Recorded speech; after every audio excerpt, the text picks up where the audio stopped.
After the voice faded, the surroundings quieted down. Some of them were frowning while others were thinking. Xiao Shuang was also trying to figure out what the voice was trying to say. And what was that under the fountain? While everyone was silent, Lung Lingyun walked up to them first, and looked at Xiao Shuang with a slight smile. Although her clear voice was not loud, it reached everyone's ears. Ao Shuang, I said that whatever you want, I will do it for you. After Lang Lingyun finished speaking, she led the people behind her to the fountain without hesitation.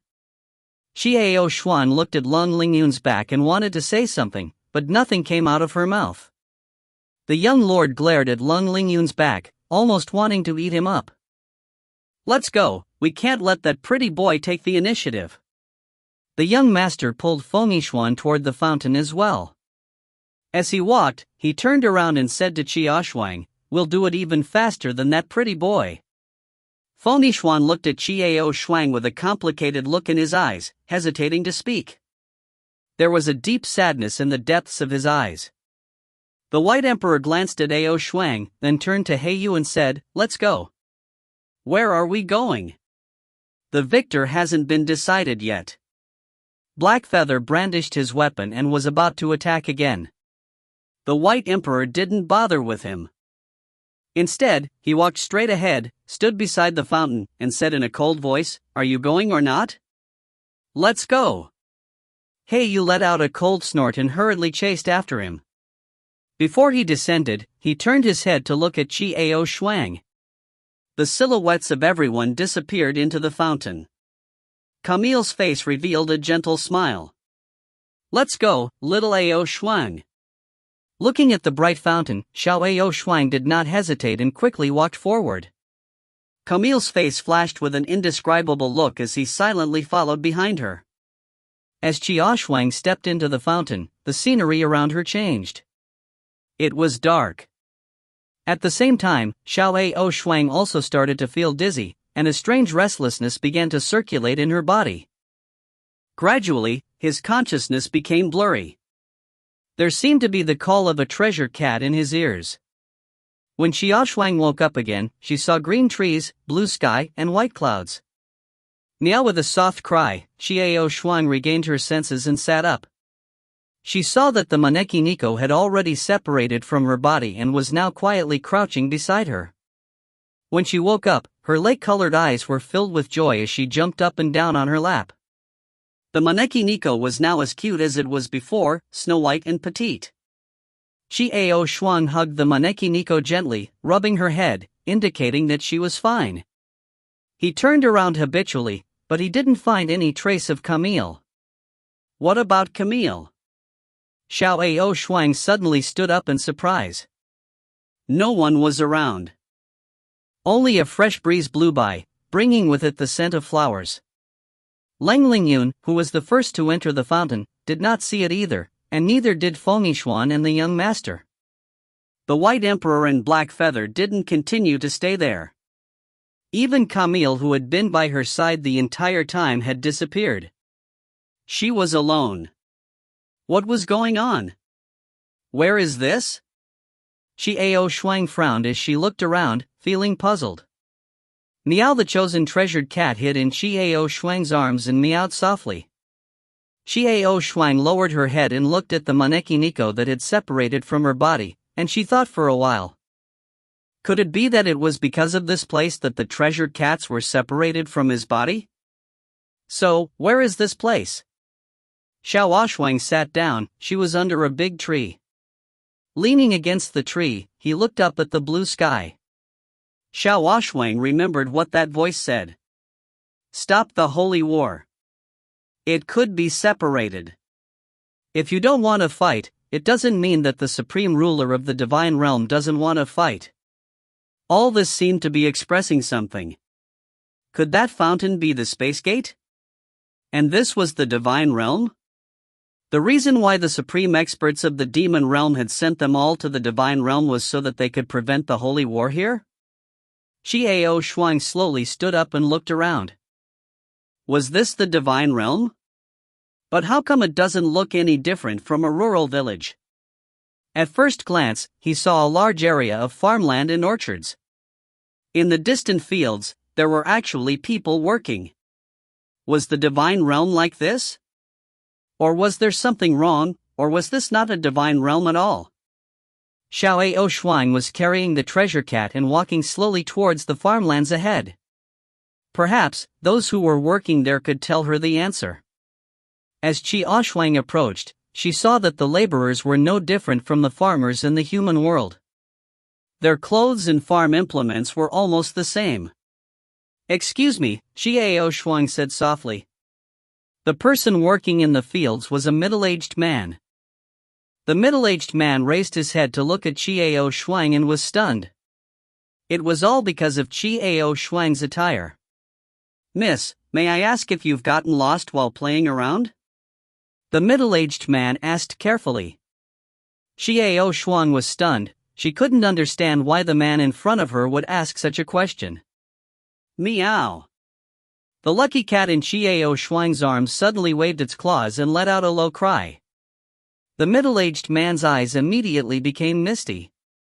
He then started to laugh foolishly as he asked woodenly, "Miss, what do you want to know?"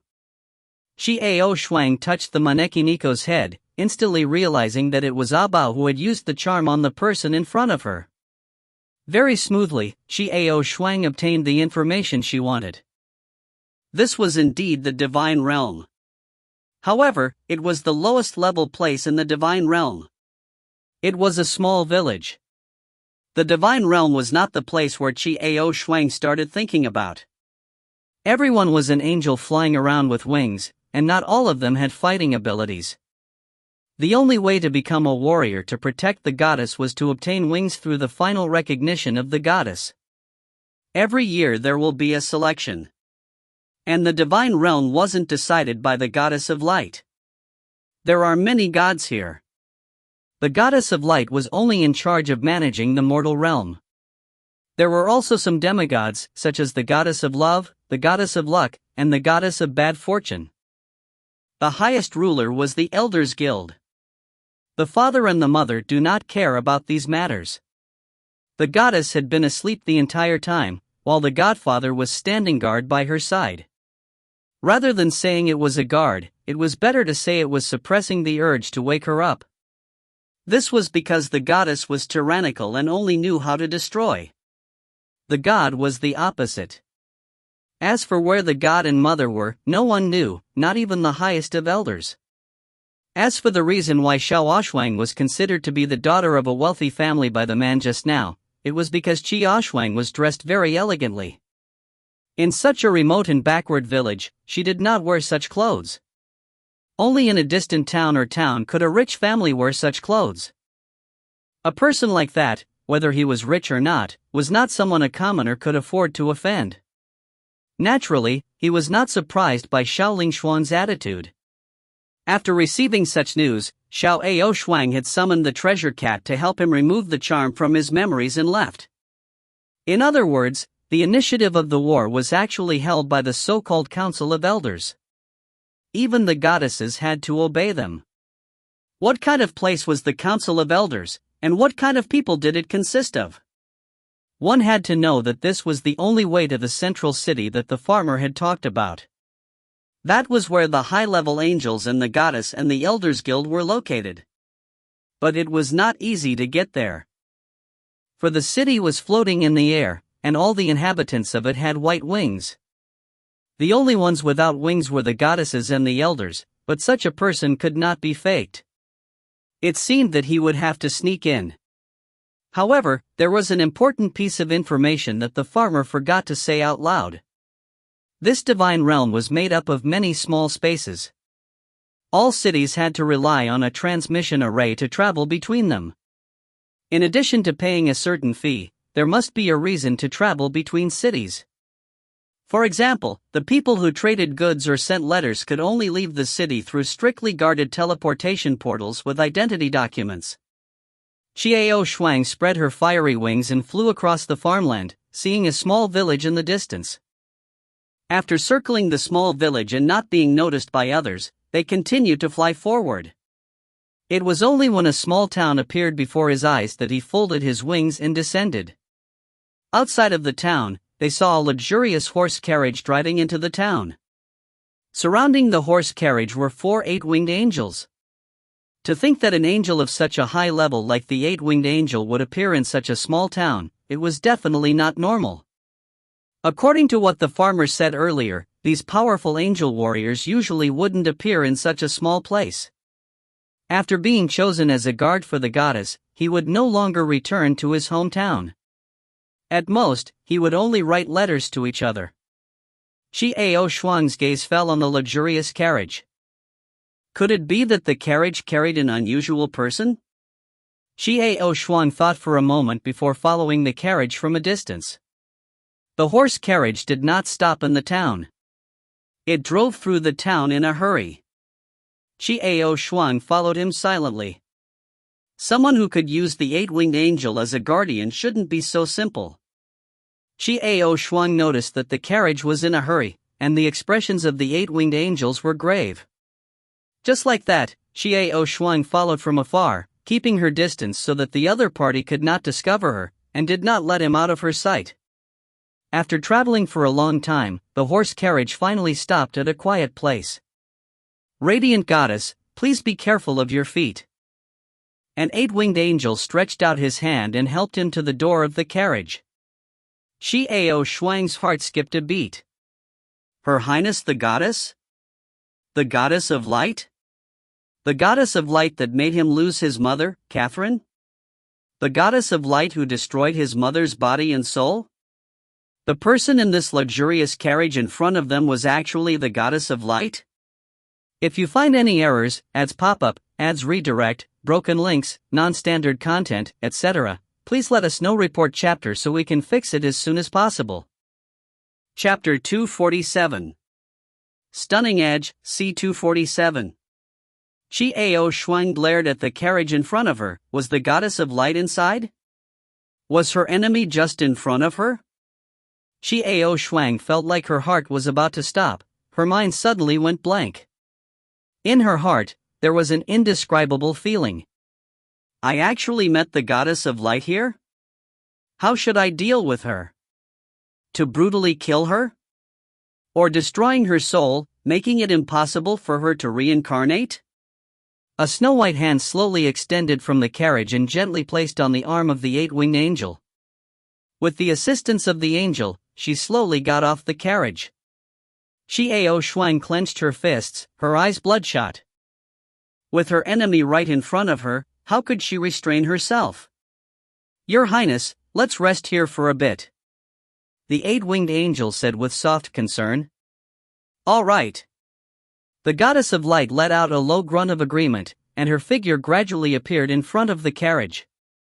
After seeing the face of the Goddess of Light clearly, the originally tense Xiao Shuang was stunned. This? How is this the Goddess of Light? Xiao Shuang clearly remembered the appearance of the Goddess of Light.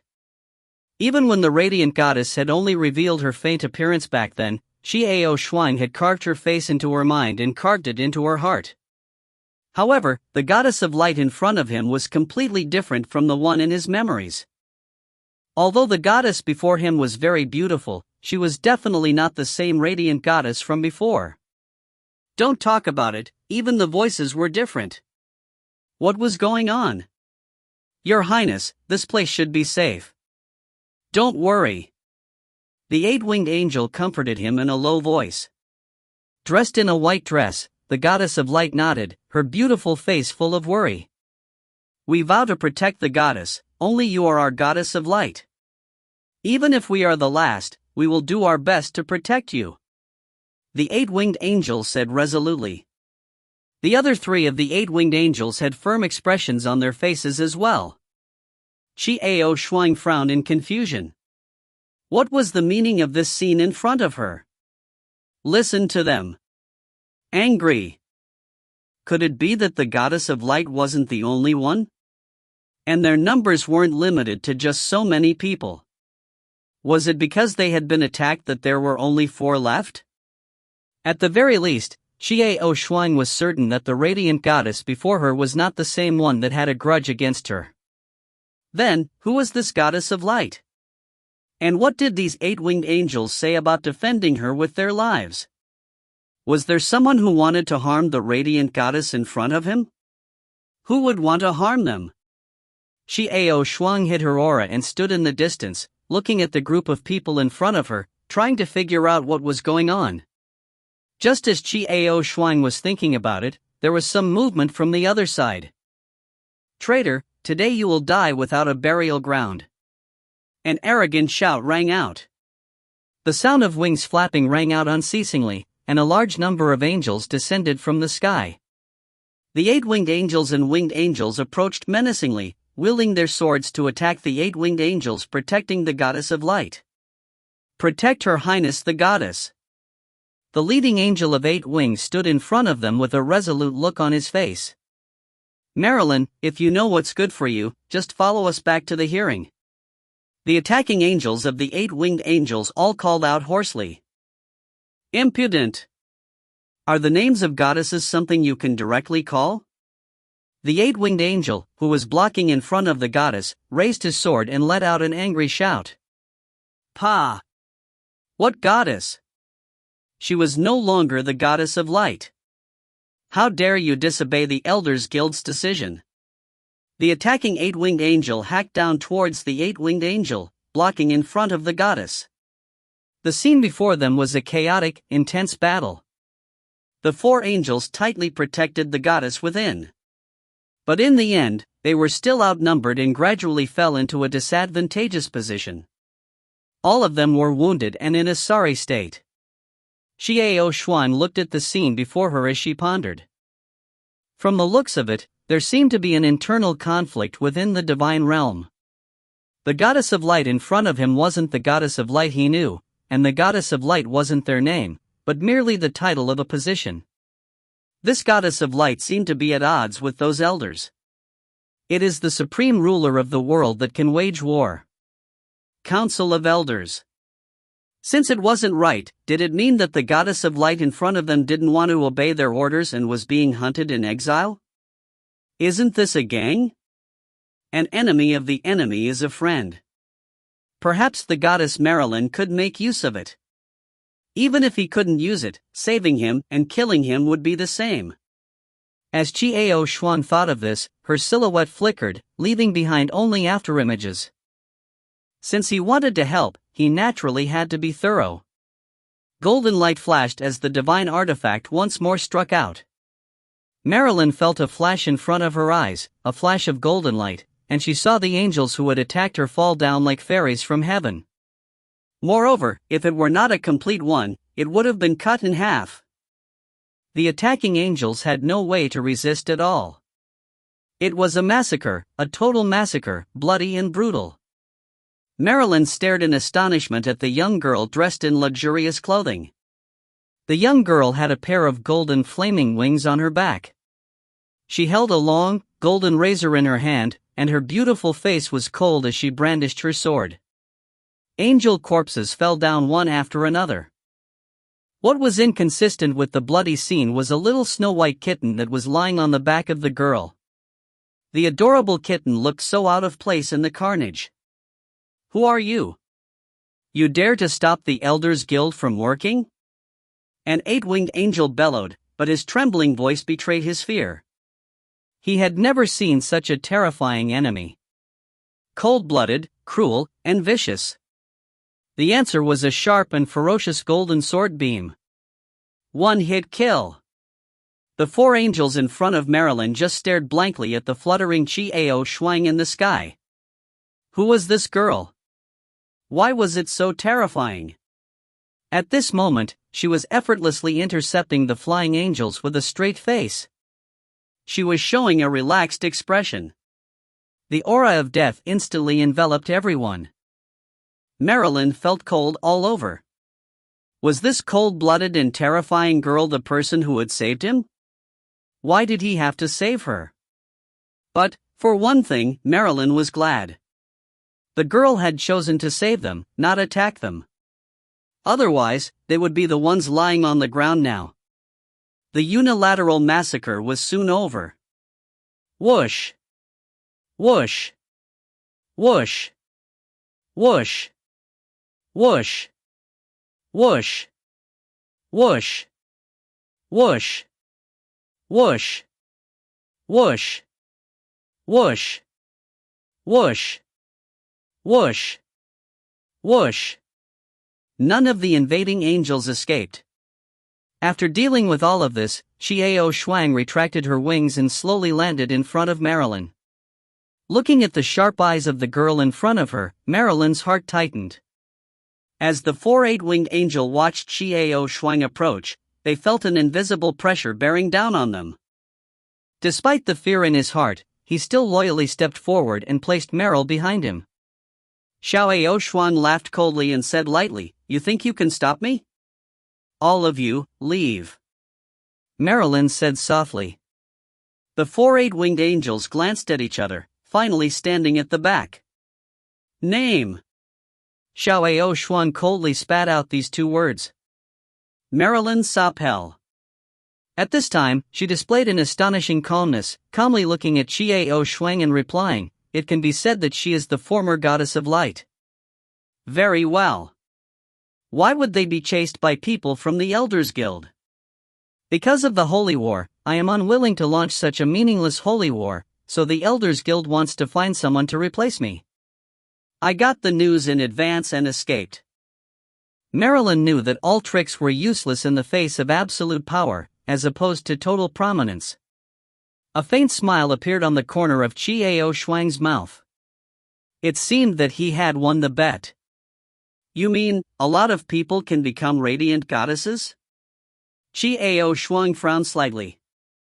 Who are you? The octagonal angel behind Marilyn made a sudden sound.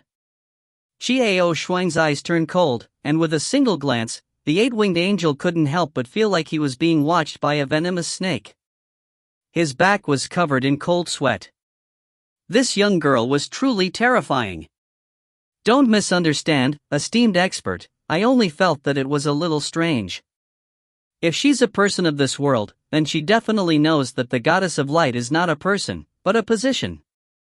The 8-winged angel hurriedly pressed his hands together, indicating that he had no intention of provoking Xiao Shuang. Your guess is correct. Xiao Shuang's face eased up, revealing a satisfied smile. It seemed that this time would be smoother than he had expected. This Marilyn didn't want to start a jihad, and the octagonal angel beside her seemed to have brains. As Xiao Shuang said this, the expressions of a few of the 8-winged angels, including Marilyn, changed. You're not, Marilyn said hesitantly. That's right, I'm not from this world. Xiao Shuang said calmly.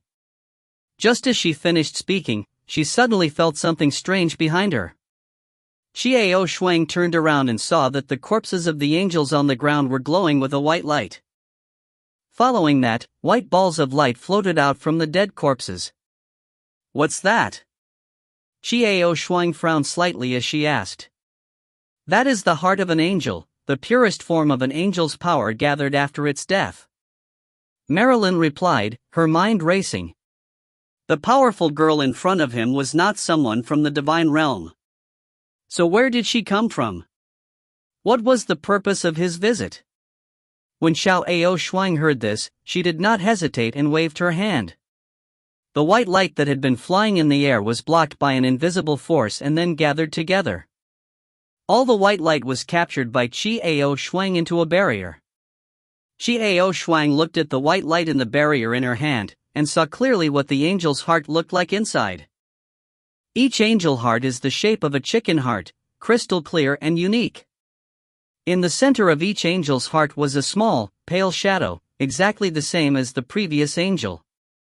The little angels in the angel's heart were all dazed with fear. The angel heart had landed in the hands of this terrifying young girl. No matter what, she was in dire straits. If they destroyed the angel heart, they would no longer have the chance to reincarnate. Xiao Shuang weighed the barrier in her hand, then she raised her head and looked at the different expressions of the 8-winged angel and Marilyn, revealing a brilliant smile.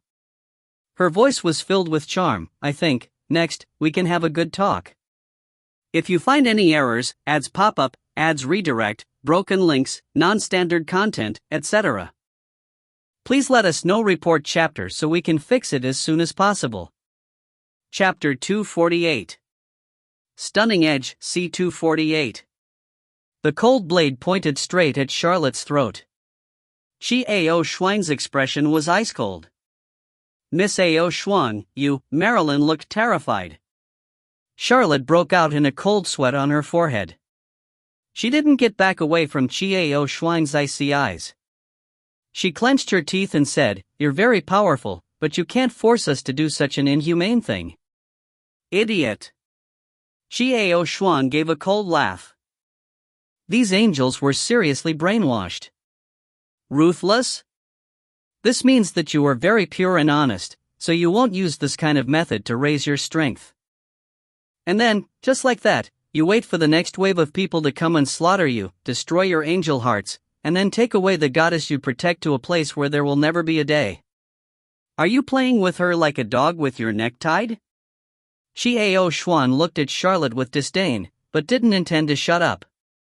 You're so naive and adorable, everyone else is about to chop off your head, yet you're still sticking your neck out. Come, chop me to death, then please take the goddess away and humiliate her to your heart's content. You're lying. No, I didn't mean that. Charlotte anxiously tried to defend herself as she anxiously looked at the pale-faced Marilyn. That's what you mean. Chi-Ao Shuang's eyes turned cold, her sword moving forward a little, before she said softly, "Choose, become stronger, protect the goddess or be killed and she will be reduced to a plaything." Charlotte stared blankly at the barrier on the ground. The angel's heart inside the barrier knocked randomly around inside, knocking the round barrier rolling around on the ground, but she couldn't break free no matter what. These people were once their companions in learning how to bestow the warrior's honor together. However, they were currently facing off against the swords. After completely absorbing them, they would no longer exist. Everyone's beliefs are different. Their beliefs are to protect the Elders Guild, so that the Elders Guild's people will forever act tyrannically and hide the truth. And your faith is to protect the goddess, to let her bring light and purity and integrity to cover the world. Chi-Ao Shuang said casually from the side. Faith? Charlotte turned to look at the beautiful Marilyn. There was a deep helplessness in her beautiful face, in the depths of her beautiful eyes, the helplessness she needed him to protect. There was sadness, there was firmness. Yes, my faith is Marilyn. My faith is the goddess of light, Marilyn Soffel. Charlotte's eyes became firmer and firmer. Her vision was no longer blurred. He slowly bent down and picked up the barrier that he had just thrown to the ground. He then turned to look at the other 3 eight-winged angels and said solemnly, "Our faith is our goddess of light. What we have done today is the first step towards the light. To banish the dark and dirty council of elders from power, and to restore the true light and purity of the divine realm. This path is full of controversy and thorns. Are you still willing to travel with me?" "I do." The 3 angels all spoke in unison, their faces solemn. "All right." Charlotte turned her head to look at Chi-Ao Shuang. She nodded, her eyes filled with determination. Marilyn stood to the side, her body trembling slightly. Looking at Charlotte so deeply, he couldn't say it even if he got rid of the old donkey. Chi-Ao Shuang smiled faintly. To be able to speak so grandly of rebellion, it must be a characteristic of the divine realm. With a gentle flick of Chi-Ao Shuang's finger, the barrier in Charlotte's hand broke. The angelic heart inside immediately fled in all directions, only to be captured by Charlotte's angels of the 8-winged angels. Charlotte and the others didn't stand on ceremony. So many angelic hearts were separately absorbed by the 4 of them, and very quickly, they were enveloped in a dazzling white light. They are about to advance. Marilyn's voice was small, but there was excitement that could not be hidden. Nonsense. It would be strange if they did not advance to the next level after absorbing so many angelic hearts. If they did, it could only be said that they were trash to the extreme. Meow? The Maneki Nico climbed on top of Chi-Ao Shuang's head, looking for a high position to take a look at the angel's advancement. The 4 8-winged angels were enveloped by a strong refraction of light, and the figures of the people inside could not be seen clearly. They all let out a long, low moan. A pure power was spreading. Gradually, the white light disappeared. The 8 wings on Charlotte's back slowly spread out from both sides. They once again transformed into 10-winged angels. The power of angels gradually increased from 2-winged angels to 12-winged angels. 12-winged angels were extremely rare in the divine realm. The power of the 10-winged angels could no longer be underestimated. In the divine realm, there had never been such an evil method to raise one's strength. And today Charlotte and the others did. It was unprecedented for him to instantly upgrade his 8 wings to 10 wings. Marilyn's eyes were filled with surprise and joy.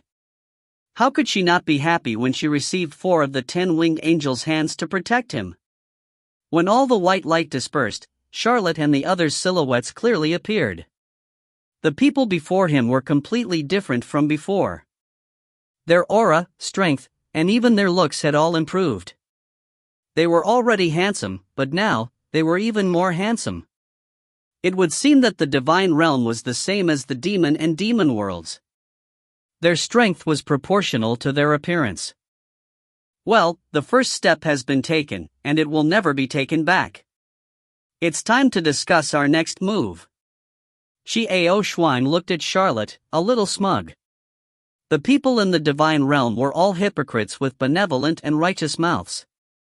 I've never regretted taking this difficult first step. Charlotte answered firmly, so, Miss Yixuan, I won't regret my decision in the future. I will follow your instructions one step at a time. Don't say that you will never be able to recover from such a calamity. You know, I've never tried to force you. This is your own way. Yixuan frowned and said coldly.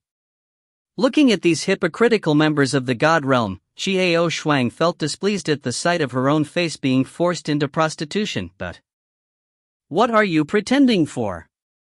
You want to build a arch after being a bitch? I'm sorry, Miss Yixuan, my expression is incorrect. If it makes you sick, I'm sorry. We chose this path ourselves. We will absolutely not regret it, and we will absolutely not blame you. On the contrary, we thank you for the way you have shown us. Charlotte immediately explained when she saw Yixuan's displeasure. This person is not simple after all. Yixuan smiled and shook her head, not caring about it anymore. Looking at the few people whose strength had increased greatly, Marilyn suppressed the excitement in her heart. She turned to look at Yixuan and said softly, then, Miss Yixuan, what should we do next? His tone was faintly laced with respect, flattery, and gratitude. If it wasn't for this human girl, she would have long been taken back to the Council of Elders. How could he have the chance to flip a card? So what will the elders do when they take you back? Yixuan asked lightly. Listen to the trial. Imprison after the verdict. Then the new goddess of light will be selected and the ceremony will be held. Marilyn's eyes flashed with an almost imperceptible depth. Oh, so fast. The next radiant goddess has been decided? Yixuan asked in a teasing tone, Marilyn's eyes flashing with a deep look. She had caught it clearly. That's right. Marilyn clenched her teeth and slowly said, the next radiant goddess is related to the elders of the council. That's why we openly support her. And now, before the ceremony, she has already publicly called herself the goddess of light. No wonder Marilyn was mentally unbalanced. The other side was showing off their backing, claiming to be the goddess of light even before she was stripped of her title. This was indeed a depressing matter. How do you know who your radiant goddess is? Yixuan suddenly thought of a key question. Why would the council try to catch Marilyn? Based on their strength and prestige, they were free to ignore the current situation. First, they would place their designated candidates in the position of radiant goddess before dealing with Marilyn. From the looks of it, the radiant goddess should have a keepsake in her hand, just like the imperial jade seal in the hands of the ancient Chinese emperors. Therefore, the Elders Guild had to first arrest Marilyn so that they could obtain her keepsake. Only then would they be able to successfully push their chosen person to the position of the Goddess of Light. It's this. Marilyn made a simple gesture on her forehead, and a small, seven-colored crystal gradually appeared on her forehead. Xiao Shuang looked over and saw that the small seven-colored water day was embedded in Marilyn's forehead, as if it was made by the heavens themselves. This is the symbol of the status of the previous radiant goddesses. They want to take back this item, but without it, there is no way for them to carry out the ceremony. This is because this is a treasure which is able to absorb the power of faith from inferior planes. Marilyn did not hide it. She was a smart person and knew that the young girl in front of her was not so easy to fool. Since it was a deal, he had to show some sincerity. Furthermore, even if Xiao Shuang were to take this item, it wouldn't be of any use. This was for absorbing the power of the faith. Xiao Shuang nodded slightly, understanding what was going on. In that case, even if he didn't have to look for the Elders Guild would still come to Marilyn and the others. Seeing Xiao Shuang nod her head, Marilyn relaxed and hid the seven-colored crystal back into her forehead.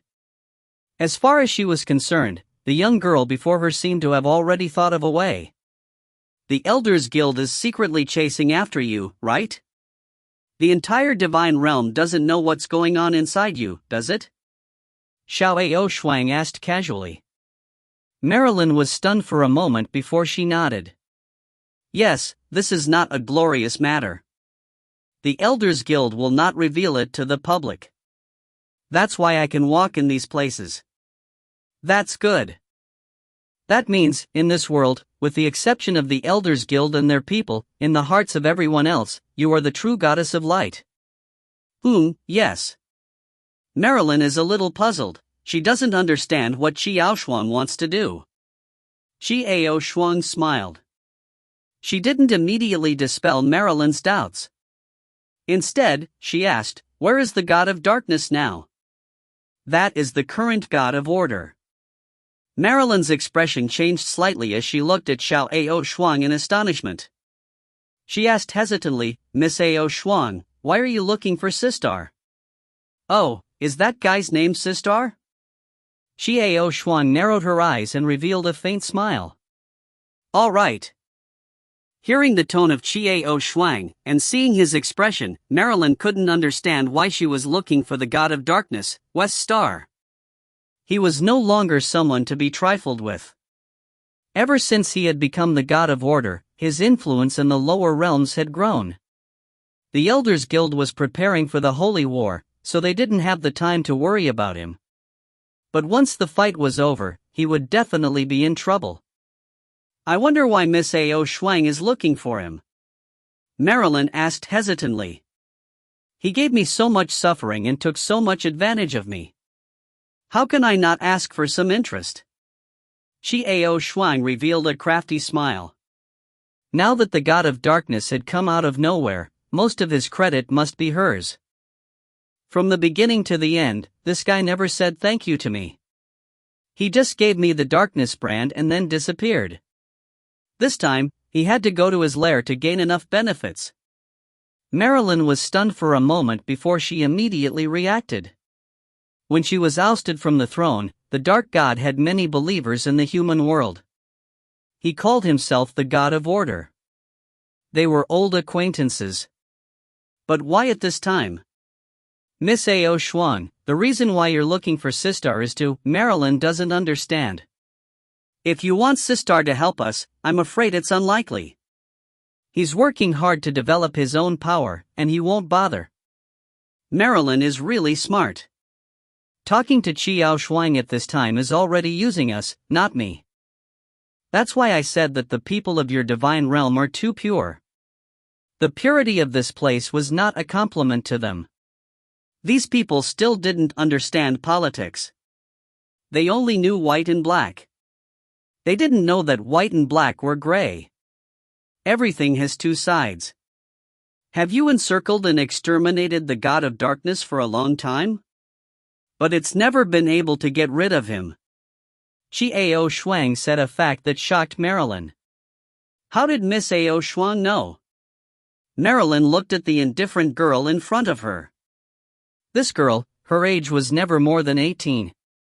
How could she know that their long-fought battle with the God of Darkness was unknown? The God of Darkness had told her? Impossible. There is darkness to set off the light. Darkness and light were inseparable. It is laughable that you always want to exterminate the darkness, but once you exterminate the darkness, will there still be light? There are two sides to everything, just as you have the back of your hand when you have the palm. There are no eternal enemies, only eternal interests. Xiao Shuang narrowed her eyes slightly, and said coldly to Marilyn, since the Elders Guild is going to kill you and the people in this world will only recognize you as the Goddess of Light, then, you must take this Goddess of Light's position. You mean, you want me to establish another radiant temple? Working with the God of Darkness?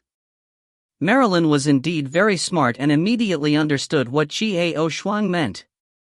That's right. Xiao Shuang nodded in praise, smiling as she said, the crystal that absorbs the power of faith is with you, you are the real Goddess of Light. Why not relocate the Radiant Temple to another city? Only darkness has light, darkness stands out for light. Marilyn chewed on this sentence and finally understood what Xiao Shuang meant. Light and darkness coexist. As long as the two are at peace, they will exist forever. First, prestige. Xiao Shuang looked at the carriage, shook her head and said, such a magnificent carriage like yours, your goal is too big. Now let's set off and find the Dark God. Charlotte's expression was anxious as she listened to their conversation. She kept wanting to interrupt them and say something, but Marilyn glared back at her. Finally, Charlotte quietly stayed by the side, not saying a word. Looking at the carriage, Marilyn frowns and waves her hand, and the originally beautiful carriage becomes very ordinary. Miss Ao Shuang, please get into the carriage. We will talk about this as we walk. Xiao Shuang nodded. She looked at Charlotte and the others and said in a low voice, they're very conspicuous even like this. It's good as long as they can disguise themselves. When Charlotte and the others heard what Xiao Shuang said, they looked at each other and hid their wings without hesitation. The wings of the angels are their glory, the symbol of their power. Therefore, no angel would take his honor. As for Charlotte and the others, they had long forgotten their dignity for Marilyn. The carriage slowly started up again. Now, the group of them were no longer conspicuous on the road. Charlotte drove the carriage, the other three quietly following behind. In the carriage, Xiao Shuang was leaning against the carriage with her eyes closed. Looking at Xiao Shuang's calm face, Marilyn wanted to say something, but she didn't know what to say. Miss Ao Shuang, Marilyn finally spoke in a low voice. Huh? Xiao Shuang still didn't open her eyes, inviting the treasure cat to nestle in her embrace and find a comfortable place to sleep. Can you tell me clearly, Miss Ao Shuang? I've decided to go this way, and I won't regret it. Marilyn clenched her teeth and said firmly. Only then did Xiao Shuang open her eyes, and a smile appeared on her bright and beautiful face. This Marilyn had finally made up her mind. Letting someone like her, who was thoroughly brainwashed by the light, accept cooperating with the dark at once was indeed not so easy.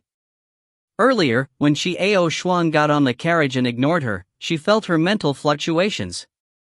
She was hesitating.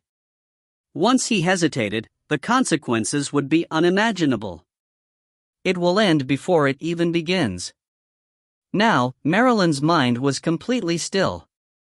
She seemed to have made up her mind to continue walking like this. Actually, it's very simple. You are the true Goddess of Light. The God of Darkness is working with you, putting on a fake act to raise your prestige to the pinnacle, far surpassing the Council of Elders. After that, you lived in peace with the God of Darkness, at least in secret. Occasionally, a fake battle is allowed. Xiao Shuang's smile was full of charm. Marilyn swallowed a mouthful of saliva and looked at Xiao Shuang in a daze. Devil! What kind of human was this girl? She was a demon that tempted the soul to go to hell. But Marilyn had to admit it. This method was extremely good. It was so good that it filled her with hope and filled her with hope. All right. Marilyn's eyes suddenly lit up. She stared at Chiao Shuang with a brilliant look, and a maniacal and ferocious smile appeared on her beautiful face. She said in a low but spicy tone, I want to become the true ruler of the divine realm. Those who want to step on me, I will stomp them beneath my feet in the end. I will never become the plaything of those disgusting old men. I will make them pay 100 times, 1,000 times. Xiao Shuang paused for a moment, lowering her eyes, and said solemnly, and, yes, you are the true ruler of the divine realm. Crazy eyes and a ferocious smile. No matter who it was, once they were suppressed to the extreme, the power that erupted was truly shocking. This Marilyn had been forced into a dead end. Perhaps the madness she was showing now was her true nature? The scales had only just started testing. On one side was the god of darkness, Sistar. On one side is the goddess of light, Angelica. In this world, he must balance it in his own hands. Chiao Shuang slowly closed her eyes and began to rest. The carriage slowly moved forward. When it reached the void of space, it leaped into the air, passing through a spatial crack, and arrived at a different space. In the divine realm, only the heavenly horses possessed by the goddess of light had this kind of ability. The entire space was dark and damp. This was the territory of the god of darkness, the Black Wind Mountain Range. The palace of the dark god was at the very back of this mountain range. When Marilyn and her company appeared with a bright aura, they immediately caused a commotion. All the weak and powerful creatures of darkness quickly fled from this place. Some ungrateful creatures of darkness tried to attack them, but the result was naturally that they were beheaded. Not long after they entered this area, they heard rumbling sounds coming from afar. It's the Knights of Darkness, Marilyn said worriedly. Oh? Xiao Shuang raised his eyebrows. It seems that this fellow from the God of Darkness is not bad. Hearing this voice, there were quite a few knights. Stop. Xiao Shuang told Charlotte to stop the carriage. She lightly leaped down and stood in front of the carriage. A group of dark knights arrived in front of Xiao Shuang. All the dark knights were wearing pitch black and shiny armor, and the knight in the lead wore thin magic prints on his armor. Each knight was wearing a helmet, completely blocking their appearances. The order of knights halted, and the leader of the knights pointed his spear straight at Xiao Shuang as he spoke. With a gentle flick of his finger, the long spear in the knight's hand disintegrated into dust. For a moment, the surroundings were deathly silent. Go, tell the dark god that Kreia is looking for him. If you're slow, I'll let you know the consequences. Xiao Shuang's cold voice didn't have a trace of warmth in it, but it was full of momentum. The dark knights were already shocked when Xiao Shuang revealed her skill. Now that they heard the name Freya, they froze on the spot. As soon as Xiao Shuang said that, a deep voice sounded out from the void. The content of it was not serious at all. Huh? I was wondering who this familiar aura is. So it's my Kolaya. I really miss you. If you find any errors, ads pop up, ads redirect, broken links, non-standard content, etc., please let us know. Report chapter so we can fix it as soon as possible. Chapter 249. Stunning Edge, C249. Faced with such a casual greeting, Xiao Shuang did not get angry. Instead, she laughed and teased, Sistar, is this how you welcome me? Sending so many knights to welcome him like this? Also, my name is Xiao Shuang, I seem to have told you clearly, right? There was a hint of danger in his voice. I was lacking in manners. Sister's voice was getting closer and closer, and the dark knights surrounding him all retreated to the sides, making way. A young man dressed in black slowly walked over from the middle of the road. Xiao Shuang narrowed her eyes as she looked at the man who was slowly walking over. This was the god of darkness, Sistar? His incomparably handsome face, his gem-like beautiful red eyes, his black hair hanging smoothly down, his deep eyes were cold, like a whirlpool that seemed to be able to suck people in. A cold aura surrounded him. He was so handsome that others could only sigh, unable to take their eyes off him. The black clothes were embroidered with golden, ancient patterns, appearing noble and mysterious. He slowly walked towards Qiao Shuang step by step, a devilish smile on his handsome face. Just like that, the noble figure walked in the middle, appearing extremely outstanding and eye-catching against the dark knights on both sides. Little Xuan, long time no see. Come hug Sistar walked in front of Qiao Shuang and made an action that would cause people to be taken aback. He reached out his hand to hug Qiao Shuang. Xiao Shuang frowned and subconsciously raised her foot to kick West Star's face. However, there was someone who moved faster than her. A white blur flashed past. Meow. The Maneki Nico let out a furious bellow as it flew forward and viciously grabbed the incomparably handsome face of Wista with lightning speed. After doing all of this, the Maneki Nico quickly retreated back and laid back on Qiao Shuang's back. Then, it stuck out half of its head from Xiao Shuang's shoulder and stared at Wista with its beautiful amber eyes. It was so quiet that everyone could hear their own heartbeats. Xiao Shuang looked at the frozen Zister quietly. Marilyn and the four angels behind her were also staring at this. The cunning and vicious god of darkness, Sistar, had his face scratched by a kitten in public. By a kitten. A kitten. Infinite echo. Tick-tock. Blood oozed out of the wounds on Sister's face and dripped onto the ground, breaking the deathly silence with a soft sound. Ahem, Chao Oshwang faked a cough, breaking the awkward silence. No matter what, with such a noble identity as West Star, under such circumstances, being scratched in the face by his own Abao in front of so many of his subordinates was truly shameful. Why did he have to give him some face? Now. Sister's handsome face was twitching slightly. Although the wound was healing quickly, what had just happened was still real. Everyone present was able to see it clearly. That, Sistar, well, my Abel didn't mean it. Considering your status and position, you wouldn't care about it, right? Qiao Shuang smiled embarrassedly and shamelessly said those words. I don't mind. Sister's handsome face was still twitching as he forced these words out from between his teeth. Oh, that's good. I came to find you because I have something to discuss with you. Before Xiao Shuang could even catch her breath, West Star had already gone berserk.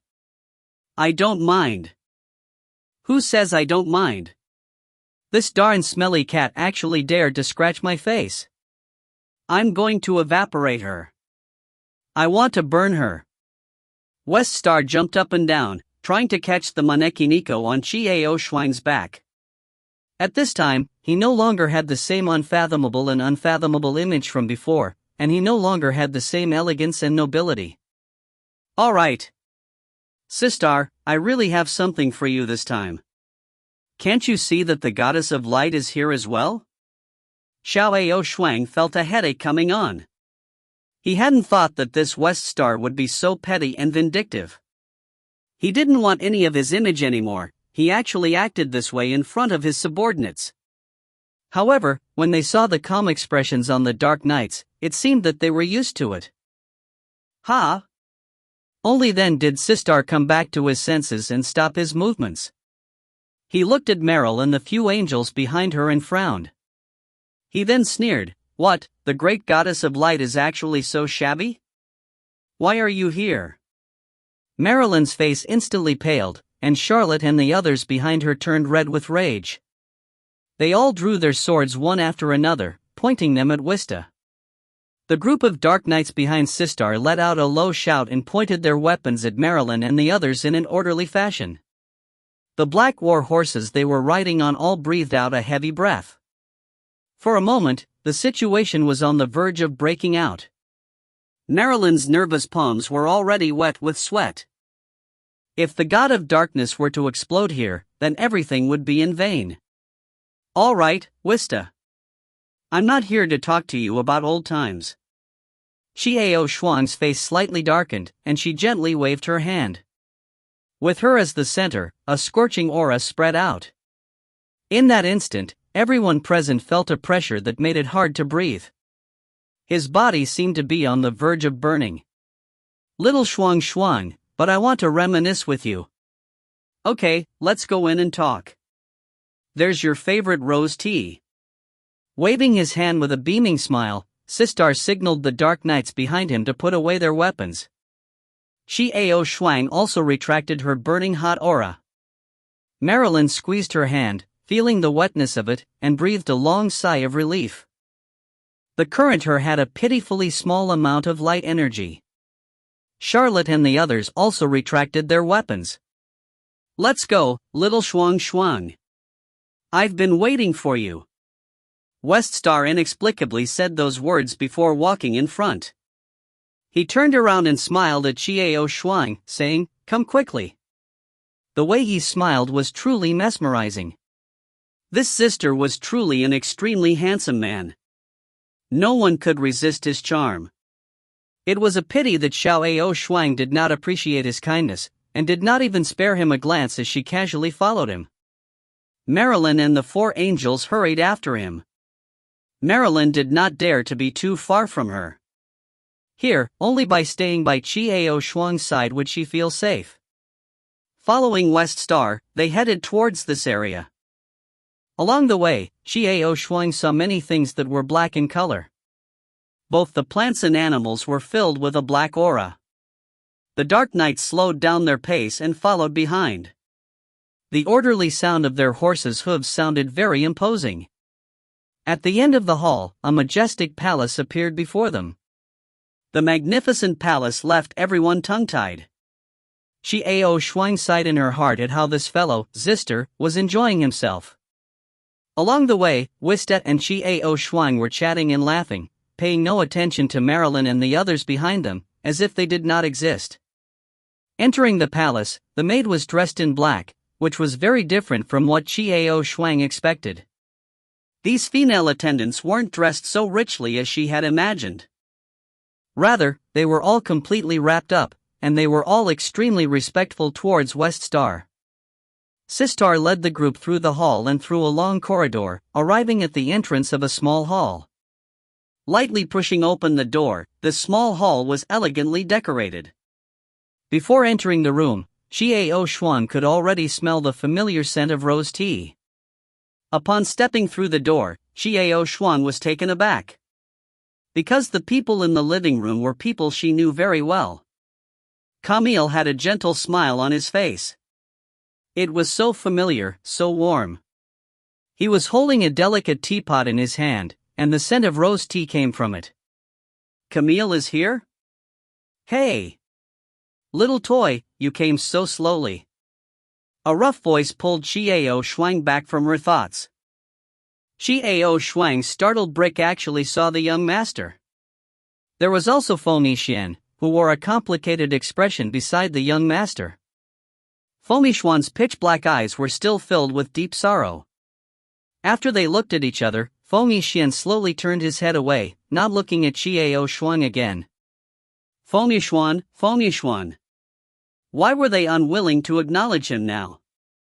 What had happened? Fomi Xuan and the others were here, but what about the others? Xiao Shuang's gaze swept across the entire small hall, but she didn't see anyone else.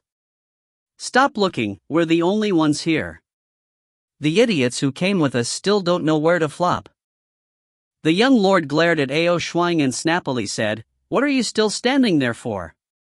Come and sit down." Xiao Shuang was stunned for a moment, then she smiled faintly, turned to Marilyn and said, "Come."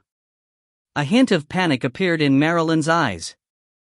Looking at Xiao Shuang's smiling face, she finally calmed down a little. She immediately followed behind Xiao Shuang and sat down together with her. "Heh, you're not bad at all. After coming here, you immediately kidnapped the goddess of light." The young master leaped from his seat and ran up to them, bending suddenly down to look at Marilyn. The eyes of Marilyn and the young master met, and they were immediately shocked. They immediately stood up and shouted in disbelief, demon race? Alright. What are you shouting for? The young lord impatiently shouted in a low voice, what's wrong with the demons? The demons are much better than you hypocrites. Marilyn clenched her white teeth and trembled slightly, tears of humiliation welling in her eyes. Today she had received more mockery than she had ever received in her life. Alright, young chieftain, don't say any more. Xiao Shuang said softly, this time, Marilyn's situation is not good, stop treating her like this. She is the key to ending the holy war. The young lord's expression suddenly changed as he slammed his hand on the table, glaring angrily at Xiao Shuang, isn't it because? Ladia! At this time, Feng Yixuan suddenly let out an angry bellow and roared back at the young lord. The young lord was so angry that he couldn't even see his own face. He looked at Xiao Shuang as if he wanted to cut her into 1,000 pieces. Eventually, his eyes became frustrated, and then helpless. He angrily turned his head and sat beside Feng Yixuan. He silently lowered his head and no longer said anything. The young master's name was Rad Dia? Xiao Shuang was stunned. She looked towards Feng Yixuan, but Feng Yixuan turned his head away and did not meet his gaze. The young lord seemed to be sulking. What was going on? What exactly was Feng Yixuan hiding from him? What was his problem? Xiao Shuang's brows were knitted tightly together, and her heart was filled with doubt and worry. Yixuan, just as Xiao Shuang cried out softly, Camille walked up to her with a smile, blocking her view of Feng Yixuan. Little Ao Shuang, you must be tired from the journey. Have a cup of tea first. Camille still had the same gentle smile on his face, elegantly pouring a cup of fragrant rose tea for Xiao Shuang and placing it by her side. Xiao Shuang retracted her gaze and stared blankly at the rose tea in her hands. The scene from earlier was still playing in his mind. What was Feng Yixuan hiding? Why was the young lord's reaction so intense? Beautiful lady, you've worked hard on your journey as well. Have some tea, please. Camille's gentle smile was infectious and affectionate, and she poured Marilyn a cup of hot tea. Marilyn looked at the beautiful woman in front of her with some surprise. Ever since he came to the place of the god of darkness, he had been extremely depressed. This person was the first to show such friendliness towards her. So gentle, so graceful. How could he, in such sunlight, be a member of the god of darkness? Thank you, Marilyn answered, a little embarrassed. Camille smiled and said nothing more. Behind Marilyn, Charlotte lowered her head, a strange glint flashing in her eyes. Meow? The Maneki Nico hopped onto the table from Xiao Shuang's head. Looking at the stunned Xiao Shuang, it used its claws to touch her. Xiao Shuang came back to her senses, smiled at the Maneki Nico, picked up the teacup, took a sip, looked up at the crowd and said lightly, all of you, you knew that I would definitely come, so you all waited for me here? All right. Camille nods his head slightly and thoughtfully fills the cup with tea for Xiao Shuang. However, I didn't expect you to directly bring the goddess of light with you. Sistar still spoke coldly.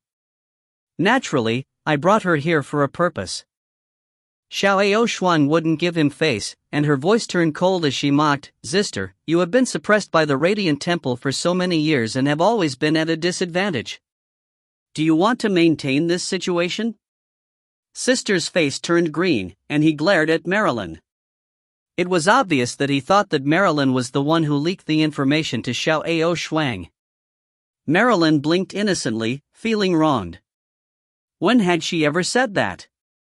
This was all because of the sharp twin black girls themselves. It had nothing to do with him. So what? Sistar asked through gritted teeth, can you change the situation you've been maintaining for tens of thousands of years? Xiao Shuang almost spat out blood. Tens of thousands of years? It was no wonder that he felt so much resentment. No wonder he hated the goddess of light so much, no wonder he mocked and ridiculed Marilyn. So it turned out that tens of thousands of years of grievances had been piling up there. No wonder. Xiao Ao Xuan looked at West Star with sympathy. Poor child. West Star looked at Xiao Ao Xuan viciously, not understanding her sympathy at all. Don't look at me like that. It's not like I bullied you for tens of thousands of years. Xiao Ao Xuan smiled mockingly, and said, I am here to prepare to change the situation. And the key to this change is the real goddess of light, Her Excellency Marilyn. What? Sistar frowned and cried out involuntarily, she's already in such dire straits, what can she change? Marilyn's face was so pale. On this day, her confidence and dignity were almost crushed to nothing by this fellow, West Star. Oh, no, it should be close to negative. Don't say it so absolutely. Xiao Ao Xuan spoke slowly, then said softly to Marilyn, don't mind, this guy's personality is really that bad. Marilyn nodded miserably, not daring to speak, afraid that she would pull him back to her. Her fragile heart could no longer bear the relentless ravages. Show them your status symbol. Xiao Ao Xuan nodded to Marilyn. Marilyn immediately placed the colorful crystal on her forehead. This, what can I do? West Star could clearly see that these were the treasures the goddess of light used to absorb the power of faith, as well as symbols of the goddess's status. But the number of followers of the goddess of light in the mortal realm had been reduced by quite a bit, and the power of the goddess of light had been reduced by quite a bit. This, what can I do? Such a weak goddess of light trying to stop the holy war? She is the true goddess of light. Xiao Ao Xuan said meaningfully, the one with this keepsake is the real goddess of light. She is the true master of the radiant temple. What do you mean? Sistar is indeed a treacherous and crafty fellow. After thinking for a moment, he understood Xiao Ao Xuan's plan. When he woke up, he was excited. Such a grand gesture? Do you really intend to do this? You're smart. Marilyn's smart. Xiao Ao Xuan took a sip of her flowery tea, then looked at West Star with a smile that was not a smile. Sistar touched his chin, watching Marilyn not speak, as if thinking. Marilyn was a bit nervous. She pinched her palm and spoke first, Sistar, I solemnly promise that if I rule the Holy Palace, the Holy Hall will live peacefully with you and stop the encirclement and suppression. Sistar did not speak, but frowned in thought, considering. Marilyn's nervous palms were wet with cold sweat. Success or failure depended on this. If the god of darkness didn't cooperate and help her build a new radiant temple, then everything would be for naught. There is light only when there is darkness. Light and darkness coexist. Sistar, I have already deeply understood this principle, and I hope to have your support. It was imperative to overthrow the stubborn and shameless elders and establish a new holy palace. If I become the ruler of the Radiant Temple, I will fill the world with peace, and I will put an end to a senseless holy war. Miss Xiao Oxuang's purpose in coming here is to end the holy war. Marilyn said it eagerly. She could tell that Xiao Oxuang had a special relationship with West Star, and she also understood that West Star was a smart person, so it should be easy for him to talk to a smart person. So Wista should know exactly what she meant. Let me think about it. Sistar spoke indifferently before turning to look at Xiao Oxuang with a smile and said, Little Ao Xuang, you have just come to my place and have yet to visit my palace. I'll show you around and catch you at night. When Marilyn saw this reaction from Sistar, she became anxious and was about to say something. However, Xiao Ao Xuang turned her head and gave a meaningful glance to Marilyn, stopping her from speaking. Xiao Oxuang was well aware of the shameless and cunning personality of West Star. Sistar did not immediately agree, but changed the subject and said something unimportant. It was not that he disagreed with the proposal, but that he was raising the price. In grinding Marilyn's patience, the more flustered Marilyn got, the better he was. Marilyn finally closed her mouth and said nothing more. Sistar called for the maid to take Marilyn and her angels down to rest, then he spoke to her in a serious tone. You are too treacherous. Sistar was pacing around the room, saying to Xiao Ayahan, You've left such a hot man with me. Isn't this harming me? Do I have your shamelessness? Xiao Shuang said passively, who used me so shamelessly before running off. This, Sistar blinked, unable to speak. You finally made a name for yourself, God of Order. The power of faith is also flowing and unceasingly. Xiao Shuang said mockingly, however, it is inevitable that I will be chased around by the Radiant Temple in the future. You can now replace the Radiant Temple with the Temple of Order in the mortal realm. After a period of time, others can do the same. This is obviously a good opportunity. You're still saying that I harmed you? Sistar frowned, then paced back and forth, as if in considerable confusion. All right, stop pretending. Xiao Shuang said lazily, I need to rest, I want to sleep. Let's work together with this goddess of light. From the establishment of a new radiant temple. Of course, with your shameless and treacherous personality, you don't need me to remind you of that, right? The corner of Zister's mouth twitched as he stared dumbly at Xiao Shuang, unable to say anything. Come on, little Ao Shuang, I'll take you to your room. Camille stood up and said to Xiao Shuang with a smile. The Maneki Nico hopped onto Xiao Shuang's shoulder, squinted its eyes, and mewed twice. It was obvious that it was tired as well. Xiao Shuang followed Camille out the door. Before leaving, she looked at Feng Yixian's back. However, Feng Yixian had never turned his head around to look at her. He just sat there silently without moving. Xiao Shuang sighed in her heart, turned around and left. Deluxe guest rooms, comfortable beds. After Xiao Shuang took a bath for the lucky cat, they laid on the bed together. Xiao Shuang looked at the luxurious bed curtain above her head in a daze. Feng Yixuan. Why didn't she recognize him?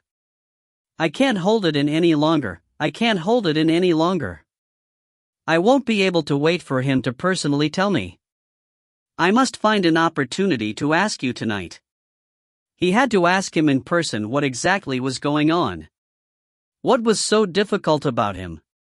Why was there such an unresolvable sadness in his eyes? Was it because of him? If you find any errors, ads pop up, ads redirect, broken links, non-standard content, etc., please let us know. Report chapter so we can fix it as soon as possible. Chapter 250. C250, the abnormal members of Elders Guild. As night fell, West Star actually prepared a banquet to welcome Xiao Shuang. However, the young master in Feng Yixuan did not attend. The happiest one in the banquet was the cat. She devoured the food happily before patting her stomach in satisfaction and lying down on the table in front of Xiao Shuang, snoring softly. Marilyn and a few of her guardian angels were present at the evening's feast, and Sistar was more gracious to them now. He must have figured out a lot of the details. Xiao Shuang ate this sumptuous dinner absent-mindedly, then left with the treasure cat. Marilyn and Sistar went alone to the study in Sistar to discuss the matter, and were not so much taken into account as by the perversity of Qi and Ao Shuang. Camille sat at her seat, elegantly tasting the red wine, watching Xiao Shuang's departing back as she pondered. Xiao Shuang hugged the sleeping cat and asked the maid, Feng Yixian, about his room, then she went to look for him. Standing in front of the door, Xiao Shuang raised her hand and wanted to knock, but she did not fall down for a while. In front of his eyes was Feng Yixuan's complicated expression and sorrowful eyes. What had happened to him since they'd parted? After standing at the entrance for a long time, Xiao Shuang finally knocked on the door gently. The familiar voice came through the door. Who? Feng Yixuan's low voice rang out. Xiao Shuang didn't make a sound. She was afraid that if she did, Feng Yixian wouldn't even open the door for her. He lightly knocked on the door again, and footsteps could be heard from inside. When the door opened, it revealed Feng Yixuan's beautiful face. Feng Yixuan stood there silently, gazing deeply at the girl before him. Actually, he already knew who was standing at the door, but... Yixian, why? Why don't you recognize me? You are clearly the Yixian I know. Looking at the person in front of her, Xiao Shuang finally couldn't hold it in any longer and started questioning him. Feng Yixuan opened his mouth slightly, but only a single word came out. He then stopped speaking. Xian. Why? What the hell is wrong with you? I can clearly see the deep sadness in your eyes. Why? What makes you so difficult? Is it because of me? Xiao Shuang suddenly felt very flustered. She suddenly felt that Feng Yixuan was about to leave her and would never come back. No, I will end the holy war for you. Definitely. I won't make you sad. Feng Yixuan slowly lowered his voice. His eyes didn't move away from Xiao Shuang's bright face, but he didn't say anything else. Xian. Xiao Shuang looked at Feng Yixuan in astonishment. Seeing the pain and patience in his eyes, she involuntarily cried out. She wanted to ask something, but was interrupted by a loud shout. Xiao Shuang! What are you doing here? Go away! The young master's angry voice rang out, and in the next moment, the young master was standing beside Xiao Shuang, glaring at her. Young master, Xiao Shuang turned her head to look at the young master. The young master was so angry that his eyes were about to spew fire. You're not welcome here, hurry back to your room. The young master roared angrily at Xiao Shuang before forcing Feng Yixuan into the room. With a bang, he closed the door. Xiao Shuang stood at the door absent-mindedly, staring at the closed door for a long time before leaving dejectedly. Inside the room, Feng Yixuan was quietly leaning against the window, looking out into the darkness. It was as if he was in a state of mind. How irritating, how annoying. The young lord was spewing fire. Feng Yixuan turned a deaf ear to her words and only looked outside quietly. In his heart, he was thinking about the results. Ao Shuang. There's a lot I want to say to you. I will end the holy war for you. Never make you sad, absolutely. However, my vows will always stay by your side. I'm afraid I'll never be able to do it again. The night was dark. The next morning, at breakfast, she saw the look on Sister's face and Marilyn's smile of satisfaction, and it was clear that the two men had already discussed the details. The expressions of these two people were always ambiguous, making people easily think wrong of them. Sister's attitude toward Marilyn had also become very courteous. Since it had been agreed upon, it was naturally time to act. The first step was to establish a new base for the Radiant Temple. Marilyn had chosen the new Shining Court in Orlikhan, far from the city of the center, so that it was more convenient to act between the former Shining Court and the present Shrine of the Dark. Sistar was unusually positive. After tens of thousands of years of being suppressed, the situation was about to change. Naturally, he spared no effort in helping Marilyn establish her political power. It had to be said that Wista was very rich now. They made their way secretly to the city, bought a large number of houses in the heart of the city, and began to build new ones. The construction of the celestial realm was not as complex as the mortal realm. 3 days later, a majestic palace rose from the ground. And the grand seal at the entrance of the palace caused everyone in the city to be extremely shocked. That was the symbol of the Radiant Temple. When Marilyn appeared, dressed in a holy white dress and accompanied by 4 10-winged angels, the subjects of the city were all excited and boiled up. The goddess of light had actually come. After the goddess of light said some words majestically, the citizens of the entire city were extremely excited, their blood boiling. From today onwards, the Radiant Temple will officially move to Orlov City. I, Marilyn Sopel, will lead you to banish the darkness and fill the world with light, purity, and integrity. Marilyn's face was holy, and her beautiful face exuded an inviolable dignity. For a long time on this day, the entire city of Orlan could not be at peace. Xiao Shuang was standing in an attic high up in the palace. She looked down from the window and couldn't help but pout as she watched Marilyn and her guardian angels accept the worship of the people. This is only the first step. Sister's deep voice floated over. We still need to hold a light academy to select angel warriors for her and increase her strength. He believed that those old fellows in the central city should have received the news as well and would definitely take action. But I'd like to know how they look. Wista said with a schadenfreude. Elders Guild? She looked at Marilyn, who was enjoying flowers and praise. Compared to Angelica, the former goddess of light, she was really lucky.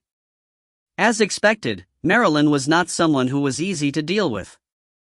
She raised her strength in the Light Academy in the fastest possible time and issued a nationwide warning order.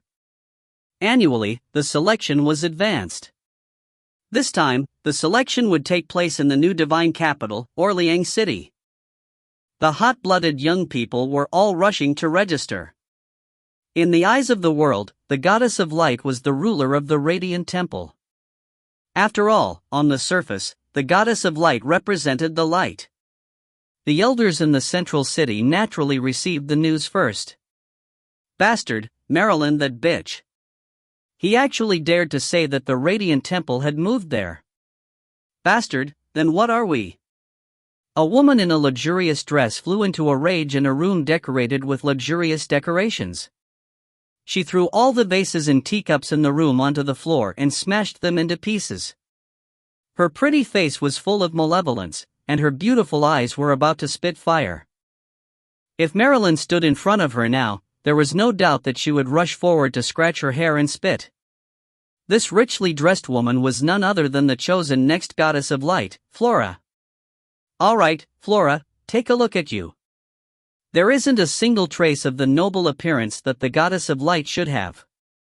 A handsome man beside her persuaded helplessly. But, father.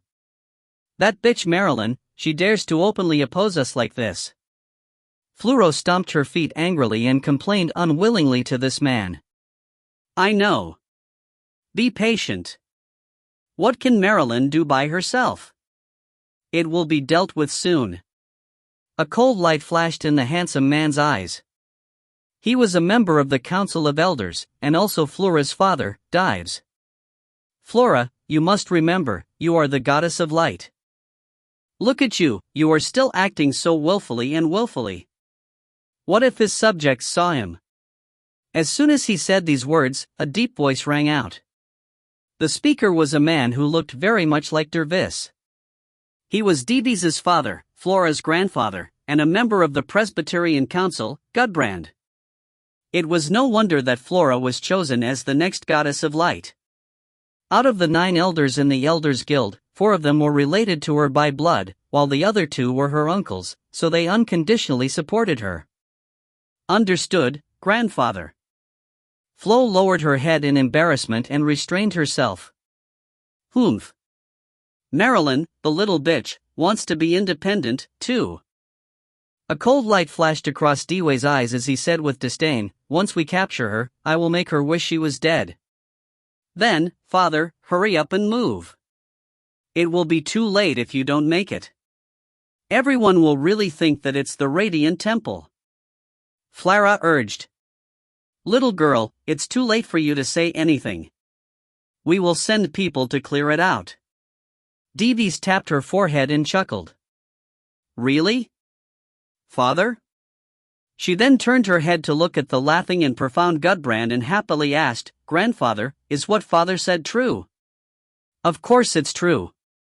You little girl, when will you be mature and steady? She lowered her head and smiled embarrassedly. I will learn from you. I can do it later. That's good.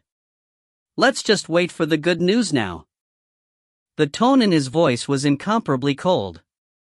He had already ravaged Marilyn 100 times in his heart, this damned bitch.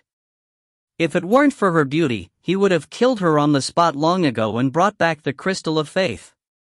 He never thought that this little slut would actually dare to establish her own sect. Humph.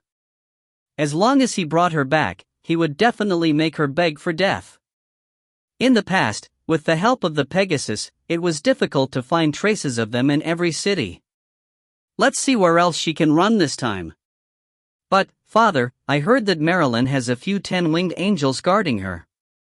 What's going on? Flora asked in confusion. Humph. Dewey's face darkened as he viciously said, this B*TCH is actually enlightened. She let her subordinates absorb the angel's heart that we sent to hunt her down, so she advanced. Impossible, the person we sent is also an 8-winged angel. It's impossible for him to be defeated so easily and then be absorbed by us. She frowned and shook her head. Maybe it was a sneak attack. All in all, Marilyn, this little bitch, seems to have changed a lot on this flight. Reeves frowned slightly as well, pondering. Marilyn no longer seemed to be the young woman who had looked innocent and cautious. Her heart seemed to be changing dramatically. This was not a good sign. No matter what, I won't fail again. This time, Father sent 6 10-winged angels and a 12-winged angel to capture her. Dervis said confidently. Gudbrand narrowed his eyes and shot a cold glare. Yes, this time, there must be no mistake. We must capture Marilyn and take back the Crystal of Faith. All right, Flora, remember not to make a scene like this.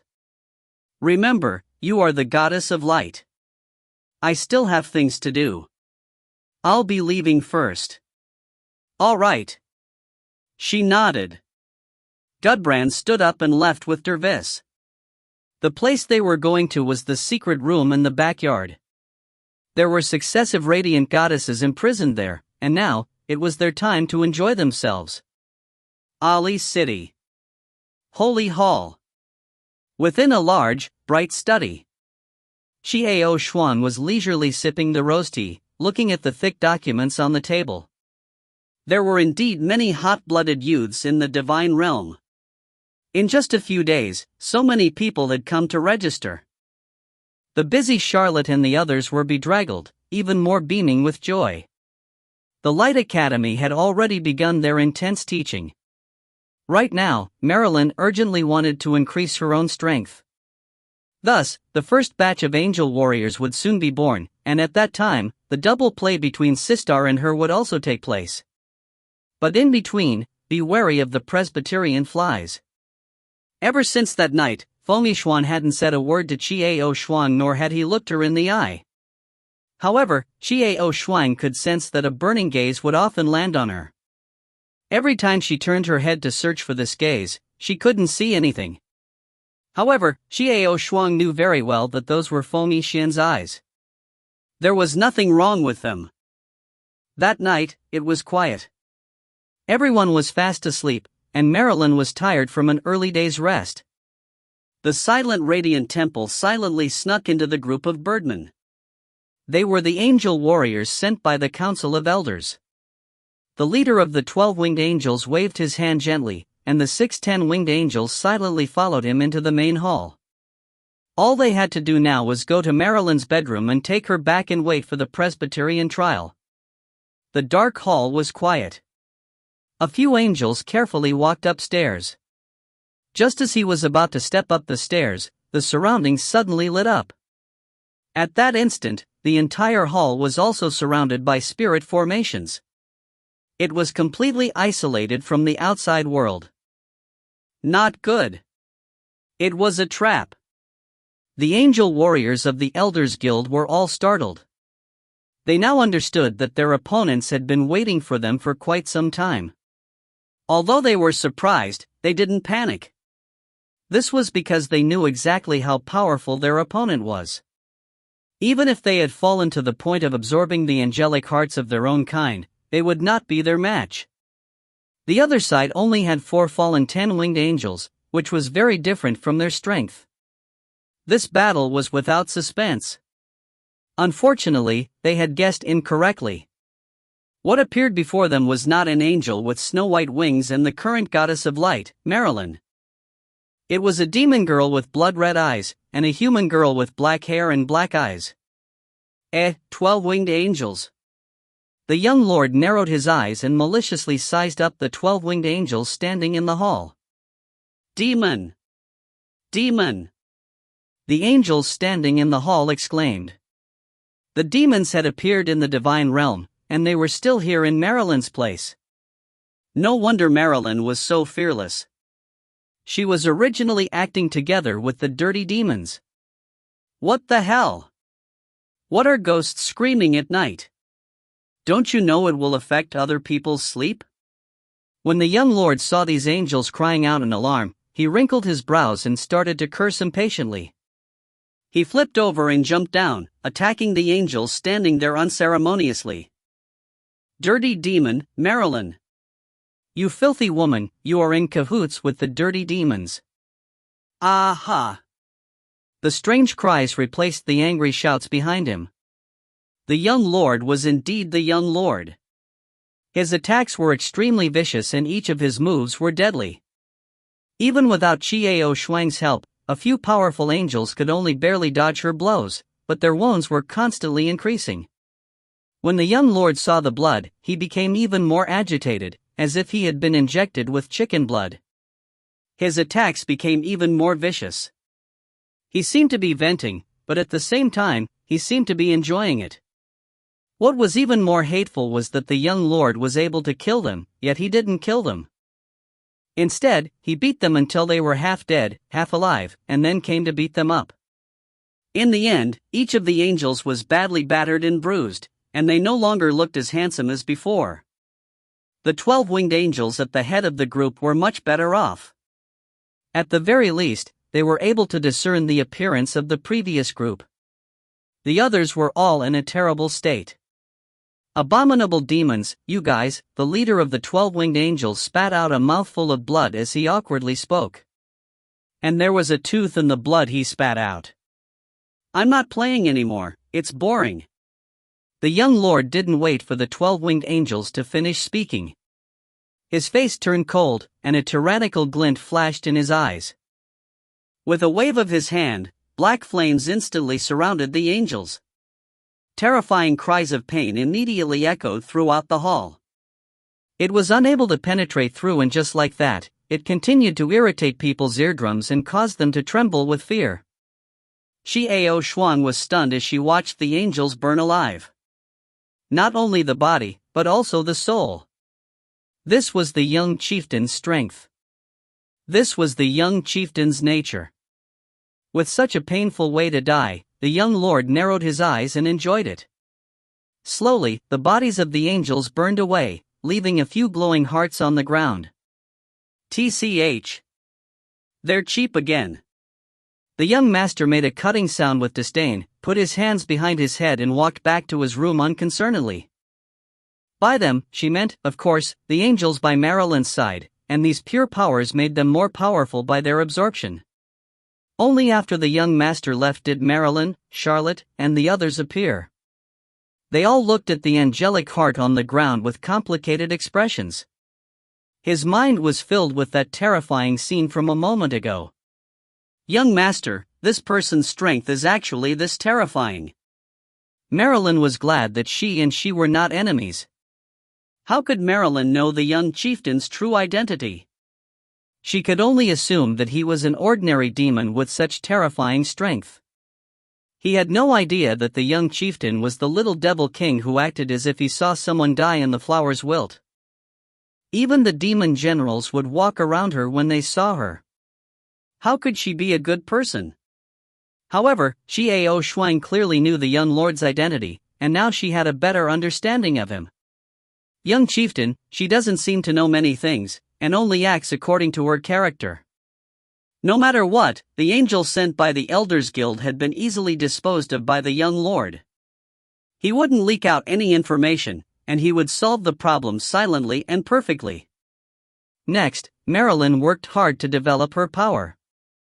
Her people are constantly blessed in nearby cities and in the city of Orleans to solve problems for people. More young people came to the selection, proud to be angel fighters. Soon, Marilyn's angel warriors already had 4 winged angels. The Elders Guild waited again and again but did not wait for the satisfactory news. The angels they sent out just disappeared like a stone sinking into the ocean. Marilyn's power, however, was at its peak. Marilyn's reputation rose to an unprecedented level after several attacks by Sistar and the successful defeat of Marilyn's men. The whole of Orleans was a festival of flowers and applause, delivered to the Temple of Light and to the angels of Maryland without a shred of stinginess. Xiao Shuang looked out the window at the jubilant crowd below. The Maneki Nico lazily laid down on top of Xiao Shuang's head and looked down. Camille, Xiao Shuang suddenly spoke in a low voice. What's wrong? Camille asked gently, brewing rose tea. Do you think these people are crazy? Sistar hadn't done anything unforgivable, but these people hated him. The Radiant Temple and the Darkness Palace didn't have any conflict of interest, but they fought every day. The Radiant Temple had always wanted to destroy the Radiant Temple. What is the meaning of this? Xiao Shuang asked casually. This is their belief in survival, their spiritual dependence. Camille smiled and handed over a teacup. Simply put, they are bored and need to find something to do. Xiao Shuang stood up and took the teacup from Camille, but in her heart, she was in deep agreement with Camille's words. These people were obviously looking for something to do. It was the same with the Holy War. Because of these people's boredom, their lives would be reduced to ashes. He absolutely would not allow such a thing to happen. As Maryland's influence grew more and more stable, the Council of Elders would never swallow its anger again. They're going to make a big move soon. But they would not be allowed to do so. The best defense is offense. It was better to strike first. A faint smile appeared on Xiao Shuang's face. At this time, the sound of knocking came from the door. Miss Ao Shuang, I have your guest. The maid in white respectfully said to Xiao Shuang. Customer? In the divine realm, did he know anyone? Xiao Shuang looked at Camille with suspicion. Who could it be? If you find any errors, ads pop-up, ads redirect, broken links, non-standard content, etc., please let us know. Report chapter so we can fix it as soon as possible. Chapter 251. Stunning Edge, C251. After thinking about it for a while, Xiao Shuang still couldn't remember who she knew in the divine realm. It was possible that the White Emperor, Heiyu, or Long Lingyun had come to find him. However, if they came to find him, would this be the way? Probably not. So it shouldn't be any of them. Who could it be? Under the guidance of the female attendant, Xiao Shuang walked into the reception hall. As soon as she reached the door, she heard a bright laughter. Ha, you are much more pleasing to the eye than the previous Angelica. That little girl has been lying about her authority and has been talking about the Elders Guild all day long. He seemed to have heard this sonorous voice before. Xiao Shuang frowned as she searched through her mind for this bright voice. Suddenly, she came to a realization. Isn't this the dragon god's voice? Xiao Shuang clearly remembered that arrogant bastard from back then, but what was the dragon god doing here? What was the reason for him to look for her? Pushing the door open, he saw the person who was sitting on the chair laughing out loud. This old man that was brimming with spirit was the dragon god? West Star was there as well, chatting and laughing with the dragon god. When he had taken over the Radiant Temple, the dragon god had sent out a large number of draconic clans to take sightseeing missions, which had played a crucial role. West Star was naturally very enthusiastic about the dragon god. Aha, little lass, come here, let me see you. When the dragon god saw Xiao Shuang enter, he waved his hands intimately. Xiao Shuang blinked her eyes. Looking at the dragon god's happy face, she didn't know what to do. Ha, little lass, you haven't seen me before, I already knew about you. Come, the dragon god smiled and waved at Xiao Shuang. After hesitating for a moment, Xiao Shuang walked over. Xiao Shuang was puzzled. Why was this dragon god so intimate with her? It was the same as seeing a long-lost family member. Was it that exaggerated? How would she know that the dragon god's personality was despicable and shameless? After knowing her personality, the dragon god had already taken her as a soulmate. She didn't know whether to laugh or cry.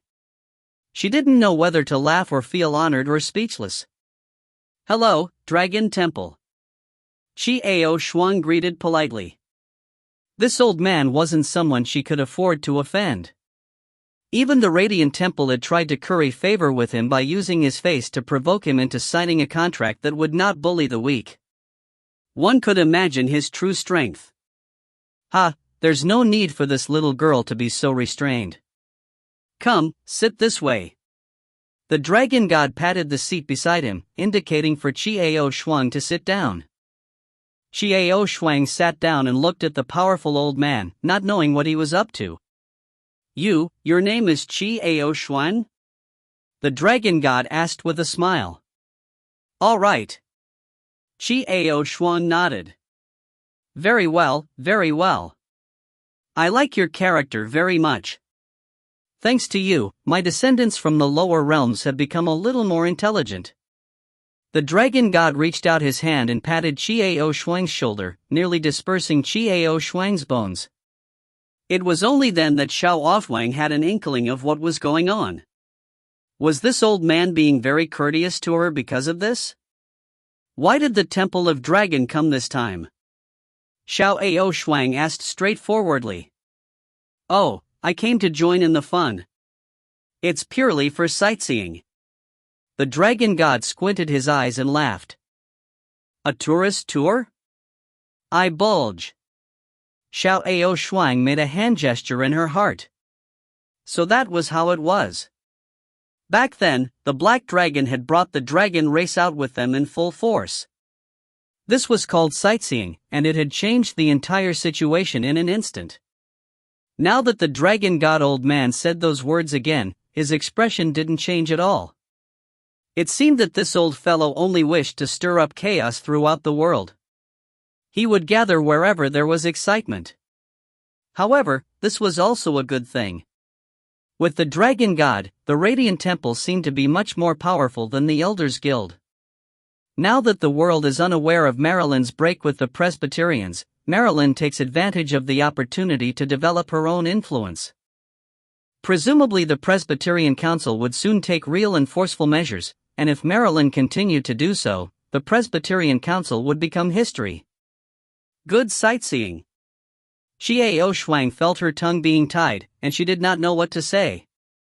This old man's identity and strength were very special. He was not someone that was easy to fool. Right, that bastard Austin is coming as well. I think I brought your friend with me. The dragon god laughed heartily. When Austin was mentioned, he seemed much more spirited. Friend? Chiao Shuang was puzzled, but she suddenly understood. Was this referring to the White Emperor Blackfeather or Lun Lingyun? Who is Austin? Austin is an elf god. He loves gambling. Sistar added. Xiao Shuang suddenly remembered that she was branded by the dark god. Cliff and her master originally wanted to ask the elf god to remove the mark, but the elf god seemed to have agreed not to remove it after losing the bet with West Star. If not, the moment he said that, Chiao Shuang actually remembered this matter very quickly. Xiao Shuang glared at West Star. He seemed to have thought of something and quickly shut his mouth tactfully. It's a cold-looking silver-haired kid. They should be here soon. The dragon god did not notice the abnormality of the Western Star. Instead, he happily spoke of the person who came with the elf god. Long Lingyun. It was Lingyun, and he was with the elf god. However, what were these few gods doing together? Something to do with this holy war? Not likely. The elf god and the dragon god would not interfere in the affairs of the divine realm. They were both under the control of the Radiant Temple. It wasn't that they didn't have the ability to control it, but that they didn't want to. But what were they all here for, when they were helping Marilyn to become the new Radiant Temple? Haha, it's here. I could smell the stench of Austin from far away. The dragon god laughed and said while looking at the door. Bartle, you old bastard, I want revenge. A roar came from outside the door. However, even though this voice was filled with anger and vulgarities, it was still pleasant to hear. Come, I'll accompany you. You idiot who lost 10 bets and 9 bets. The dragon god directly leaped up from the sofa, rolled up his sleeves and glared at the door, waiting for the people at the door to appear. Oh, the dragon god's name is Bart, and besides the elf god's bet, he's actually a loser with 10 bets and 9 losses? This was really the biggest gossip of the divine realm. It was unknown if the elves in the mortal realm knew that the pure and noble nature of the elf gods was actually like this, or if they would be so angry that they would vomit blood. At last, the appearance of the elf god appeared at the entrance. With a single glance, Xiao Shuang was stunned by the appearance of the person in front of her. What a beautiful person! Her soft green hair shone with an enticing luster as it flowed down naturally. It was exquisite to the point that there was not a single flaw on her face. Her clear green eyes, and her every movement were suffused with an elegant aura. His smile was so intoxicating, his manner so dazzling. His slender body and the strange mark of beauty between his brows made him appear even more mysterious and handsome. However, his speech and manner were completely inconsistent with his elegant appearance. Bartle, you old bastard. Last time, you won my green eye stones. This time, I want to win it back. The beautiful elf god rolled up his sleeves, roared, and rushed over in quick steps. Afraid of you? I'll do it. Bartle even stepped on the tea table and viciously glared at the elven god Austin. Xiao Shuang's eyes did not move away from the door. Lingyun, where is Lingyun? Didn't the dragon god say that Lingyun and the elf god came together?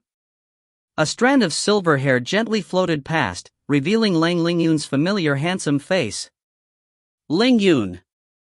Xiao Shuang blurted out with a smile. Ao Shuang. Lingyun's originally cold face revealed a faint smile when she saw Xiao Shuang. The gray-clothed man beside Lingyun was still wearing a wide cloak, his hat obscuring his appearance. He was still so mysterious that he didn't reveal his true face. Why are you with the elven god? Xiao Shuang smiled as she stepped forward. After passing through that passageway, I finally landed in the territory of the elf god. After that, the elf god sent people to inquire about the situation with such a big commotion coming from your side. After knowing that you were here, I was prepared to come over. The elven god and the dragon god have also arranged to come and find the god of darkness. Lingyun explained. Xiao Shuang frowned. In that case, the elf god and dragon god were the ones who found out about the cooperation between the god of darkness and Marilyn. Otherwise, why would they come here to find the god of darkness, or did the god of darkness reveal it to them? With the goddess of darkness's treacherous and shameless personality, he would definitely leave something behind. So, it seems that the god of darkness purposely revealed this to the dragon god and the elf god? It didn't matter, as long as they mastered the scale themselves. So, the White Emperor and Black Feather aren't with you guys anymore? Xiao Shuang asked. Yeah, I didn't see them, and I didn't hear from them. Lingyun looked around, and seeing Camille and the others, she was not surprised. The elf god and the dragon god had already readied themselves. The two of them stood on the coffee table without any image, preparing to start their usual gamble. When Xiao Shuang saw their so-called gambling, her jaw almost dislocated. It was actually stone scissors. Gambling without such level of skill. It truly made one vomit 3 liters of blood. The elf god let out a pitiful cry, because what he produced was cloth, and the dragon god scissors. Poor Elven. Well, I have a better gambling method in the Temple of the Dragon and the Temple of the Elves. Do you want to try it?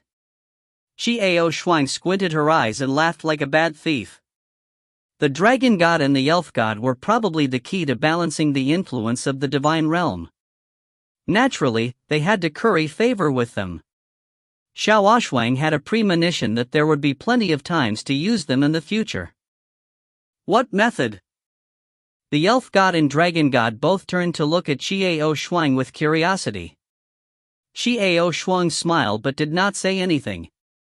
However, not long after, a barrier was set up in an elegant small hall in the rear courtyard of the Radiant Temple. Bang!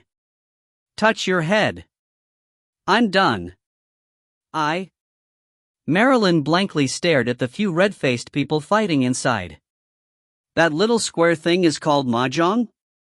Was he that attractive? The god of darkness, the dragon god, and the elf god could not bear to let go. Only Camille played elegantly. The few of them were very smart, and Xiao Shuang knew how to teach them. Now, the fight was in full swing. The Elders Guild will definitely make a big move.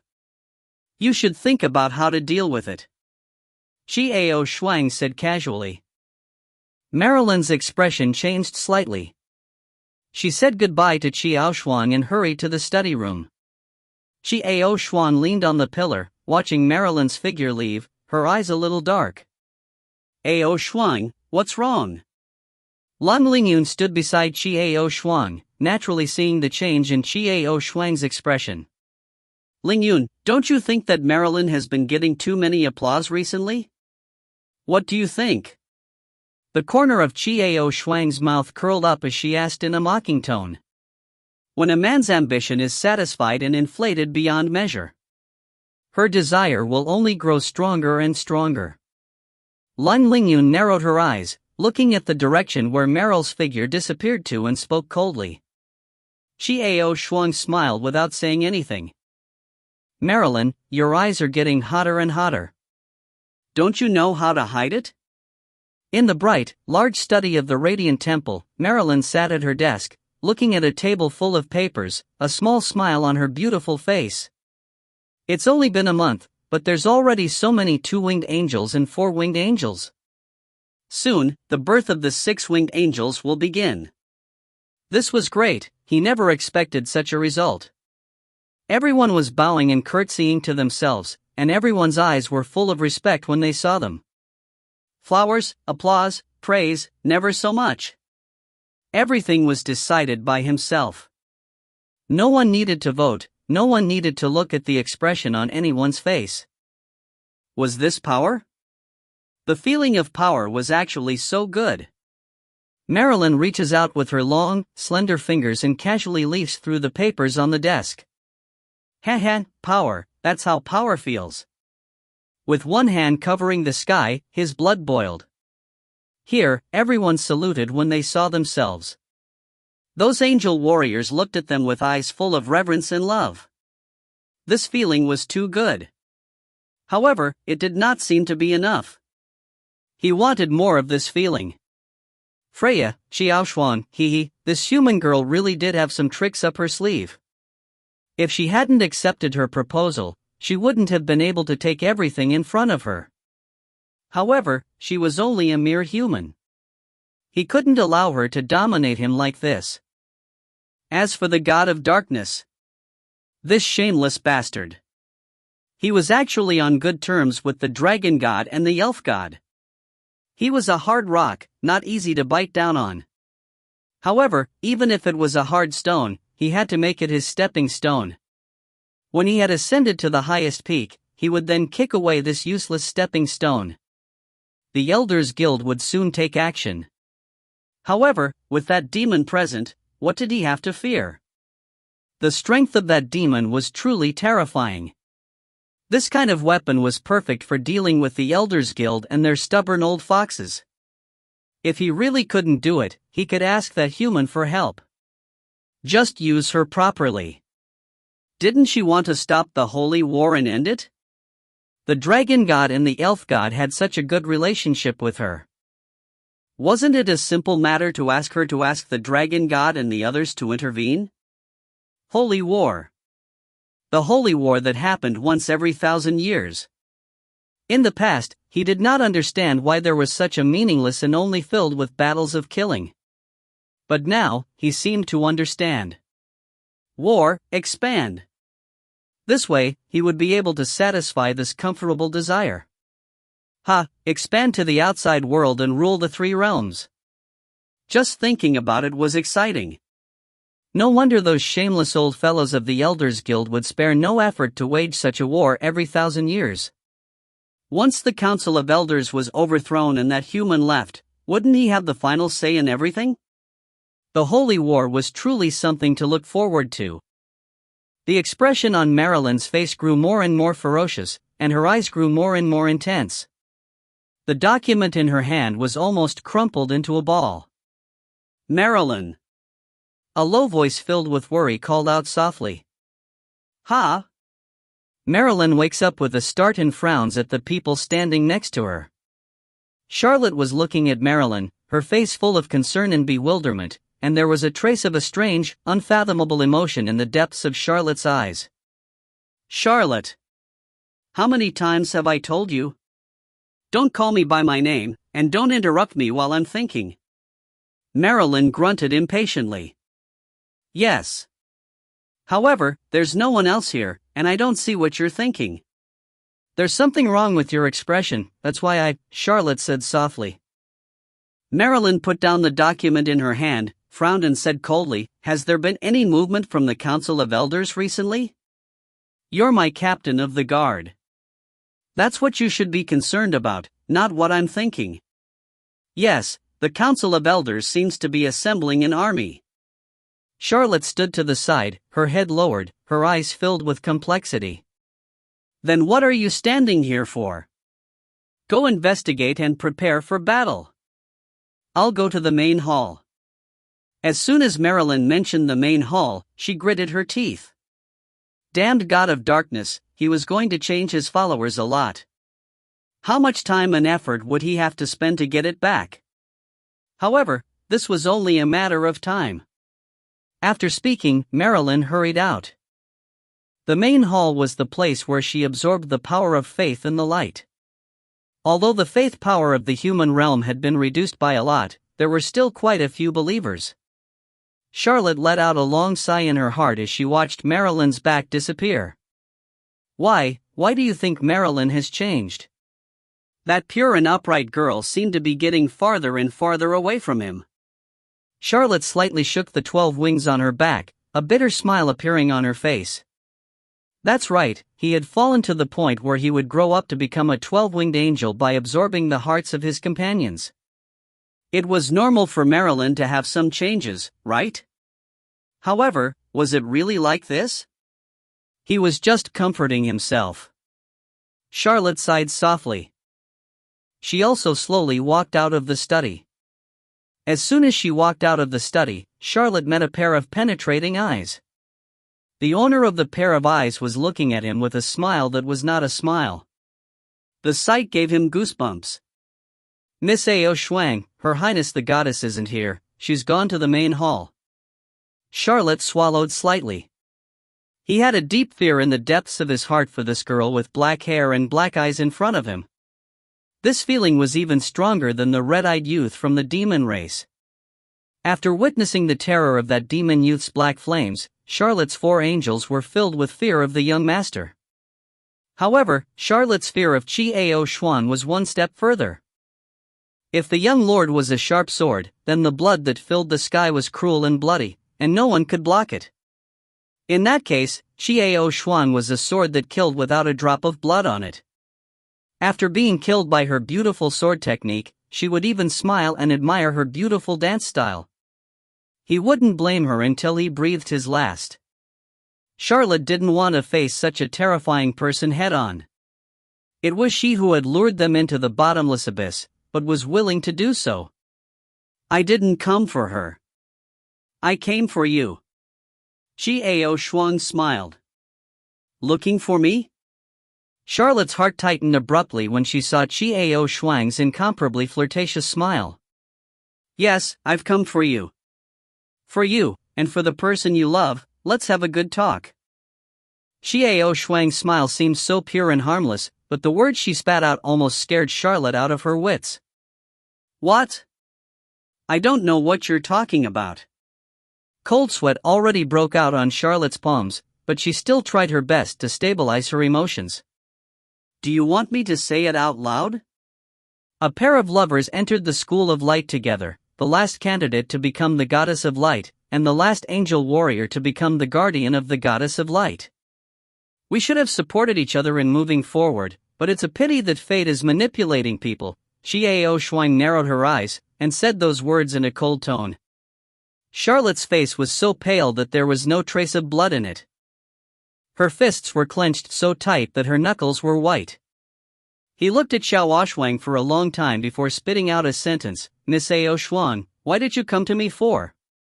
As long as I don't hurt her, I'll promise you anything, even if my soul falls into endless hell. Your soul and body have long since willingly fallen into hell. Xiao Shuang sneered and said without any hesitation. He just couldn't bear to see these people acting as if they were being forced into prostitution. I didn't come to you to harm her. On the contrary, I came here to help her and the rest of you. That way, she wouldn't lose her way and end up with nothing left of her. Xiao Shuang was not polite at all. Charlotte's expression changed again and again. Finally, she let go of her clenched fist and said in a low voice, "This isn't the place to speak. Please follow me, Miss Ao Shuang." Charlotte turned around and walked in front as soon as she finished speaking. Xiao Shuang smiled faintly. She raised her head and nodded to the air before turning around and following behind Charlotte. After the two of them left, Long Lingyun appeared. Master, the figure of the gray-robed man beside Long Lingyun also appeared. Long Lingyun remains silent.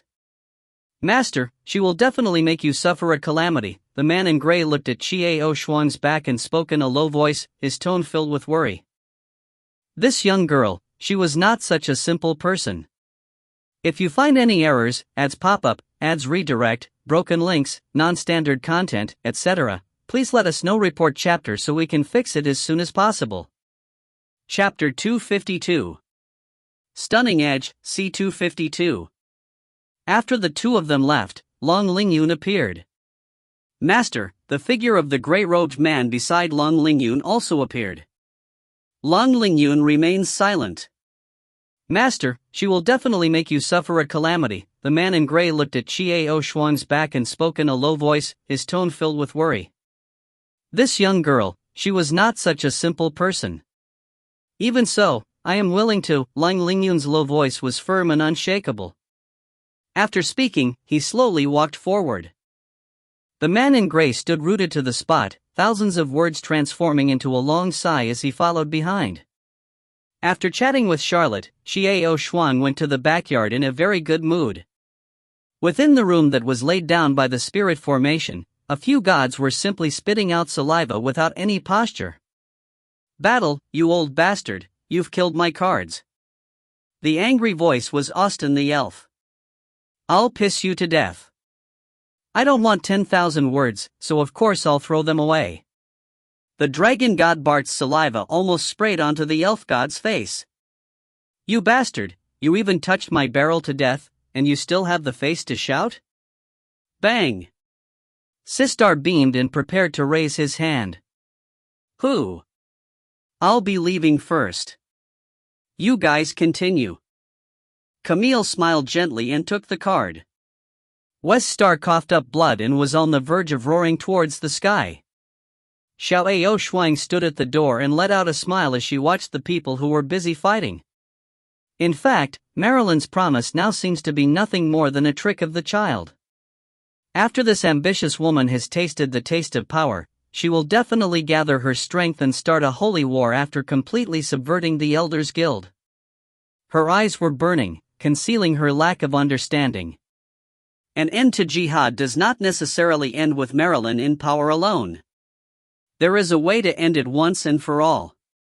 If Marilyn were in power, she would promise to stop the holy war. But after he left, 1,000 years later, 2,000 years later? She will cover the sky with one hand, and everything will be up to her. Who could stop the holy war? However, there was still a way to keep the Radiant Temple and the Presbyterian's Light Presbyterian Chamber fighting on forever. There was no peace, no peace. How could a god realm still have the energy to start a holy war? The old guys from the Elders Guild were probably hopping in anger.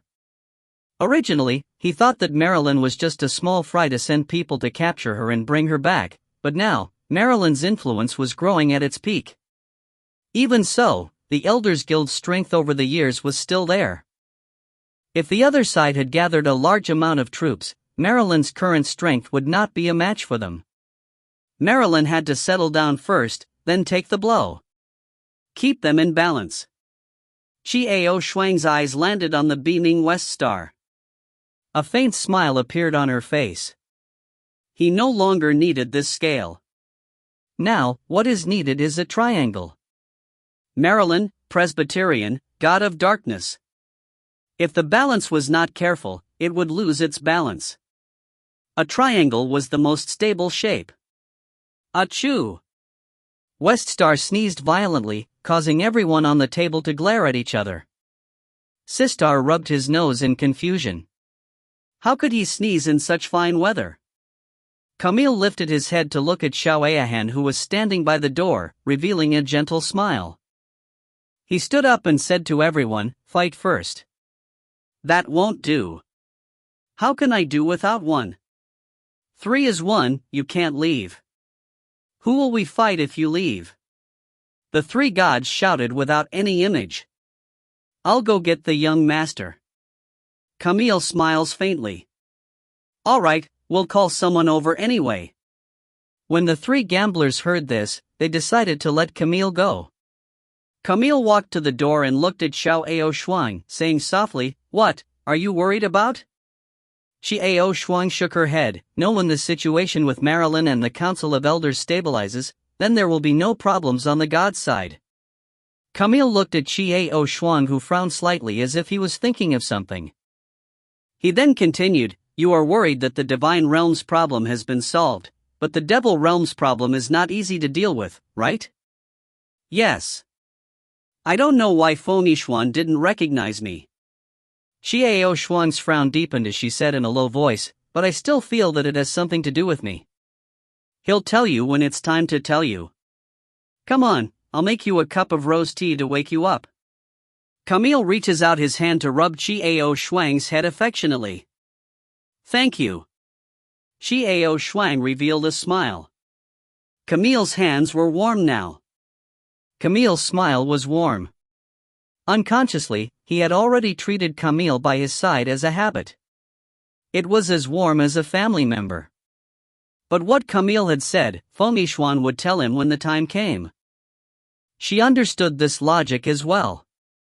However, he was afraid that it would be too late by then.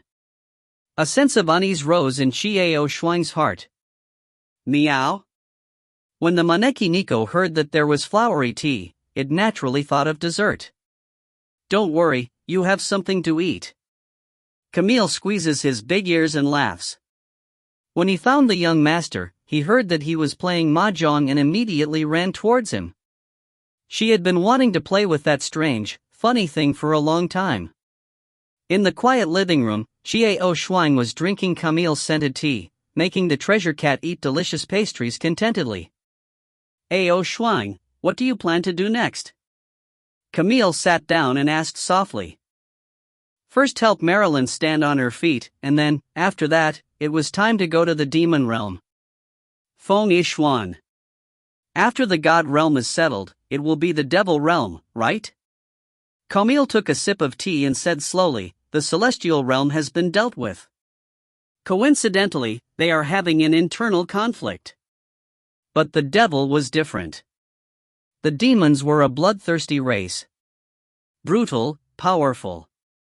As kings, it's not easy for them to give up on the holy war." Camille leisurely helped to analyze the situation. "I know," Xiao Shuang put down her teacup and sighed. "However, if Feng Yixuan and the young lord were doing their best to end the holy war, then what about the devil king? Even if they wanted to terminate it, if the infernal king was unwilling, everything would be for naught." While Xiao Shuang was thinking with a frown on her face, there was a knock on the door. "Miss Ao Shuang, Her Highness the Goddess has invited you over to discuss some important matters." The maid at the door said respectfully. Even their goddess was extremely courteous to this mysterious black-haired girl. Of course, there was no need to mention them. Xiao Shuang and Camille looked at each other, and Xiao Shuang revealed a mocking smile. It seemed that the Elders Guild's movements were faster than expected. Got it. I'll be there right away. Xiao Shuang nodded slightly, indicating for her maid to leave first. It seems that a war is about to break out in the divine realm. Camille smiled gracefully and gently. There was a hint of schadenfreude in his smile. Well, the Council of Elders can't wait any longer. Xiao Shuang stood up, a mocking smile on her face. Let's go take a look. What will Marilyn do this time? Camille stands up, nods cheerfully, and walks with Xiao Shuang to Marilyn's study. Upon entering the study, Xiao Shuang saw that both Feng Yixian and Lang Lingyun were there. And since the young lord wasn't here, he should still be fighting a few divine generals. Upon entering, Lang Lingyun smiled and nodded at Xiao Shuang. Xiao Shuang replied with a smile. His eyes shifted to Feng Yixian, but he lowered his head and didn't look at her. After Xiao Shuang cast her gaze towards Marilyn, she felt that familiar fiery gaze on her again. Why? Xiao Shuang wanted to grab onto Feng Yixian and ask. Why are you always like this? What was the unspeakable difficulty? Why don't you come out and solve it together? Miss Xiao Shuang, this time, please help me out with your friends.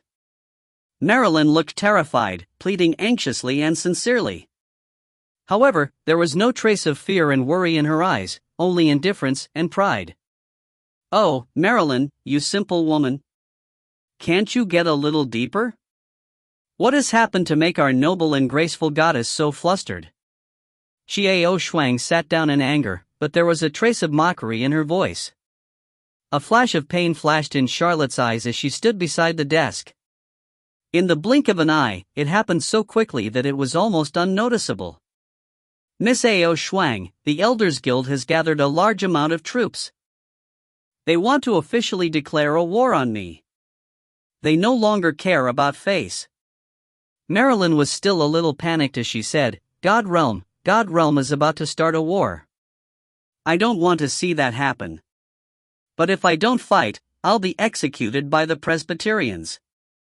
The promises I have made are simply impossible to make. The Holy War was still on schedule. Therefore, please ask Miss Xiao Shuang and your friend to help me win this war. Xiao Shuang raised her eyebrows. Oh, Marilyn has made progress. You know how to threaten yourself in this way. Xiao Shuang didn't immediately respond to Marilyn's words. Instead, she slightly raised her eyebrows at Charlotte, who was standing behind Marilyn.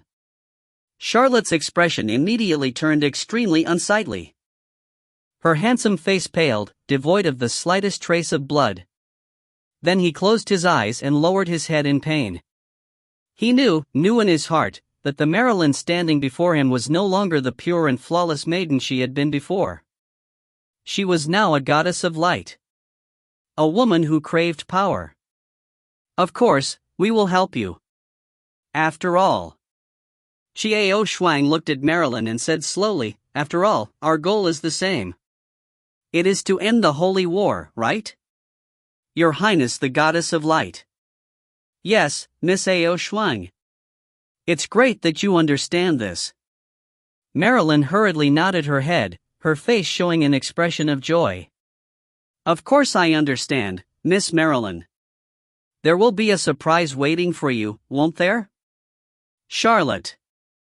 Out of the corner of her eye, Xiao Shuang glanced at Charlotte, who was looking at her, and smiled faintly. By the way, Your Highness the Goddess, the two people I asked you to find for me, have they found their whereabouts? Xiao Shuang asked lightly. He had asked Marilyn to look for White Emperor and Black Feather. After such a long time, the two of them should have found their whereabouts. Oh, yes. Yes. Marilyn nods. I was about to tell you about it. They found them 2 days ago. They're coming this way now. Thank you, Lady Goddess, for your help. Otherwise, I wouldn't know how to find them. Xiao Shuang smiled as she thanked him. Letting the Goddess of Light step forward to look for others was indeed a good thing. The first one could be searched in broad daylight, unlike the god of darkness, West Star, who was definitely not that convenient. Second, natural efficiency. In the divine realm, if the goddess of light issued an order looking for someone, wouldn't the subjects give them absolute cooperation? It's nothing. Marilyn smiled gracefully. At that time, it will be much easier to fight against the Elders Guild. With their help, it will be much easier.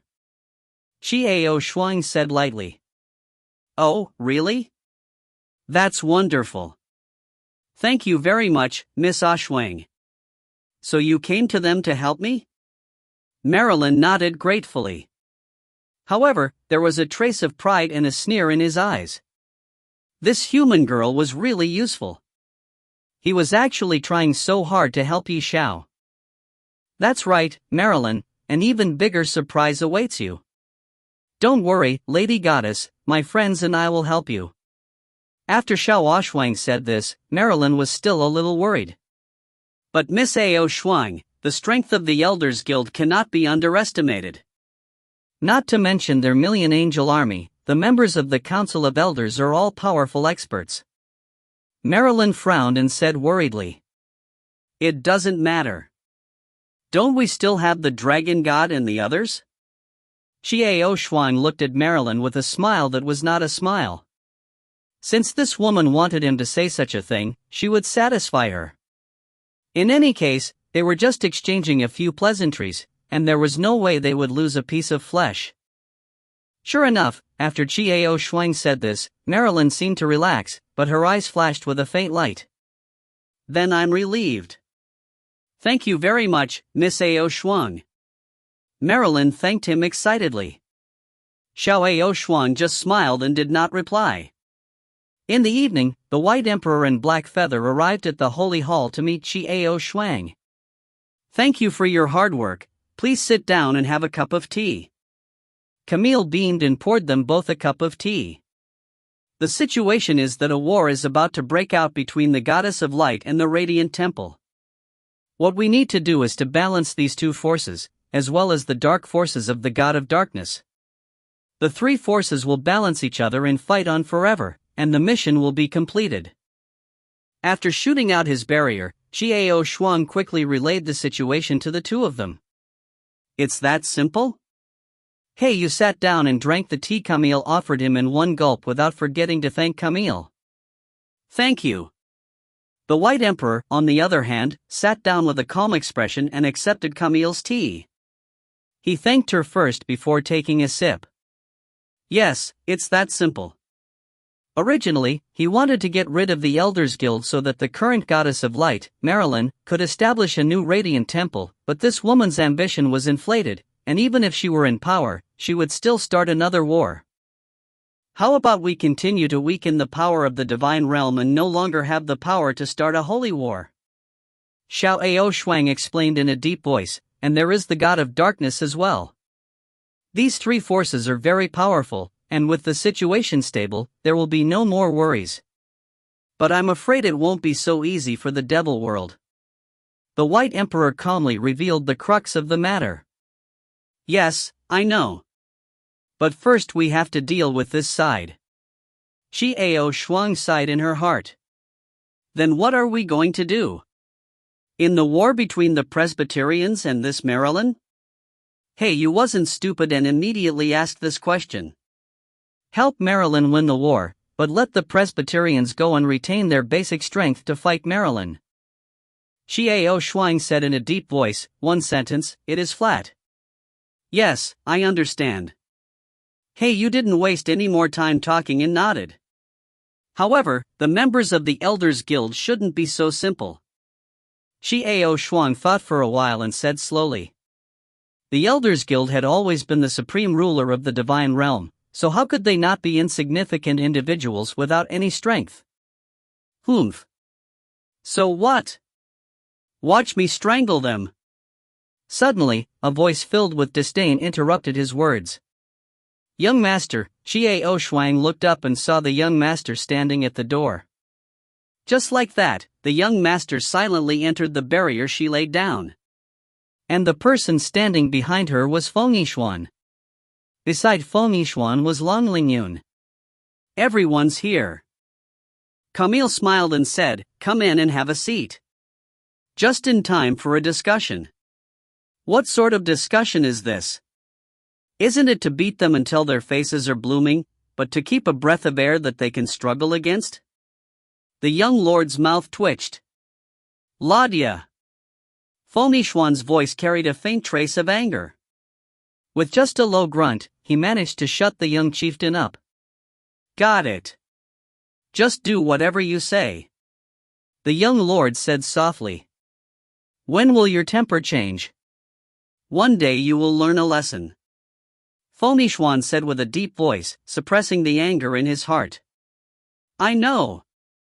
The young lord's voice became softer and softer as he glanced at Camille. I'm sorry, I was lacking in manners earlier. Camille's smile was still gentle, and he nodded slightly to show that he didn't mind. Xiao Shuang said with a complicated look on her face. Young master had probably never met an opponent before, which was why he was so unrestrained. She was proud, she was arrogant. However, as Feng Yixuan had said, with young master's personality, if he encountered a setback one day, she would be able to learn a profound lesson from him. He didn't know if he was going to collapse or if he was going to fight back. We will cooperate with you. Feng Yixuan said in a low voice before turning around to leave. Xiao Shuang opened her lips slightly, wanting to stop Feng Yixuan. The young lord glared at Xiao Shuang, using his body to block her gaze. Then, he turned around and left angrily. Ao Shuang, Lang Lingyun's expression was complicated. How could he not see the worry and hesitation in Xiao Shuang's eyes? She wanted to chase after him, but she couldn't. Xiao Shuang finally let out a soft sigh and said slowly, let's just leave it at that. Anyway, the Elders Guild's foundation should not be damaged. Everyone, be careful on the battlefield. After Xiao Shuang said this, she stood up and quietly left with a tired face. Lang Lingyun stared at the back of Xiao Shuang, but didn't say a word. War break out. When the 1 million angel army assembled by the Council of Elders pulled out of the central city and declared war on Maryland's divine radiant force, the entire God realm was in an uproar. What is this? Everyone was confused. In the past, the Radiant Temple fought in the current Radiant Temple? Marilyn wasn't stupid. She was prepared. After all, she was the real Radiant Goddess, so she quickly gathered 800,000 of the angel army. Although her strength couldn't be compared to the army gathered by the Elders Guild, their numbers were almost the same. It was not easy to gather so many troops in such a short period of time. He could tell that this Marilyn was very skillful. It was obvious that the Elders Guild had decided to eradicate Marilyn completely this time around. All of the members of the Elders Guild had mobilized, including the next goddess of light, Flora. As for the 12-winged angels, they were all moving at full force, and their formation was absolutely astonishing. On the other side, Marilyn will go to the battlefield herself to boost the morale of the soldiers. This day had finally arrived. The battlefield unfolded in a plain. White wings filled the sky, flapping their wings incessantly. The trumpets sounded, and the archangel warriors on both sides fought for their honor. Xiao Shuang and the rest of the group stared coldly at the battle on the stage. In truth, to be more selfish, it was to hope that the more desperate the fight, the better. This was because this would greatly reduce the strength of the divine realm and prevent them from starting a holy war. Blood rained down from the sky, and white feathers fluttered in the sky. More and more white feathers were dyed red. Angels shrieked as they fell, and some of their limbs even fell off. Is this war? Xiao Shuang frowned as she looked at the scene in front of her.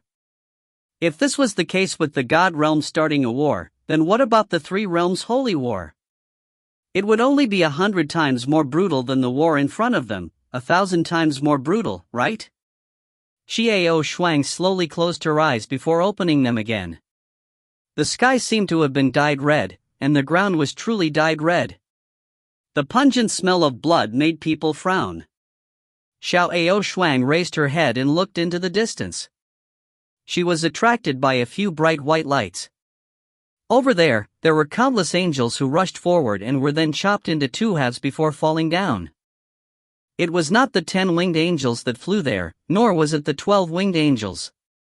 It was an angel with 16 wings. 1, 2, 3. There were a total of 9 16-winged angels. Is he a member of the Elders Guild? Xiao Shuang narrowed her eyes, a pair of bright fiery wings unfurling on her back as she flew up into the sky, facing the 16-winged angels. Fomi Xuan, Lun Lingyun, and the others followed closely behind Xiao Shuang. Camille stood still, watching the battle with a calm expression on his face. Xiao Shuang's eyes revealed 16 pairs of conspicuous pairs of white wings. They were getting closer and closer. If you find any errors, ads pop up, ads redirect, broken links, non-standard content, etc., please let us know. Report chapter so we can fix it as soon as possible. Chapter 253. Stunning Edge, C253. The 9 16-winged angels all held their greatswords in their hands, their faces filled with disdain as they effortlessly chopped the surrounding angel warriors into two halves. The feathers flying around them were dyed red before slowly drifting down. Charlotte and the other angels also followed behind Xiao Shuang to welcome her. All the wings and 4-winged angels slowly retreated, leaving space for them. Heh, Charlotte, loyal warrior. I didn't expect you to advance from a mere 8-winged angel to a 12-winged angel in such a short time. How much angel heart did you absorb? The leader of the 16-winged angels jeered at Charlotte, looking at her with a strange, sinister tone. The angel was Gudbrand of the Presbyterian Church, the grandfather of Flora. Charlotte's face turned pale all of a sudden, and her entire body trembled even more. You dirty traitor, your soul is filthy to the extreme.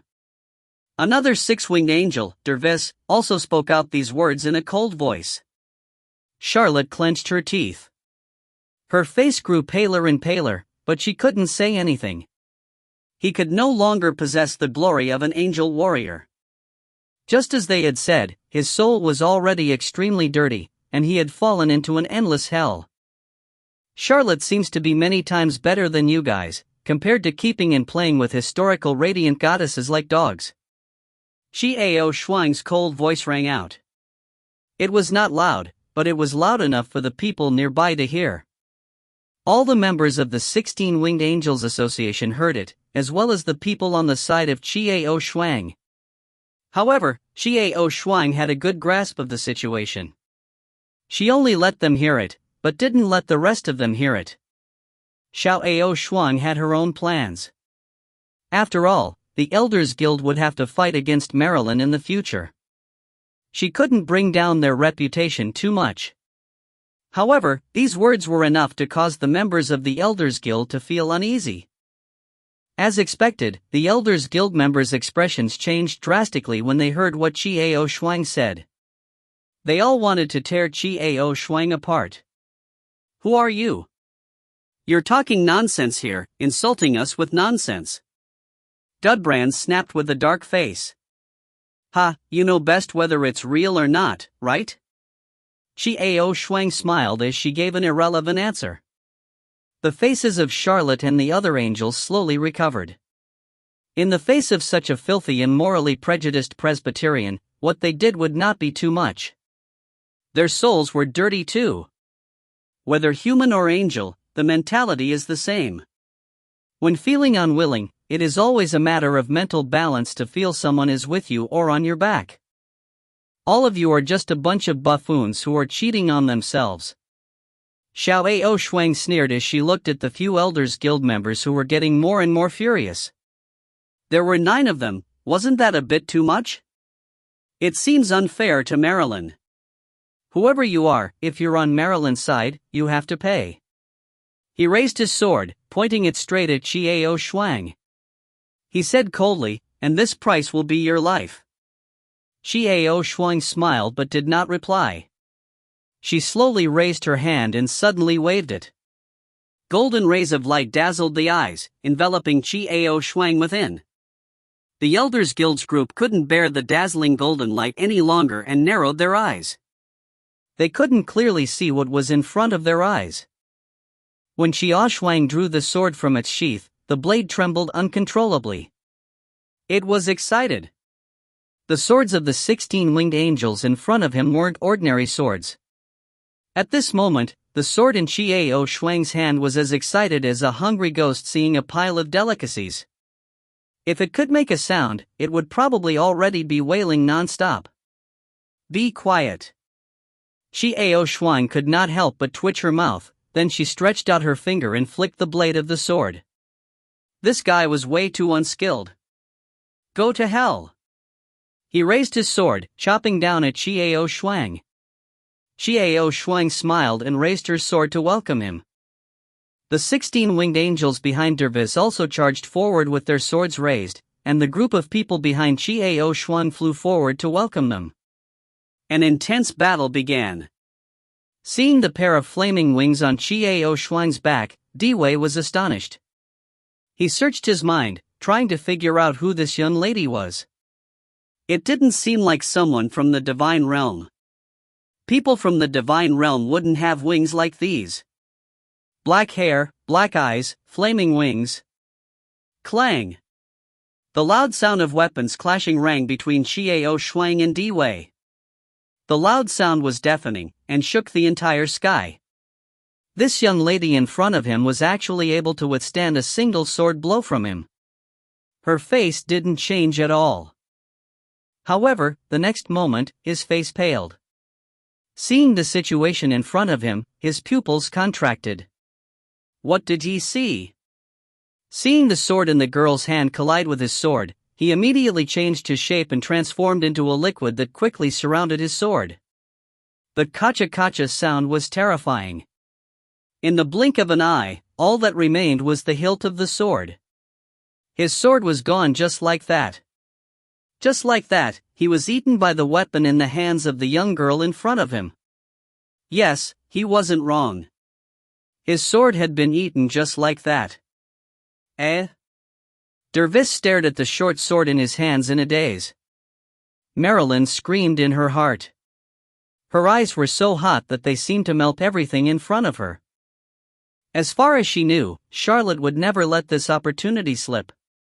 She would definitely go up and get rid of those old bastards. For him, and for himself. Marilyn was full of confidence and felt that the future was bright. The position of supreme ruler of the divine realm was immediately available. He would lead the three realms and become the ultimate hegemon.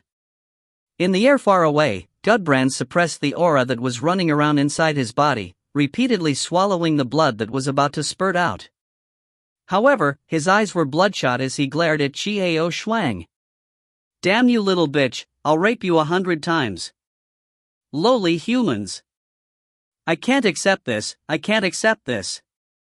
Gudbrand could bear it no longer and finally spat out a mouthful of blood.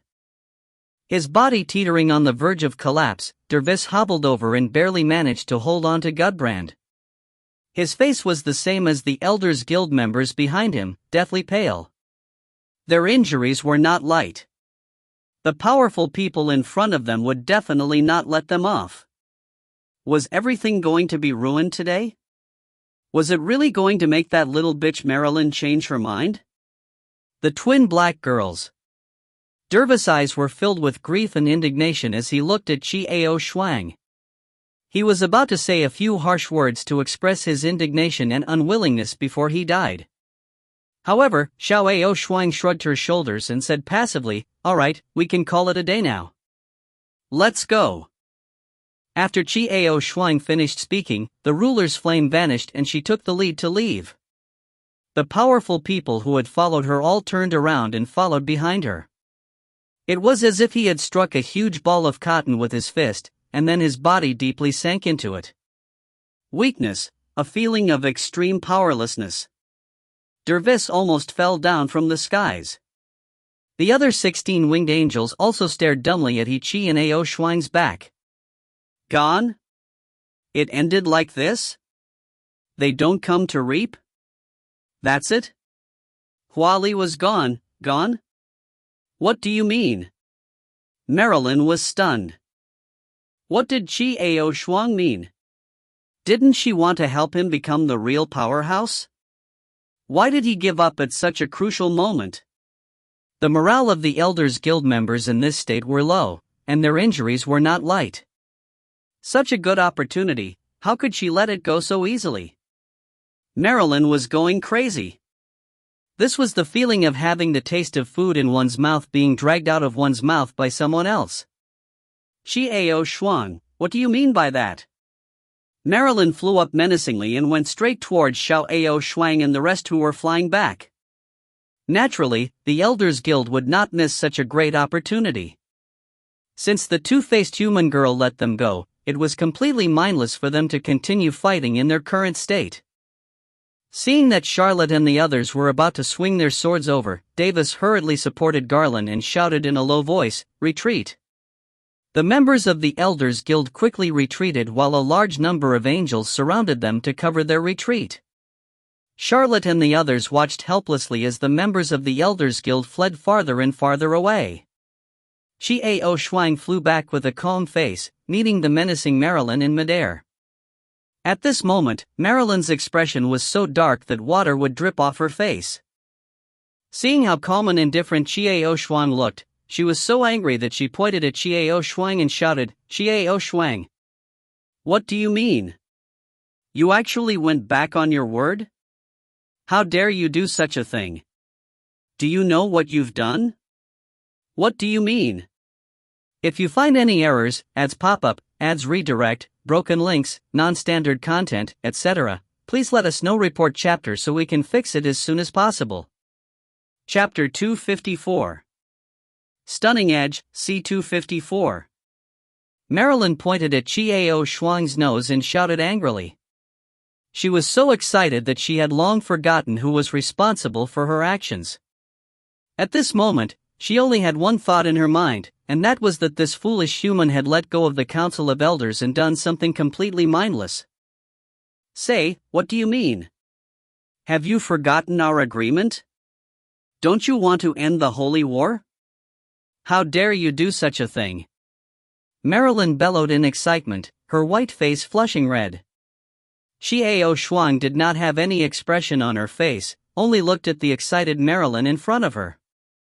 Looking at how Chiao Shuang did not react, Marilyn became more and more angry. Just as she was about to say something more vicious, Chiao Shuang slowly opened her mouth and spoke with a light voice. "I never had an agreement with you. Don't forget how you became the goddess of light.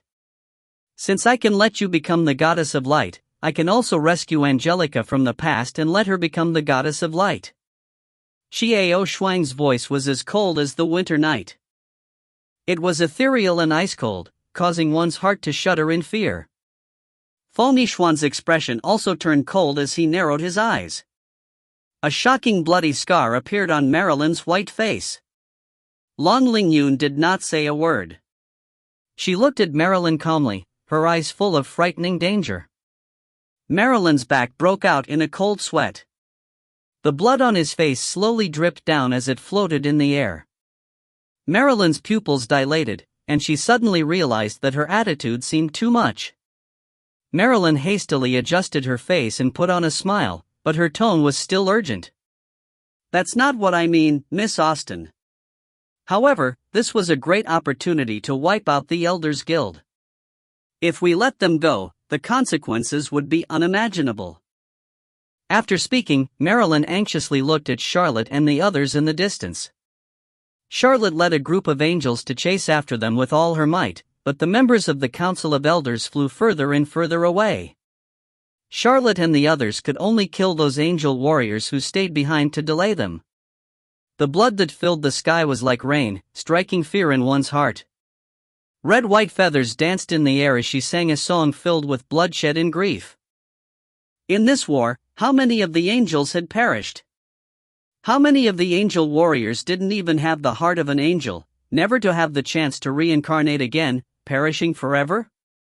Elders Guild, you've lost a lot of strength this time, haven't you? Xiao Shuang turned around, staring at the brutal war that was still going on in the distance. An indescribable feeling arose in her heart. Charlotte was still leading the angel warriors in pursuit of the Elders Guild. However, Charlotte intentionally or unintentionally released some powerful angels. It had nothing to do with the private conversation between Qi and himself that night. It has indeed weakened a lot, but we can't exterminate them all.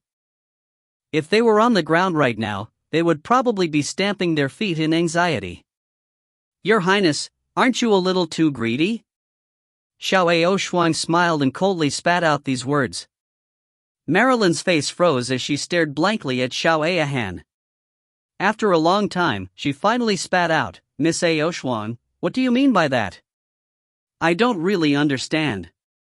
Literally. Xiao Shuang continued with a faint smile on her face, let's just leave the rest to you. You are an intelligent person. Miss Ao Shuang, I don't understand what you mean. Marilyn's expression changed drastically, but she still steadied her emotions, trying her best to remain calm as she said to Xiao Shuang, don't tell me that you don't want to end this holy war? I have not yet become the true ruler of the divine realm. I still can't.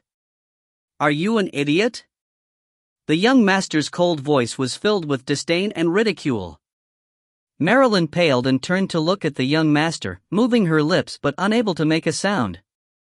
Because the young master's face was full of a mocking smile, his eyes were sharp enough to the point where she was unable to look him in the eye. The young lord's gaze fell on her, making her feel as if she was being stared at by a poisonous snake, making her unable to breathe. You know you can't get rid of the Elders Guild, so you will keep fighting.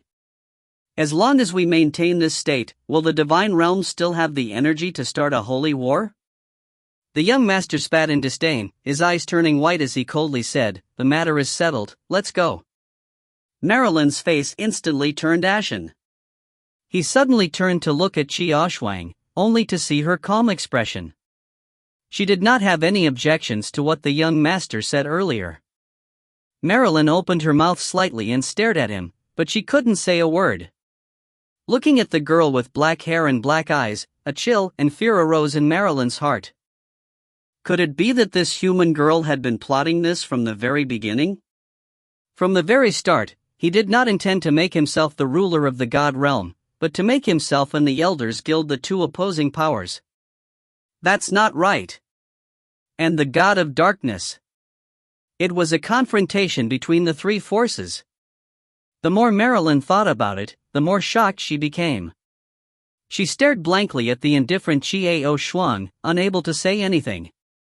This young girl. Twin Dark Maiden, did he really still underestimate her? Or was he overestimating himself? She had already seen through her ambition? How could she have forgotten that she was the one who ousted the previous radiant goddess, Angelica? The legendary Twin Dark Maiden. Desperation flashed across Marilyn's eyes. She looked dispirited as fear flashed past her eyes. She watched as Xiao Shuang and her group flew past her and disappeared from her sight. All that was left in front of her were the blood-colored feathers flying in the sky. Ao Shuang, Camille smiled as he welcomed the return of Xiao Shuang and company.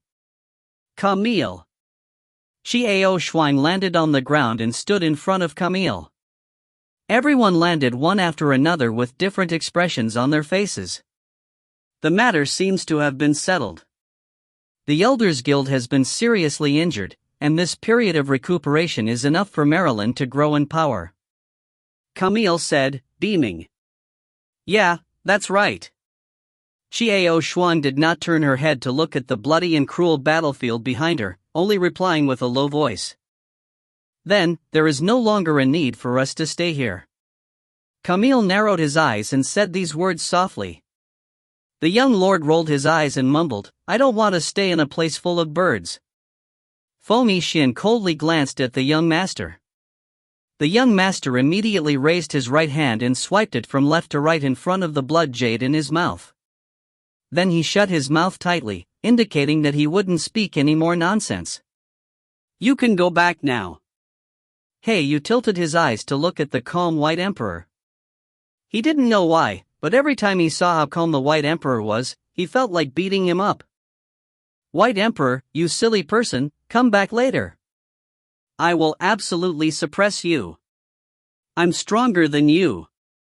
The White Emperor ignored him, still maintaining his composure. Black Feather was so frantic that he wanted to take out his weapon and smack White Emperor on his head. Lan Lingyun turned her head and looked deeply at Xiao Shuang, not saying anything. Fomi Xian, on the other hand, naturally turned his face away from Xiao Shuang. The young master once again glared at Xiao Shuang from behind Fomi Xian. Camille smiled, but there was something in his eyes. Although the matter with the God realm had been settled, West Star would handle the rest well. He wouldn't waste such a good opportunity. However, Xiao Shuang was not relaxed at all. This was because there was still the most troublesome demon world. As for what sort of status Feng Yixuan had in the demon world, he still didn't know.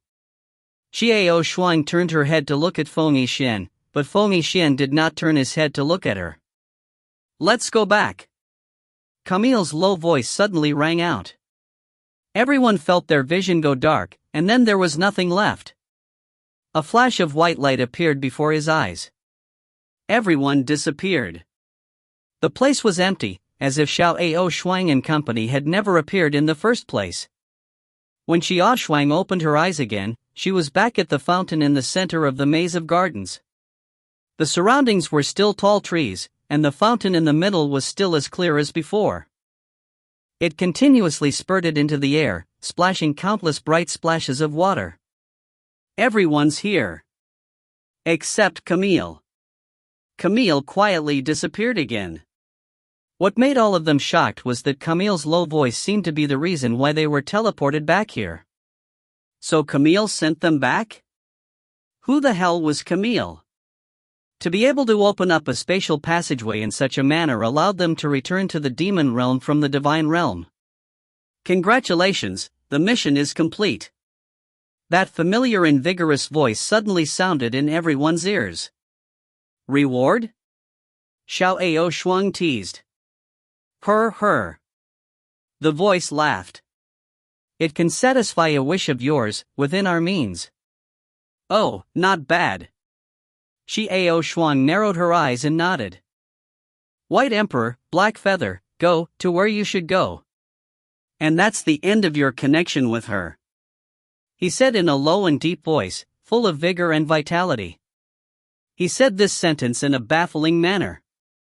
In the next moment, White Emperor Black Feather and Xiao Shuang understood what he meant. At this moment, the contract between the three of them vanished.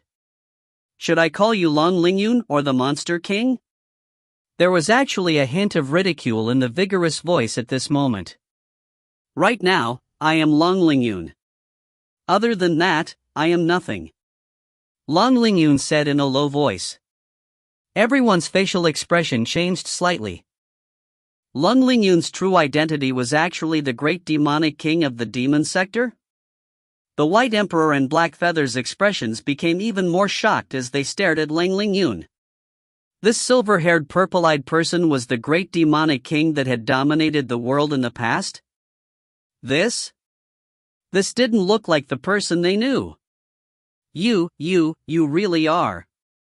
Black Feather felt that his brain was unable to process anything. Lan Lingyun smiled faintly and said lightly, I said, I am now Lan Lingyun. Fine, Lan Lingyun, your reward is as you wish.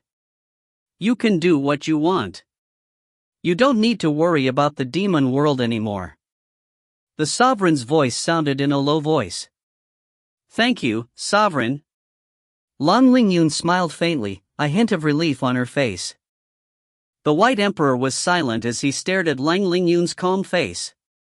The Black Feather was jumping about, unwilling to believe this fact. White Emperor, Black Feather, your reward is to become the great demonic king of the demon sector. At this time, the supreme expert spoke once again. This time, he spoke with a loud voice. A gust of wind blew past, and the figures of White Emperor and Black Feather vanished. Black Feather's angry roars came through the wind, Sovereign, you. What kind of bullshit tea reward is this? Ah. Then the voice died away, and there was silence. You go as well. The White Emperor and Black Feather need someone to balance them out. With you here, they will become even more outstanding monster kings. Lang Lingyun turned around and said in a low voice to the man in gray who had been following her. If this is what you wish, master, then I will obey. The man in gray said those words softly before turning into a wisp of green smoke and disappearing from the spot. So, can I help the two guests from the demon race? The Yixuan realm expert's voice sounded once more. No need. The young lord coldly snorted. At this time, Feng Yixuan moved. He slowly turned his head and slowly walked towards Qiao Shuang. Qiao Shuang was stunned as she stared blankly at Feng Yixuan. This was the first time Feng Yixuan looked straight at her since they had separated. Feng Yixuan walked in front of Qiao Shuang, remained silent for a long time, and looked at her deeply. Her eyes were filled with sadness, love, deep longing, and reluctance. Second. Yi Xian. Qiao Shuang said softly. Ao Shuang. However, Feng Yixuan let out a low shout and suddenly reached out his hand to pull Qiao Shuang into his embrace. Qiao Shuang was stunned, her pupils suddenly contracted. What was Feng Yixuan doing? He hugged himself tightly. What a warm embrace, what a familiar feeling. Again and again, every time he was at his most dangerous and helpless, he always appeared in time. She always hugged herself tightly like this. Ao Shuan, I love you. Feng Yixuan's low voice rang clearly in Qiao Shuang's ears. The young lord's eyes were wide open, his mouth wide open as he stood there dumbly, watching the two of them without moving. However, Lang Lingyun's expression was extremely complicated.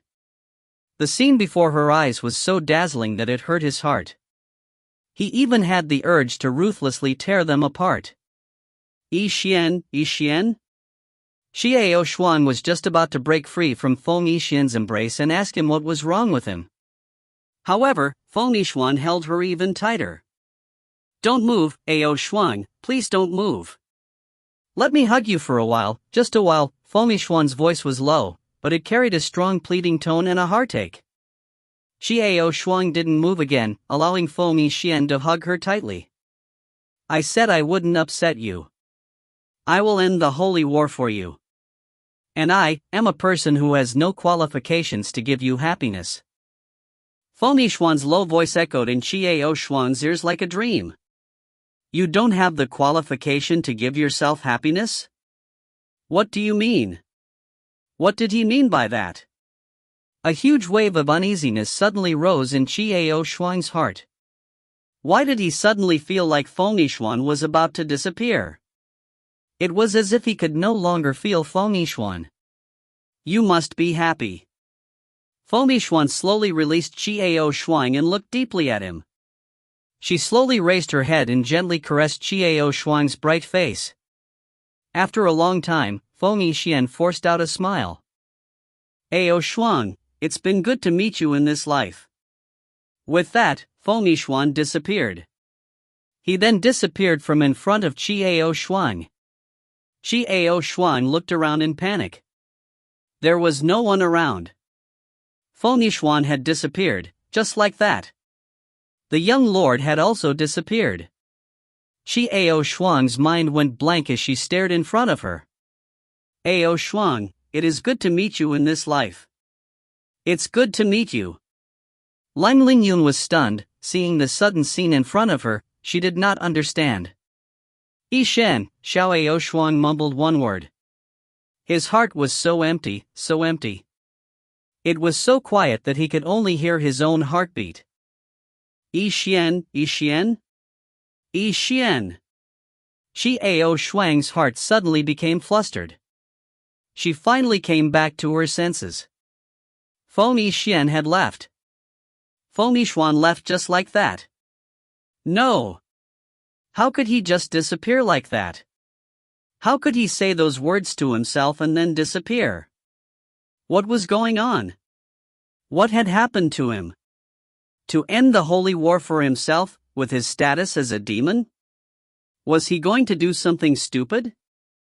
No, Yixuan, come back. Explain to me clearly. Yixuan. Xiao Shuang clenched her fists tightly as she cried out uncontrollably. The uneasiness in his heart increased.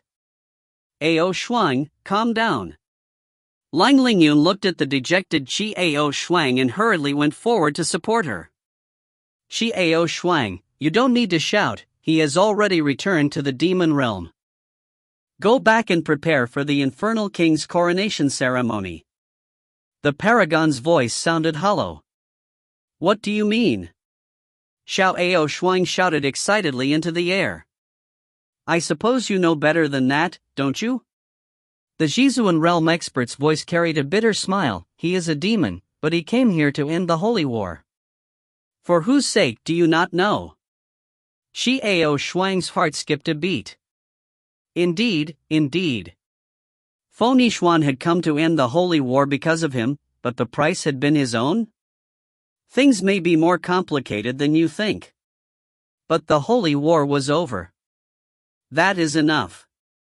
The paragon's voice returned to normal as he continued, Speak, what reward do you want? Within our capabilities, we will definitely satisfy you.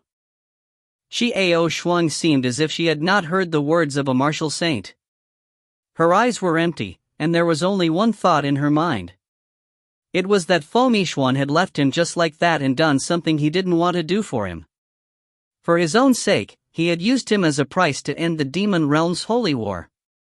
The Infernal King's coronation ceremony? Had he ended the holy war at the cost of leaving him and becoming the king of the devil realm? Ao Shuang, Lang Lingyun looked at the soulless Qi Ao Shuang, and her eyes were full of heartache. Finally, she gave a long sigh and said faintly, Since you can't let him go, why don't you go find him? What? After hearing what Lang Lingyun said, Qi Ao Shuang's eyes finally focused. He raised his head anxiously to look at the helpless and heartbroken Lang Lingyun. Although, I really want him to disappear from your eyes like this. But, I know, that's impossible. Lang Lingyun sighed lightly. I thought that I was the one who did the most for you, but in the end, I was wrong. Qi Ao Shuang looked at Lang Lingyun in confusion. This way, actually, I could tell just now that he is different for you, Lang Lingyun sighed softly. Qi Ao Shuang's lips trembled. She slowly placed her hand on her chest and said with a trembling voice, I don't know. But I knew I didn't want him to leave me like this. In my heart, there is no one who can replace him. Stop. Lang Lingyun immediately interrupted Qi Ao Shuang, saying with sorrow in her heart, Ao Shuang, it is unfair to me that you are like this. What? Xiao Ao Shuang was at a loss. What he can do for you, I can do. After doing all this, he just let go of me without giving me the chance to flip the cards. Do you think it's fair to me? Lang Lingyun tried her best to relax and smile, but there was no trace of happiness in her eyes, only bitterness. Xiao Ao Shuang wanted to say something, but she found that she couldn't say a word. I'll accompany you in searching for him. Only by finding him will I be able to determine the victor, right? Lang Lingyun smiled and rubbed Qi Ao Shuang's hair. Let's go, since we can't let him go, let's go find him. Lingyun, Xiao Ao Shuang wanted to say something, but Lang Lingyun waved her hands. Alright, I refuse to listen to the rest. Don't you have a reward? Let the sovereign send us to the devil. Let's go find him. Lang Lingyun said with a smile. Qi Ao Shuang was stunned for a moment, before finally nodding lightly, okay. He then turned to look at the sky and said, Sovereign, my reward is to send us to the devil realm. Sigh, a faint sigh of relief could be heard in the air. It was a long and slow sigh. Are you sure you want to go there? You know how dangerous it is there. Maybe even if you find him, you'll find it impossible. I want to go. Qi Ao Shuang's eyes became determined. Give up without even trying, that's impossible. The paragon sighed again, and said slowly, Lang Lingyun, are you going too? You know, maybe this time. Paragon, I have made up my mind. Long Lingyun smiled brightly. Meow. The Moneki Nico on Chiao Shuang's back waved its paws in the air, indicating that it would definitely follow beside Chiao Shuang. Oh, go, the martial saint once again let out a faint sigh. With a flash of white light, Chiao Shuang and Lang Lingyun disappeared. Just like that, the two of them went to the demon realm. He still went? A voice slowly sounded. That's right. The voice of the original paragon was filled with helplessness. Whether it's a tribulation or fate, we'll leave it to them. Our work is done. That's all I can do. If you find any errors, ads pop-up, ads redirect, broken links, non-standard content, etc., please let us know. Report chapter so we can fix it as soon as possible. Chapter 255. Stunning Edge, C255. 1. King. 1. A deafening cheer resounded through the sky as the demons screamed with all their might. In the square in front of the palace, a long staircase led to the highest terrace. There, the new infernal king of the infernal realm would be crowned and become the real infernal king. The plaza was surrounded by excited demons. The demon generals calmly stood at the forefront, awaiting the coronation ceremony.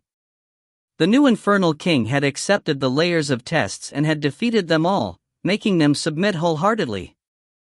The demon generals standing at the very front still had lingering fears.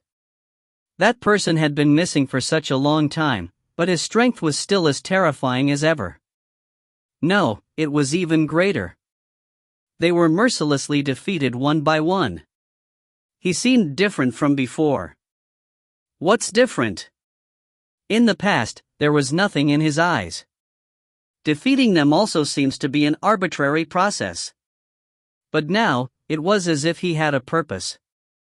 Could it be that it was really like the rumors said, he was doing this for a human? For a mere human? Is that possible? The grand trumpet sounded, and the coronation was about to begin. The little devil Lydia stood at the stairs expressionlessly, her cold eyes swept across the crowd. Everyone only felt a sense of oppression. Seeing how she faked her death and how the flower blossomed and withered the little devil, only he was able to stop her. Even the infernal king was helpless against her. It was truly unbelievable. The horn stopped and the protagonist of the ceremony appeared. Fomishwan's fiery red hair gently fell behind him, straight to his heels, just like the most gorgeous red clouds in the evening. She was dressed in a dark and elegant dress, and her clothes were inlaid with a dazzling and luxurious golden border. The dazzling golden buttons on her shoulders were connected to a black cloak that gently fluttered in the wind behind her. Her incomparably exquisite face was cold, and her eyes no longer had a trace of emotion. Under the gazes of tens of thousands of people, Fomishwan slowly walked towards the long staircase. "Brother," Lydia called softly. Fomishwan paused slightly. "Brother, don't you regret it?" Lydia's mind was full of thoughts. She hated Chiao Shuang, hated that human girl to death, if it wasn't for that girl. How did her most respected and favored brother end up on this path? Why would he be willing to do the thing he didn't like the most? Although she didn't want her brother to be with that human, at this moment, Lydia felt even worse. Fomishwan only faintly smiled and said in a low voice, "Do you think I will regret this?" After Fomishwan finished speaking, he strode forward and slowly ascended the first step of the staircase.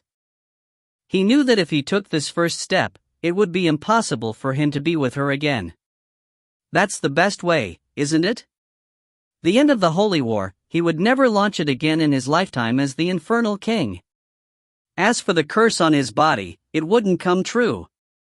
Not to hurt her. "Brother, stop!" Rhodia called out from behind her, his eyes filled with bitterness. However, Fomishwan didn't stop and continued walking towards the highest point. On the high platform, Demon King Ka Dao smiled. Ka Dao's handsome face was full of a sinister smile. At this moment, he was dressed in fine clothes. His son, whom he was proud of, finally returned. He was walking towards him step by step. The valet next to Kadio was carrying an exquisite tray with a splendid crown on it. Yixuan slowly walked in front of Kadio, who smiled. Yixuan didn't listen to any of the long and drawn-out oaths. In front of his eyes, his mind was only focused on the bright face. Remembering their first meeting, she stomped her feet on the ground. Remembering the first time she broke into her tent and saw the beautiful spring sunshine. Then, he viciously punched his own eyes. Thinking of how helpless she was, she lost her wits in his arms. Was she all right now? For the sake of King Ren. When the long, drawn-out vows were over, Kadio held up the splendid crown, held it high in the air, and the crown shone brightly in the sunlight. 1. He was about to become the infernal king. In this life, he would never have anything to do with her again. Yixuan slowly closed his eyes, waiting for the crown to be placed on his head. Slowly, Kadio smiled as he slowly placed the crown on Yixuan's head. However, just as the crown was about to be put on, a blinding white light suddenly burst from the high platform, causing everyone to involuntarily narrow their eyes. Kadio frowned. The crown in his hand froze for a moment, but he did not put it on. The white light disappeared, and the two figures standing on the stage were Chiao Shuang and Leng Lingyun. Yixuan stood up in shock as he stared at the person before him. His heart almost stopped. He didn't believe what he was seeing. Was it her? Could it be her? Was it really her? There's no need to doubt it. It's Ao Shuang. Leng Lingyun's voice coldly sounded. Ao Shuang. Why did you come? Yixuan finally regained his senses and looked at the person standing in front of him. Surprise flooded him. I came to find you. All I know is, you can't just disappear into my life. Ao Shuang looked at Yixuan and said in a low voice. Ao Shuang, Yixuan's heart was extremely complex, and he was also abnormally happy. However, in the next moment, he was interrupted by a wave of worry. Human, you sure are bold.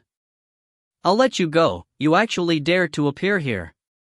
Kadio's cold voice rang out. Father! You promised you wouldn't do anything to her. Now let her go. Yixuan ignored everything else and turned to face Kadio. The instant Chiao Shuang saw Yixuan, she was overjoyed. Now that he heard these words, he understood even more clearly in his heart. It was for his sake that Yixuan had left everything behind and returned to the demon realm to become a demon king. And Yixuan's real identity was indeed the young lord's brother. Was he the son of the infernal king? That was before. I promised before. Kadio's handsome face was dark. He growled malevolently. A mere human, how could he not know what was good for him? How dare you break the coronation of our devils? This time, I definitely won't let you off. Father! You want to go back on your word? Yixuan's face changed as he moved to stand in front of Chiao Shuang. His face was darker than carbon, and his lungs were bursting with rage. Under such circumstances, in the presence of all the demons, the next infernal king was openly standing in front of a human. How dare he defend a human from his blatant actions? What the heck is this supposed to be? I'm not breaking my promise. I promised to let her go, but that's because she won't come to the devil realm to act impudently. Now she dares to break into the devil's world, and she dares to destroy our coronation ceremony. It's not worth dying for. His face grew uglier and uglier.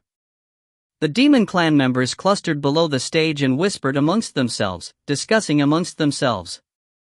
This undoubtedly made Kadio even more furious. Father!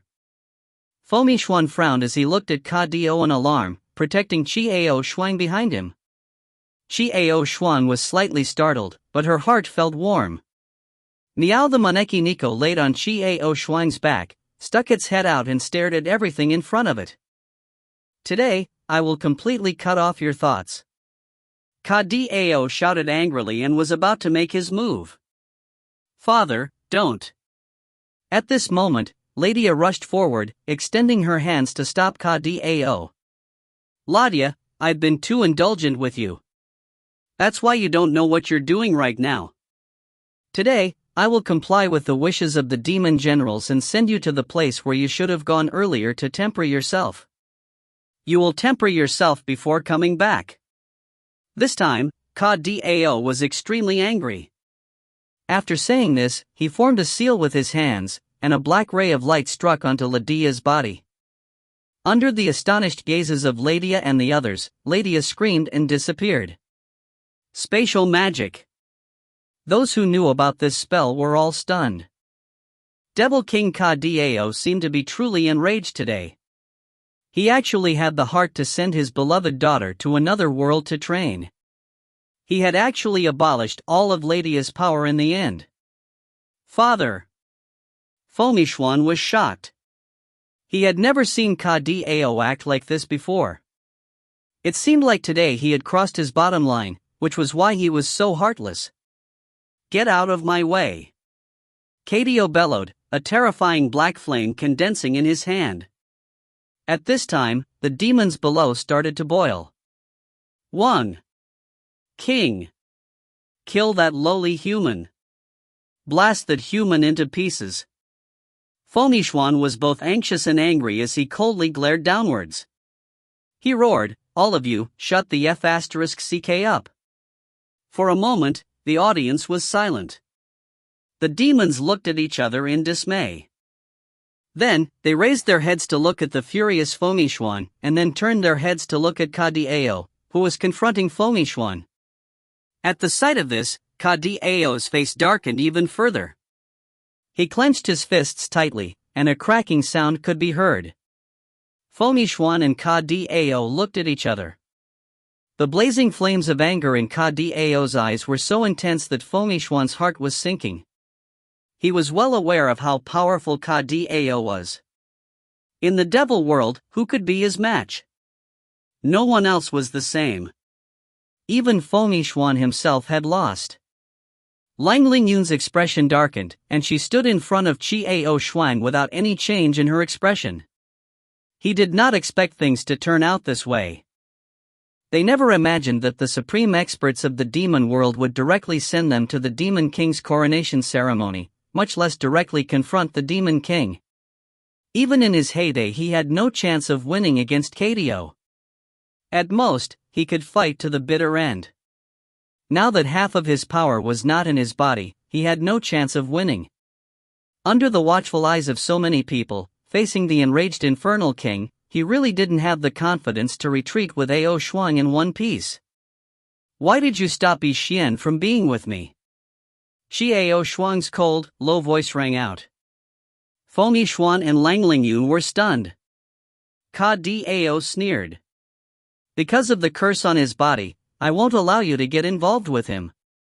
Chiao Shuang was stunned. What do you mean? Curse? Yi Xian had a curse on him? So you can't have an affair with me? What does this curse have to do with me? Without giving Chiao Shuang time to think, Ka-Dao had already made his move. Yixuan and Lang Lingyun stepped forward with cold expressions. Get out of my way. With him at the center, a terrifying blast of air spread out in all directions. This wave of air was actually a tangible black. Like a massive wave, it spread outwards like a crazy wave. The demons below the platform trembled in fear. The demon generals were still alright, but the lower-level demons that were further away were sent flying. Everyone's expression changed. This was the first time they had seen such an explosive Ka-Dao. Generals, listen up. There must be a heavy reward for killing this human girl. If there are any obstructions, kill them. Ka-Dao's face was ferocious, his cold voice was filled with cruelty and decisiveness. Father! Yixuan looked at the malevolent Ka-Dao in disbelief. Why must his father be so ruthless? Why? Go! The black flame in his hand was already bearing down on him. The demons below the platform let out a strange cry, and swarmed forward, countless black demons flying in the air, their target aimed at Qiao Shuang. Feng Yixuan clenched his teeth, pain flashing through his eyes. He quickly formed a barrier with his hands. Although he knew that his barrier wouldn't be able to fend off Dao, who was stronger than him. Long Lingyun stood behind Qiao Shuang with a cold face. Feng Yixuan and Lang Lingyun stood between Qiao Shuang. Seeing this, Dao became even more angry. Before the first wave of fire reached him, he had already released a second wave. All the demons let out strange cries as they flew up into the air. All their magic was directed towards Qiao Shuang and Lang Lingyun. For a time, the entire sky was filled with flowing colors, dazzling the eyes of everyone. The air was wildly moving, and the violent aura was suffocating. If these magic spells were to be summoned at the same time, everyone could imagine the consequences. Feng Yixuan was extremely anxious, and Lang Lingyun's expression sank even further.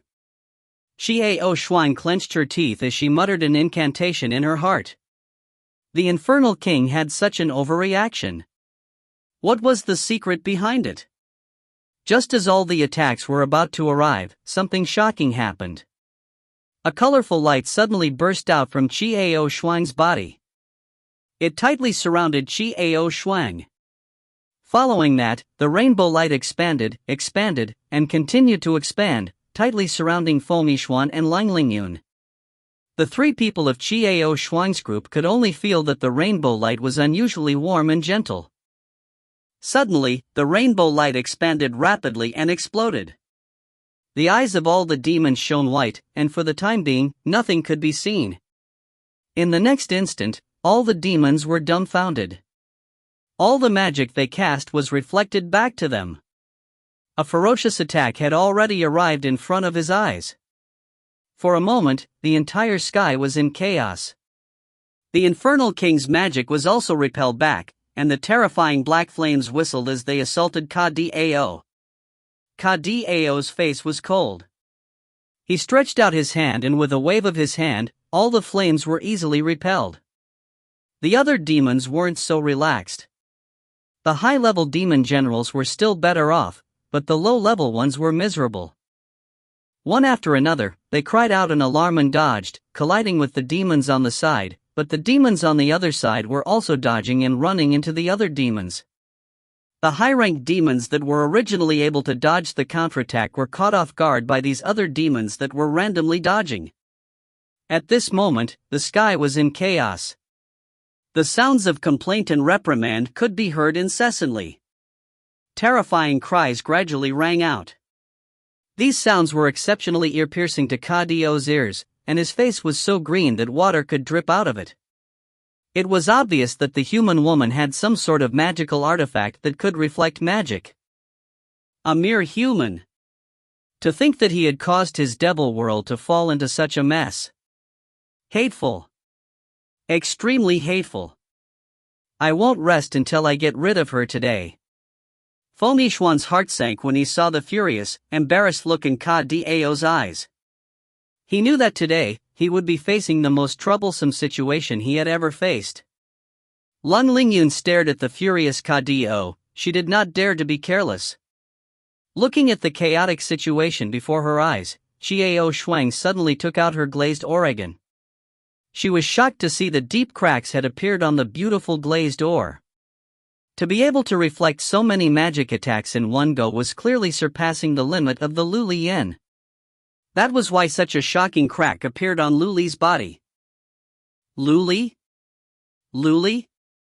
Qiao Shuang called out anxiously in her heart, but the glazed stone in her hand didn't respond. You ignorant little human being, go die. Dao flew up, his hands forming a strange handprint as he muttered a complicated spell. Father! Feng Yixuan clenched his teeth. Pain flashed through his eyes as he followed. He knew the spell best. Ao Shuang, move back. Lang Lingyun stood at the back, protecting Qiao Shuang, her countenance incomparably solemn. Xiao Shuang had a complicated feeling in her heart. For Feng Yixian to go up against his own father for her sake, the torment he was going through could be imagined. What should I do? How could he resolve the current situation? Ka Dao clenched his fists until they were white, and in his hands was a terrifying power. The gurgling sound came out from his fist, getting louder and louder, like the rolling waves of a storm. Everyone knew that Ka Dao was trying his best to control his strength. Get out of my way! Ka Dao roared out, and a visible force of air ferociously attacked Feng Yixian. Feng Yixian spat out a mouthful of blood and was sent flying backwards. However, Ka Dao's target was obviously Xiao Shuang. Feng Yixian clearly didn't intend on harming his father, so he naturally didn't go all out. And it was precisely this that Ka Dao was so carefree about it. Lang Lingyun's face turned serious. He did not understand. Why did the always calm Ka Dao see the arrival of Ao Shuang so abnormal? Why do you insist on the death of Ao Shuang? Seeing this, Lang Lingyun did not dare to hold back anymore. Go! Lang Lingyun gave a low shout, and a brilliant purple light shot out from her hand towards Ka Dao. Ka Dao's pupils dilated slightly. With a loud bang, he released the force in his hand. Boo!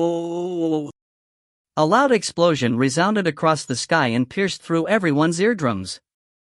A huge black light and a gorgeous purple light collided in midair, dazzling in all directions. Many demons with lower cultivations spat out a mouthful of blood on the spot before fainting on the spot. Some of the demon generals with high cultivations also didn't feel well, and their eyes were dizzy from the shock. At this moment, they once again experienced the Infernal King's unscalable and terrifying power. Lang Lingyun was knocked back 2 steps before she could stabilize herself. Lang Lingyun narrowed her eyes, and her expression turned cold. Ka Dao's body didn't seem to be affected in the slightest. Suddenly, a strange smile appeared on his face before he burst out into laughter. Ha! I didn't think that you would appear in our demon world. Demon King! Today, I will make sure you never return. At this moment, Ka Dao recognized Lang Lingyun's old identity, and could not conceal the excitement in his voice. I am no longer a great demonic king. My name is Lang Lingyun. Lang Lingyun replied in a deep voice. Hearing Lang Lingyun's reply, Ka Dao's face changed slightly. Looking at Lang Lingyun protecting Xiao Shuang behind him, he became even more enraged, but also started to laugh out loud. Good, good, good. A mere human was actually able to make the great monster king and our infernal king protect him in such a manner. Today, I want to see how long you can protect her. At this moment, Ka Dao's entire body was covered in black flames, and a thick aura of death seemed to permeate the surroundings. At the same time, his appearance had already changed. His hair that was as black as ink fluttered in the air and grew longer and longer. A pair of pitch-black horns slowly grew on his head, and his pupils were blood red. On his back, whooshing sounds could be heard as his huge black wings unfurled continuously. There were a total of 20 pairs of huge black wings. Infernal King, I do not wish to fight you. Why do you have to suffer so much? Xiao Shuang finally spoke in a cold voice, her eyes meeting with Ka Dao, who was flying in the air. I only want you to die. Ka Dao sneered. Destroy you. Your body and soul shouldn't exist. Xiao Shuang looked at the pale-faced Feng Yixian with a complicated expression. She knew that the pain he was suffering from wasn't just from Ka Dao's attack just now, but also from his mental state. Fight? Not fight? If he didn't fight, he would die. Even though he had already broken through to the 12th level of the Lotus Flower Beautiful Mirror, he was still far from being a match for Ka Dao. Xiao Shuang looked up at the bright sun in the sky and frowned. Mom, calm down. I feel the sun. I'll do my best for you. Glass. I want to avenge Luli. Suddenly, the long silent golden lotus spoke at this time. its low and deep voice abruptly ringing in Qiao Shuang's mind. "How's Luli?"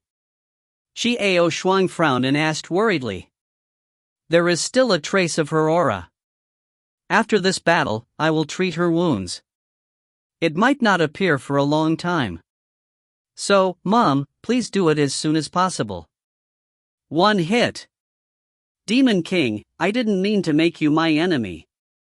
Qiao Shuang raised her head, coldly looked at the Infernal King and said in a low voice. "A mere human boasting so shamelessly? Today, I will turn you into ashes." At this moment, Kadiao's voice rumbled like thunder, causing the people's eardrums to buzz and making them tremble with fear. "No!" Fomixuan frowned in pain. His heart felt as though it had been pierced by 10,000 arrows. Lang Lingyun, who was standing in front of Qiao Shuang, suddenly felt her pupils dilate.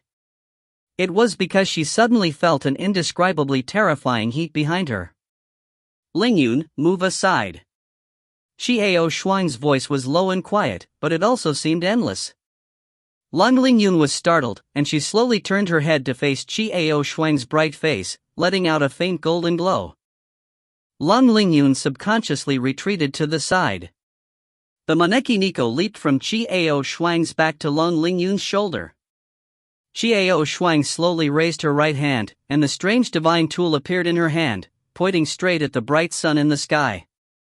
A faint layer of golden light slowly covered her face, making her look extremely sacred and inviolable. Gradually, her entire body was enveloped by a faint layer of golden light. "What kind of curse does Yi Xian have on him? You didn't want to crack it for him?" Qiao Shuang's voice was cold and distant. "Ha ha ha ha!" The Infernal King laughed maniacally while flying through the air. "It's already too late. The moment you stepped onto this land, the curse has already begun, and the way to stop the curse is to completely destroy you." The Infernal King would naturally not say the following words. Qiao Shuang narrowed her eyes, and a cold light shot out from her eyes. The Infernal King's words. "Go to hell. A lowly human being who has disturbed my son's mind." The Infernal King grinned sinisterly as his right hand continued to gather strength.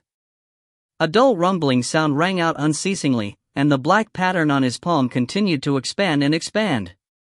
The black auras from all directions quickly gathered together. His voice was like raging waves, causing people to be scared out of their wits. The entire sky seemed to have changed color, dark and without light. "Gather." Qiao Shuang lowered her eyes and said in a low voice. In an instant, with her as the center, a visible golden wave of air exploded in all directions. Following which, a huge gold pillar of light shot down from the dark sky, enveloping Qiao Shuang within. Surprisingly, the beam of light shot down from the sun. The power of the sun? This was the blazing halo of the sun? All the demons were stupefied, foolishly looking at the scene in front of them. Was this human even human? He could actually use the power of the sun? In a split second, golden light shot in all directions, making people unable to open their eyes. The light continued to expand, and at this time, the originally dark sky gradually became clear. The golden light was continuously expelling the darkness. The expression on Ka Dao's face changed. His hand didn't stop moving. With an angry shout, he gathered the terrifying power in his hand and rushed down. Qiao Shuang had an arrogant look on her face as she brandished her sword to meet the incoming attack. Like raging waves, like raging waves. A rumbling sound shook the world. The world changed color. The two figures met in midair. Blood unceasingly dripped down from the sky. As it flew, it splashed on the ground, causing beautiful and dazzling blood flowers to bloom. Gradually, it gathered into a shocking bloodline. However, the two of them were unharmed. Someone stood between the two of them and took the full force of their attacks. This person was Fomixuan. No! The Infernal King let out a roar that came out of control, flying in the air as he let out a long and agonized roar towards the sky. He was well aware of the power of his full-powered strike. He knew that this human had something special about her, so he used all his strength to strike at her, intending to turn her into ashes, including her soul. And now, he had been directly struck by Feng Yixian. Curse, is it done? No. How could this be? Dao floated in the air like a madman. His eyes were unfocused as he muttered to himself. However, there was an endless desolation and sadness in this indifferent tone. What he had done everything in his power to prevent had still happened. He thought that by using the human as a threat and keeping his son away, he would be able to avoid the vicious curse. However, he didn't expect that the curse would still come true. Furthermore, he was the one who pushed it to come true faster. Could it be that he was wrong? Dao stared blankly at Feng Yixian's pale face as he gradually descended. Suddenly, he let out a loud howl and an indescribable aura began to spread out from him. The sword in Qiao Shuang's hand disappeared. She rushed forward and tightly hugged the pale-faced Feng Yixian as she slowly descended. Why? Qiao Shuang's body trembled slightly, her heart was filled with endless fear. Looking at Feng Yixian's pale and almost transparent face, Qiao Shuang's heart sank to the bottom. The cold continued to invade and attack again. Qiao Shuang felt her entire body turn cold, and her heart was slowly cooling down. I won't let you die, but I don't want my father to be injured either. A faint smile appeared on Feng Yixian's pale face, as if he was about to vanish in the next moment. Just like that, Qiao Shuang carried Feng Yixian and slowly descended onto the platform. Lun Lingyun stared blankly at the scene before her eyes. The piercing pain, the pain in her heart, became more intense. My soul. It was about to disperse. Ao Shuang, I will never keep my promise again, Feng Yixian smiled weakly. Before Qiao Shuang could say anything, he turned his head to look at Lun Lingyun, who was standing behind Qiao Shuang, and said in a low voice, Lun Lingyun, quick, take Ao Shuang away. At this moment, Dao was still shrieking in pain. If he came back to his senses, he might really be unable to leave. That was what Feng Yixian was worried about, so he had Lang Lingyun leave with Qiao Shuang. No! Qiao Shuang's voice was trembling. Feng Yixian's eyes flashed with worry, sadness, reluctance, and yearning. However, he still slowly stretched out his right hand, wanting to touch the face of Qiao Shuang that he had been yearning for. Qiao Shuang grabbed Feng Yixian's hand and said decisively, I will not let you die. Feng Yixian simply smiled. It was too late. His body could no longer withstand the fatal blow from Dao and the attack from Qiao Shuang. Camille. However, Qiao Shuang held Feng Yixian's hand tightly and shouted towards the sky. Desolation. Long and long. Everyone who heard it was shocked. Camille, I know you can do it. Come out. Come out. Help him. Qiao Shuang called out to the sky. There was endless sadness and hope in his voice. Feng Yixian was slightly stunned, as was Lang Lingyun. Dao's body stiffened in midair. Alas! It was a long, faint sigh. This sigh seemed to echo in the horizon, but it also seemed to echo in everyone's ears, making their hearts tremble. Who is it? Who possessed such terrifying strength? The next moment, the sky started to clear. The sky was blue and the clouds were white. The breeze was gentle. A man dressed in white appeared in the sky. He just floated there. That soft sigh was actually from him. This man in white was Camille, who had suddenly disappeared. Ao Shuang, Camille's soft voice drifted over. Camille, save Yixian. You can do it, I know. Xiao Ao Shuang looked at Camille and begged anxiously. Lun Lingyun looked at Camille with a complicated expression. Camille, who is it? What kind of existence was this? I can. Camille smiled, flirtatious. Save him. Xiao Ao Shuang became even more anxious. But, give me a reason to save him. Camille continued to smile gently and elegantly. He spat out each word clearly. I have no reason to save him. If you were hurt, I would save you. But he can't. The smile on Camille's handsome face was so familiar, yet also foreign. He was smiling, but his eyes were cold. There was no warmth or ripples in them. He was not joking around. Instead, he was extremely serious. For why? Xiao Shuang's pupils suddenly contracted as she stared at the smiling Camille. No reason. Camille smiles as usual, her voice soft, faint, and soft. However, there was no trace of temperature at all. Xiao Shuang turned her head in a daze. She lowered her head to look at the increasingly pale face of Feng Yixian. She was even more terrified as she felt Feng Yixian's life force being drained away. If this continued, then Feng Yixuan would truly leave her forever. Never come back. A huge wave of despair and sadness surrounded Xiao Shuang. Xiao Shuang could only tightly hold on to Feng Yixian's hand without letting go. Lang Lingyun looked at the expression on Xiao Shuang's face, and her heart was filled with uneasiness. He asked himself. If he was the one who fell, would Ao Shuang also be unable to control herself like this? Would it? Can it? Meow meow. Suddenly, the lucky cat perched on Lang Lingyun's shoulder cried out non-stop. When Lang Lingyun heard the cat, she was stunned, because another voice appeared in her mind. Lang Lingyun stared blankly at the grief-stricken Xiao Shuang, at the almost transparent Feng Yixian, and then at the faintly smiling Camille. Suddenly, Lang Lingyun smiled lightly. She raised her head and said to Camille in a deep voice, Camille, is what you said true? If it was Ao Shuang who was injured, would you save her? Of course. Camille gave a low chuckle, raised his eyebrows, and said these words.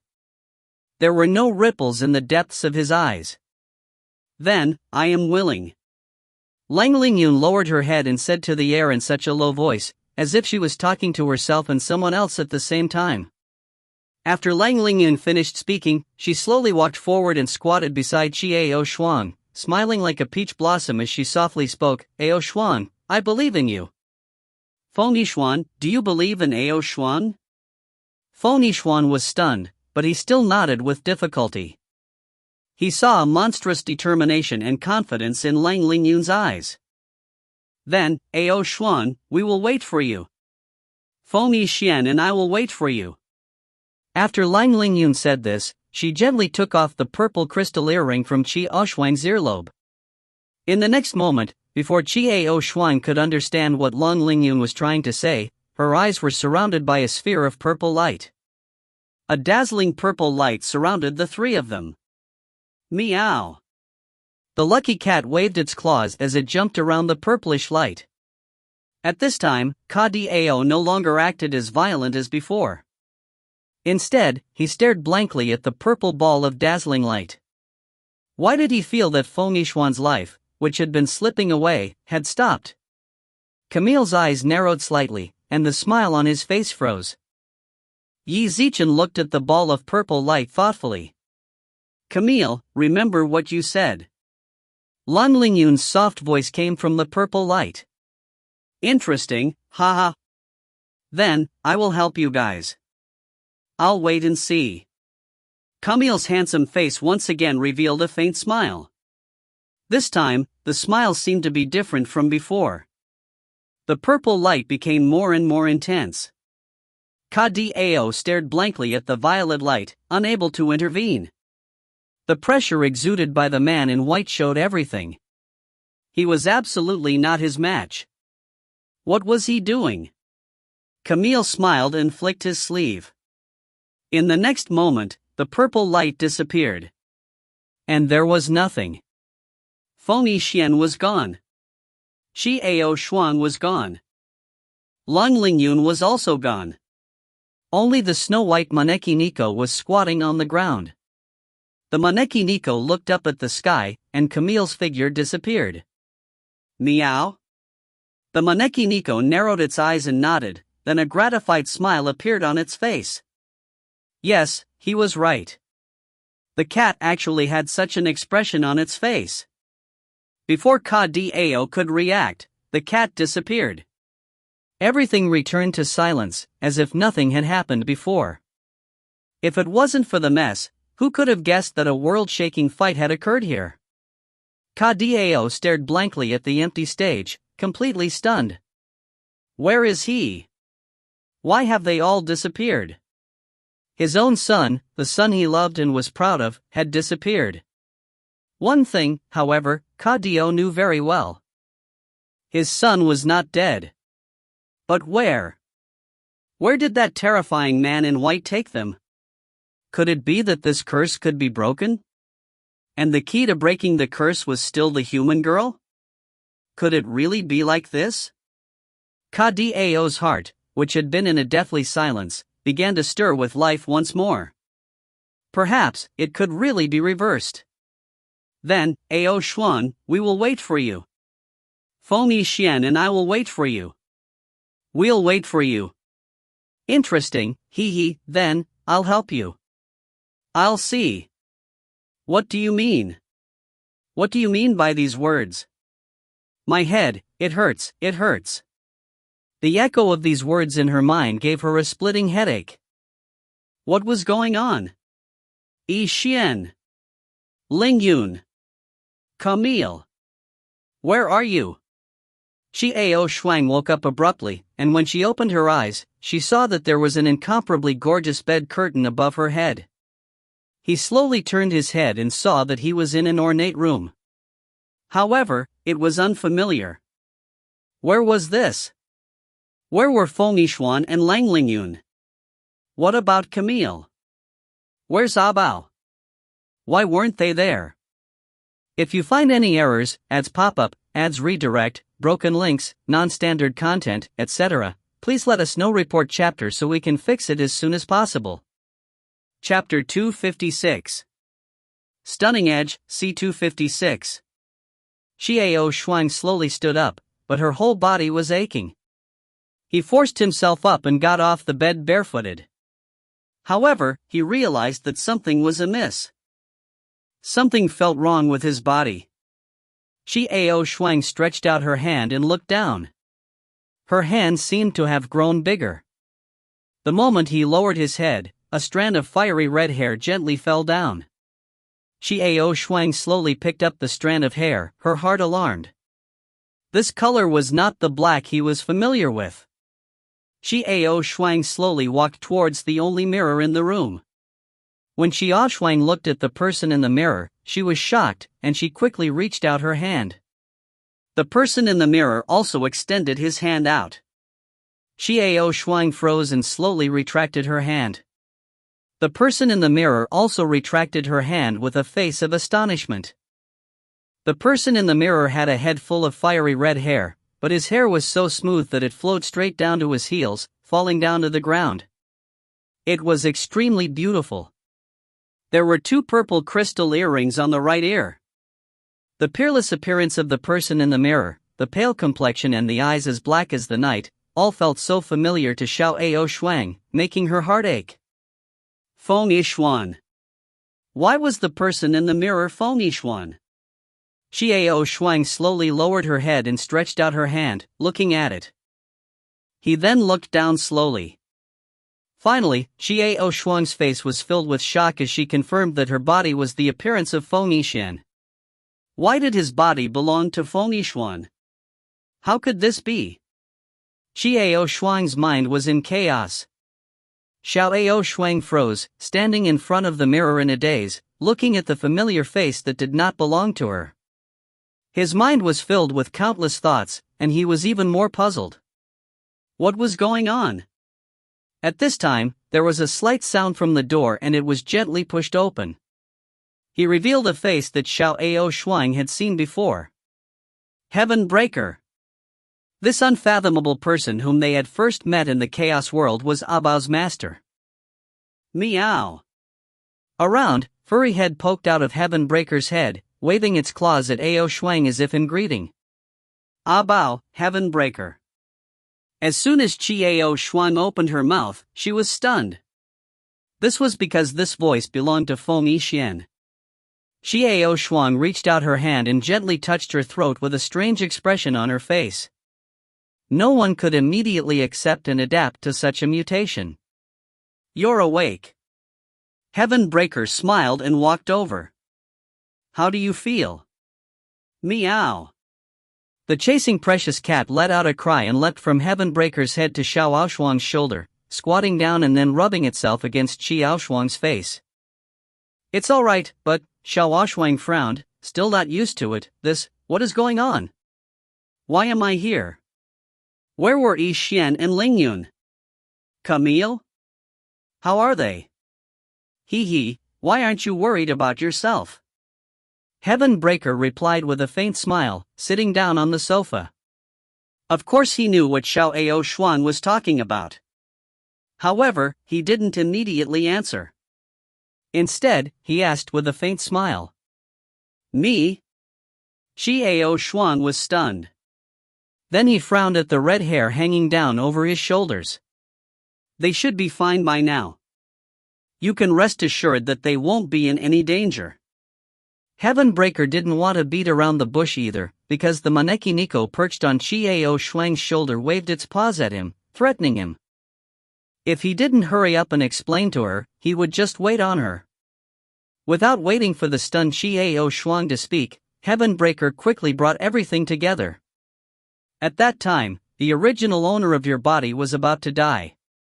Abao activated the secret technique in her body to get me to help you. But even I don't have the power to get a dying person to respond.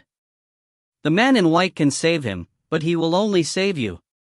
So I reached a consensus with the silver-haired man, who volunteered to be the medium for the exchange of souls between you two. He forced the man in white to make a move. It's not a method, but it seems to be very useful in the end. As soon as Heavenbreaker finished his words, Xiao Shuang's face turned deathly pale. "Then, what about Lingyun? Where's Lingyun? Could it be that he?" Xiao Shuang was extremely shocked, and her heart was flustered. According to Heavenbreaker's deduction, Camille would definitely save him. But what about Lingyun, who had volunteered to become the medium? "Don't be nervous," I said, "they're fine. This naturally includes the Lingyun that you spoke of." Heavenbreaker comforted her with a smile. "Nothing?" Xiao Shuang's face relaxed a little. Then what about them?" "That's the question you're facing now." Heavenbreaker sighed softly. "If you want to find them, you'll have to put in an unimaginable effort. Your current body can no longer use the magic that you were most familiar with, right? Even his doqi is gone, right?" A strange light flashed across Heavenbreaker's eyes. Most importantly, this body was that of a man. Xiao Shuang was a woman. The situation now looked strange. A woman's soul was in a man's body. Xiao Shuang was stunned. She flicked her finger, but a small fireball did not appear between her fingers like before. His body felt empty, and he could not feel the existence of the fire element at all. His doqi seemed to have vanished as well. Xiao Shuang's face slightly changed. She became silent. "You must first familiarize yourself with this body, and then familiarize yourself with the properties of this body. Within your body, the soul of that person has been taken away by that man in white. And the silver-haired man, by becoming the medium of your soul's exchange, is in a space that has ceased to exist. When you find your own body and ask for it back, the silver-haired man will awaken from that place." Heavenbreaker solemnly explained. Xiao Shuang was silent. Her face was calm, and people couldn't tell what she was thinking. "Where did my body go to?" After a while, Xiao Shuang slowly asked. In her mind, Lun Lingyun's last words echoed. "Then, Ao Shuang, we will wait for you. Feng Yixian and I will wait for you." Now he finally understood the meaning of this sentence. So it was like this? Xiao Shuang slowly clenched her fists. "Your body," the man in white said before he left that he would bring your body to shatter the void. I'll be waiting for you at the very edge of there. Heaven Breaker's expression changed when he heard the word space break. Break through the void? What is that place? Chiao Shuang had never heard of this name before. She frowned and asked. This is a chaos world. And the space shattering was a plane above this plane. Dangerous, I don't think I'll have to go into details. There was a hint of worry in Heaven Breaker's voice. Thank you for saving me, thank you and Abao for doing this for me. Don't thank me. You are not in good shape today. There is only one way to shatter the void, and that is to pass the Star Tower's star trial. Heaven Breaker sighed softly as he recounted everything that had happened to Chiao Shuang. There were many sects in the chaos world as well, and many disciples. And the Heavenly Star Pagoda would open the stellar trial once every 10 years. Those who passed this trial would be allowed to enter the stellar Heavenly Pagoda to cultivate. The Sky Tower had a total of 9 floors. One could not see the end with a single glance, and just passing the top floor would allow one to enter the space-shattering realm. However, the Star Heavenly Pagoda's survival training was only open to the students of the Star Academy. The requirements for the Star Academy to accept students were even more stringent. In other words, in order to enter the Star Academy and participate in the Star Trial, one must first join a sect. Of course, joining a sect was far from enough. He had to become one of the best in the school, and only then would he be eligible to participate in the school's survival training. After listening to all this, Xiao Shuang went silent and slowly walked to the bed and sat down. It's easy to enter a sect. You don't have to worry about that. I will let Altus recruit you into his sect, and he will also recommend you to participate in the school's assessment.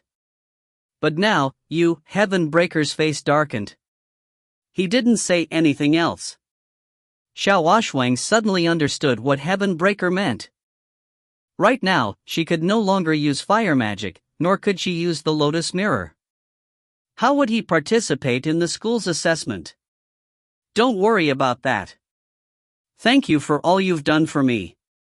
Thank you so much. Chiao Shuang thanked Heaven Breaker sincerely. Heaven Breaker didn't have any relationship with her, yet he spared no effort in helping her.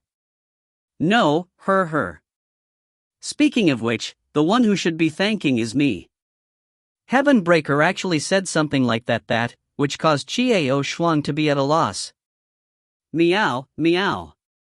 The Moneki Nico hopped onto Chiao Shuang's head and used its paws to scratch Chiao Shuang's hair. After that, she tried hard to use her claws to gesture, mewing while saying words that Xiao Shuang did not understand. However, the gratitude in her voice was clear to her. Xiao Shuang was even more puzzled. Why did Heaven Breaker and Abao have to thank her?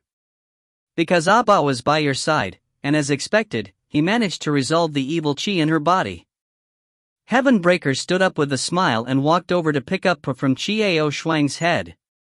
Alright, Abao, stop messing around with other people's hair. Baleful aura? Suddenly, she remembered the time when Abao suddenly transformed and how Camille explained it to her. He suddenly came to a realization. Could it be that during the time Abao stayed in her body, she unwittingly helped Abao to resolve the baleful aura? Yes, Abao's life was very pitiful, very miserable. Those things caused her to accumulate killing intent. It had always been an unstable factor, and could even cause death. Later on, when I met you and was with you, the infernal energy was indeed completely dispelled by you. Abao won't be in any danger. Heaven Breaker stroked Po's head, his eyes filled with doting affection. Such a favor, I don't know how to thank you for it. Meow, meow. Abao squinted his eyes as he rubbed his hand against Heaven Breaker's, appearing very satisfied. Chiao Shuang was stunned. She saw a familiar look in Heaven Breaker's eyes. Fomi Xuan and Lang Lingyun only looked at her with those eyes. In that case, Heaven Breaker versus Abao. Abao was everything that broke the heavens. So that's how it was. Although you can't use your previous magic right now, you can slowly familiarize yourself with this body. I can't figure out the potential of this body. Wind magic should be relatively easy to master, and your spiritual force is extraordinary. This shouldn't be a problem. As for the power hidden in this body, I can't say for sure. Heavenbreaker lifted his head and spoke solemnly to Chiao Shuang. The identity of this body should be that of a demon. Naturally, Chiao Shuang understood what the hidden power of the heaven-breaking finger was. This was the power possessed by the demons of Feng Yixuan's true identity. However, Black Plume had once said that there were all sorts of races in this chaos world. Her current status as a demon was nothing surprising. Afterwards, Heavenbreaker gave her a general overview of the situation in this world and prepared a lot of necessities for her. He then urged her to hurry up and cultivate in seclusion. Chiao Shuang readily agreed. She had the same intention. There's only 1 month left before Star Academy's assessment. You only have 1 month to adapt to this body and use magic to pass the Star Academy's assessment. I'll have artists do everything for you. You can go into closed-door cultivation for this month. Heavenbreaker brought Chiao Shuang to the secret chamber and spoke these words. Thank you. Chiao Shuang smiled, then with a calm expression, she stepped into the secret room. A month? Only a month. Although that body was not his, Elder Tiangong's teachings from back then were still vivid in his mind. Star Trial. Broken Space. Yi Xian, Ling Yun, wait for me. I will come. Chiao Shuang's eyes flashed with determination. But he was confident. A month passed with a flick of a finger. After a month of closed-door cultivation, no one knew what the results would be. Heavenbreaker introduced himself to artists for Chiao Shuang, and without any hesitation, artists agreed without any hesitation. The friendship between the two was admirable. And in the blink of an eye, it was already the entrance examination for Star Academy. All of the major sects of the Chaos world had selected their best disciples to participate. Artist Tian Dao sect had a total of 13 people elected. Originally, 12 people had been elected by Grand Elder artists, so there was one more. To put it bluntly, he had forcefully arranged for a person to intervene. And this person was the disciple that he had just accepted. Following the other disciples of the Tian Dao sect, Chiao Shuang was sent to the foot of the mountain of the Star Academy. This academy was not located in a bustling city, but rather in a quiet mountain range. The top of the mountain was always surrounded by a white mist, and it would not disperse even after a long time. At the top of the mountain, the heavenly star tower could not even see its head at all. The great elder, Artus, was nowhere in sight all day long. He had no business to attend to, but he held quite a high position in the sect. This time, they forcefully accepted a disciple of unknown origin and immediately and vigorously chose to participate in the exam. Naturally, this caused some people to be dissatisfied, including the other disciples who had come to participate. Although no one dared to have any objections, this was all in secret. If you find any errors, ads pop up, ads redirect, broken links, non-standard content, etc., please let us know. Report chapter so we can fix it as soon as possible. Chapter 257. Stunning Edge, C257. The disciples of the participating sects were all gathered at the foot of the mountain. They had all set up tents here and were waiting to participate in the assessment. At that time, the examiners who were to be introduced would come out and announce the questions. As for the disciples of the various sects, they all had their tents encircled by different-sized circles. That man was chosen by the Great Elder. Humph. I don't see what's so special about it. A pretty boy. The 12 disciples of the Tian Dao sect were gathered together in a pile, sitting around the bonfire for dinner. A sharp-looking male disciple's eyes flashed with a cold light. He glanced at Chiao Shuang, who was sitting under a tree not far away, and said in a strange manner. When the other disciples heard this, not only did they not show any intention of stopping him, but they also revealed a trace of excitement and eagerness. Everyone looked at Qiao Xuan unhappily. If he could take advantage of this opportunity to teach this red-haired kid a lesson, that would be for the best. This disciple's voice was not loud, but it was just enough for Qiao Xuan to hear.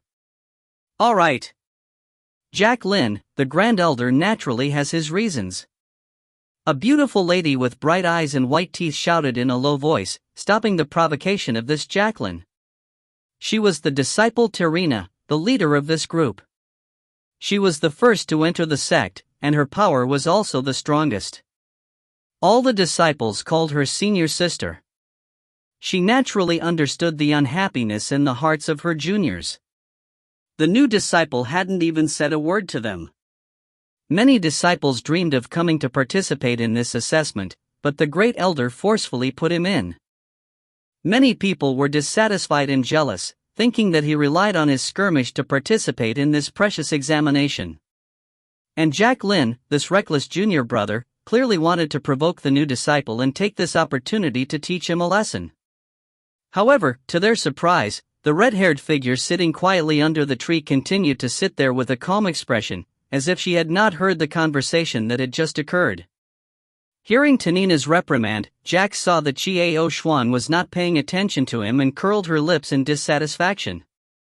However, she said in a low voice, "Great Elder, please accept a disciple of unknown origin. I hope you will not embarrass our heavenly Dao sect during the examination. If we lose the face of the Tian Dao sect, then the consequences." Humph. The last sentence was a deep and cold snort, containing a message that everyone understood. Enough! Seeing that Jack still hadn't stopped, she scolded him with a deep frown and some impatience. She said in a deep voice, "Could it be that you all forgot about Great Elder Artist True Strength? Did you forget why he became a Great Elder in our Tian Dao sect? Have you forgotten his true identity?" Hearing Tanina's harsh rebuke, Jacqueline's expression changed in an instant. That's right, how could he have forgotten that person's true identity and strength? Jack could not help but gasp in his heart. He sat quietly by the side, not saying a word. The expressions of the others changed slightly as they recalled that person's extraordinary status and strength. Even the head of the sect couldn't afford to offend great elder artists, let alone a little disciple like him. The expressions of everyone changed slightly. Then, they tacitly changed the topic and started to chat. However, he was still unhappy. The more the red-haired kid saw, the more annoyed he got. Jacqueline's eyes were gloomy. He thought to himself, when I have the chance, I will teach that kid a lesson and make him suffer a little. However, Tanina's gaze fell on the youth sitting under the tree. His long, soft red hair was carelessly tied up, messily draped over his shoulders and back. A slight breeze blew by, and an indescribable sadness filled the air around him. His handsome face had a calm expression that did not match his age, and his deep black eyes were like vortexes that could suck people in. Her thin lips were tightly shut, and she didn't speak to anyone. His dark clothes made him seem mysterious and sad. The strangest thing was that there were 2 purple crystal earrings on his right earlobe. Under the moonlight, there was a faint violet glow. He just sat there quietly, his entire body emitting a cold radiance, making it hard for people to look at him, but at the same time, it was also hard for them to look away. The feeling of contradiction was very strange. Why did she always feel that there was a faint sadness between his brows? What sort of story did he have? Talina didn't realize that for the first time, she, who had no feelings for relationships between men and women, was interested in the opposite sex and wanted to know the story behind that youth. Qiao Xuan closed her eyes, allowing the breeze to caress her face and her hair. Everything in the outside world wasn't that important. She only had one goal. When did the Star Academy's assessment begin?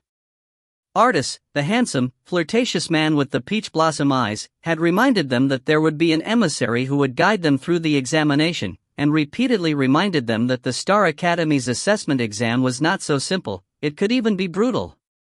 Because there were indeed disciples who had lost their lives in this kind of test. The questions were different every year. But, after so long, Why hasn't the emissary appeared yet? Xiao Shuang was quietly leaning against the tree. Suddenly, a strange feeling came from the calm air. The smell of the wind had changed. Xiao Shuang opened her eyes. However, Xiao Shuang was not the only one who noticed the abnormality. After all, the people here were the elites of the sections. Some people immediately looked around vigilantly. Before he could warn them, the next moment, in the blink of an eye, the air became extremely foul.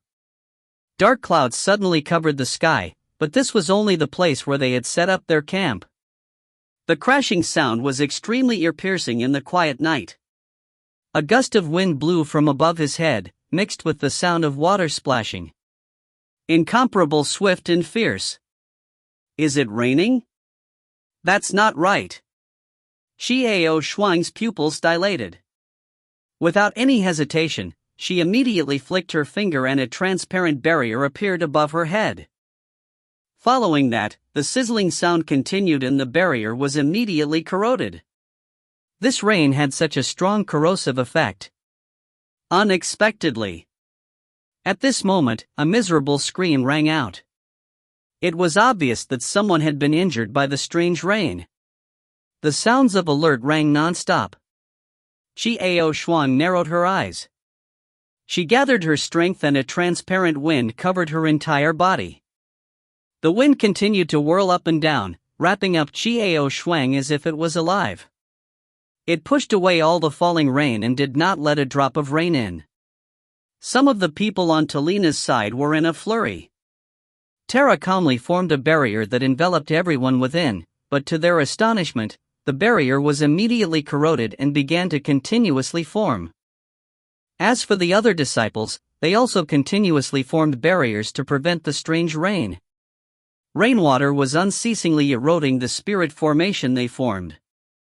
They kept on creating more spirit formations, so naturally, the space they were in was getting smaller and smaller. The crowd was in a miserable state.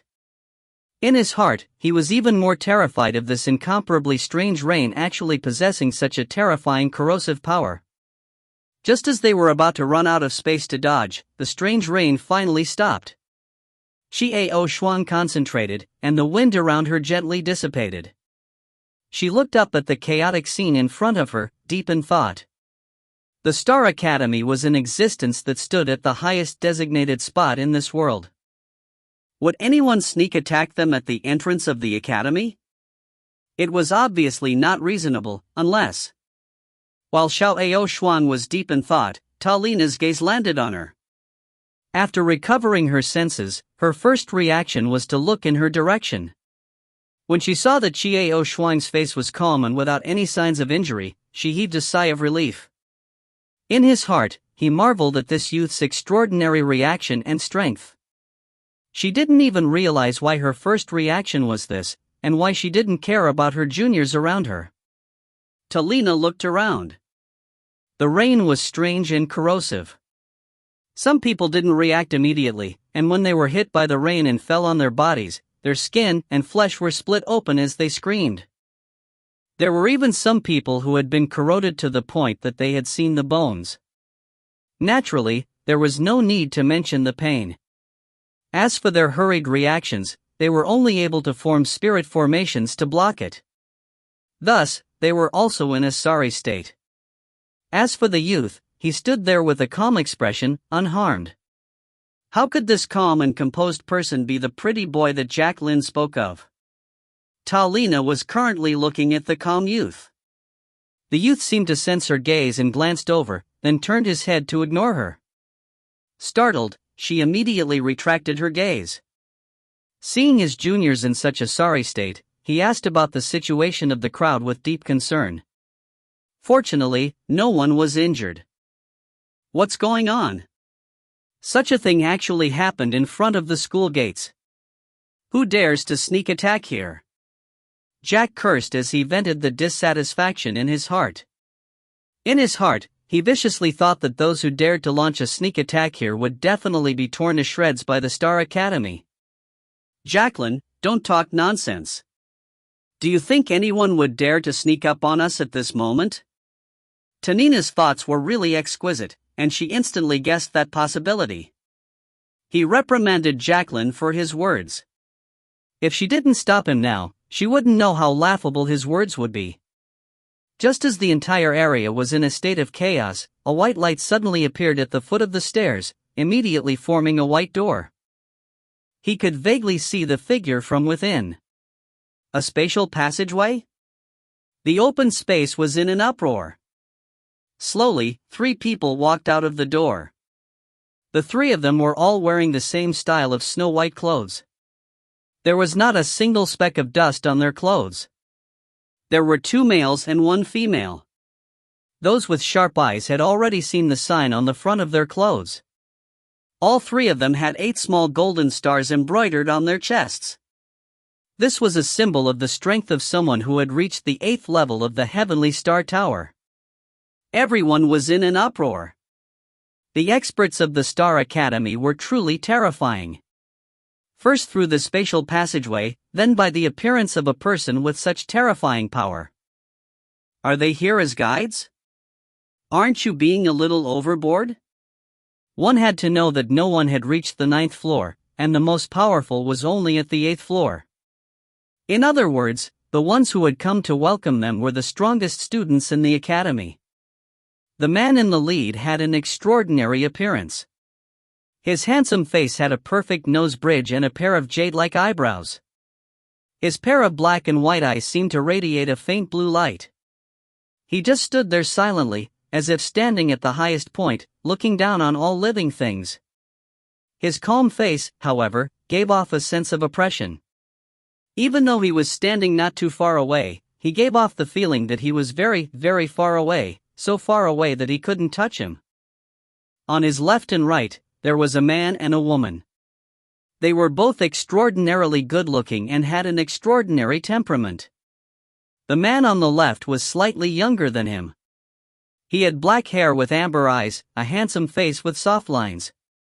There was always a sunny smile on his face, and his eyes even contained a smile. It gave off a very close feeling. The girl on the right, however, had an icy expression. Golden hair, blue eyes. There was no expression on her beautiful face or any warmth in her eyes. It was precisely this ice-cold temperament that attracted the attention of many men. For ice-cold beauties, a man would always feel a sense of accomplishment if he were to succeed in conquering them. And this woman just so happened to be the type of woman who let men have this sort of lust. For a moment, the gazes of many men rested on the cold girl. Everyone, the first round of the examination is over. The white-clothed man in the lead slowly opened his mouth. His clear and cold voice was like a clear spring at night. The audience was in an uproar. The first round of examinations had ended? When did it start? Qiao Shuang's eyes flashed with understanding. Indeed, the strange rain from before was the first round. With the Star Academy's current strength and influence, as well as the fact that they were the cream of the crop in the sex, who would sneak attack them without knowing what was good for them. However, there were still some who remained calm. It was obvious that these people had the same thoughts as Qiao Shuang. The rainwater from before was the first round of tests. Now, please leave this place immediately. You've already been eliminated. The white-clothed man in the lead was still the same cold and emotionless voice. There were discussions below. Disappointment and unwillingness had already appeared on some people's faces. However, no one dared to object. Because the Star Academy was an absolute authority. Jacqueline patted his chest and looked at her with admiration. In his heart, he was glad that his senior sister had stopped his idiotic actions. Otherwise, he would really have lost a great deal of face. The crowd did not dare to object, but that did not mean that the unwilling disciples would not say anything unnecessary to alleviate the unwillingness and unhappiness in their hearts. At least you want us to know who you are? Such a voice came from the crowd. It was a tone of dissatisfaction and unwillingness, but also a hint of provocation.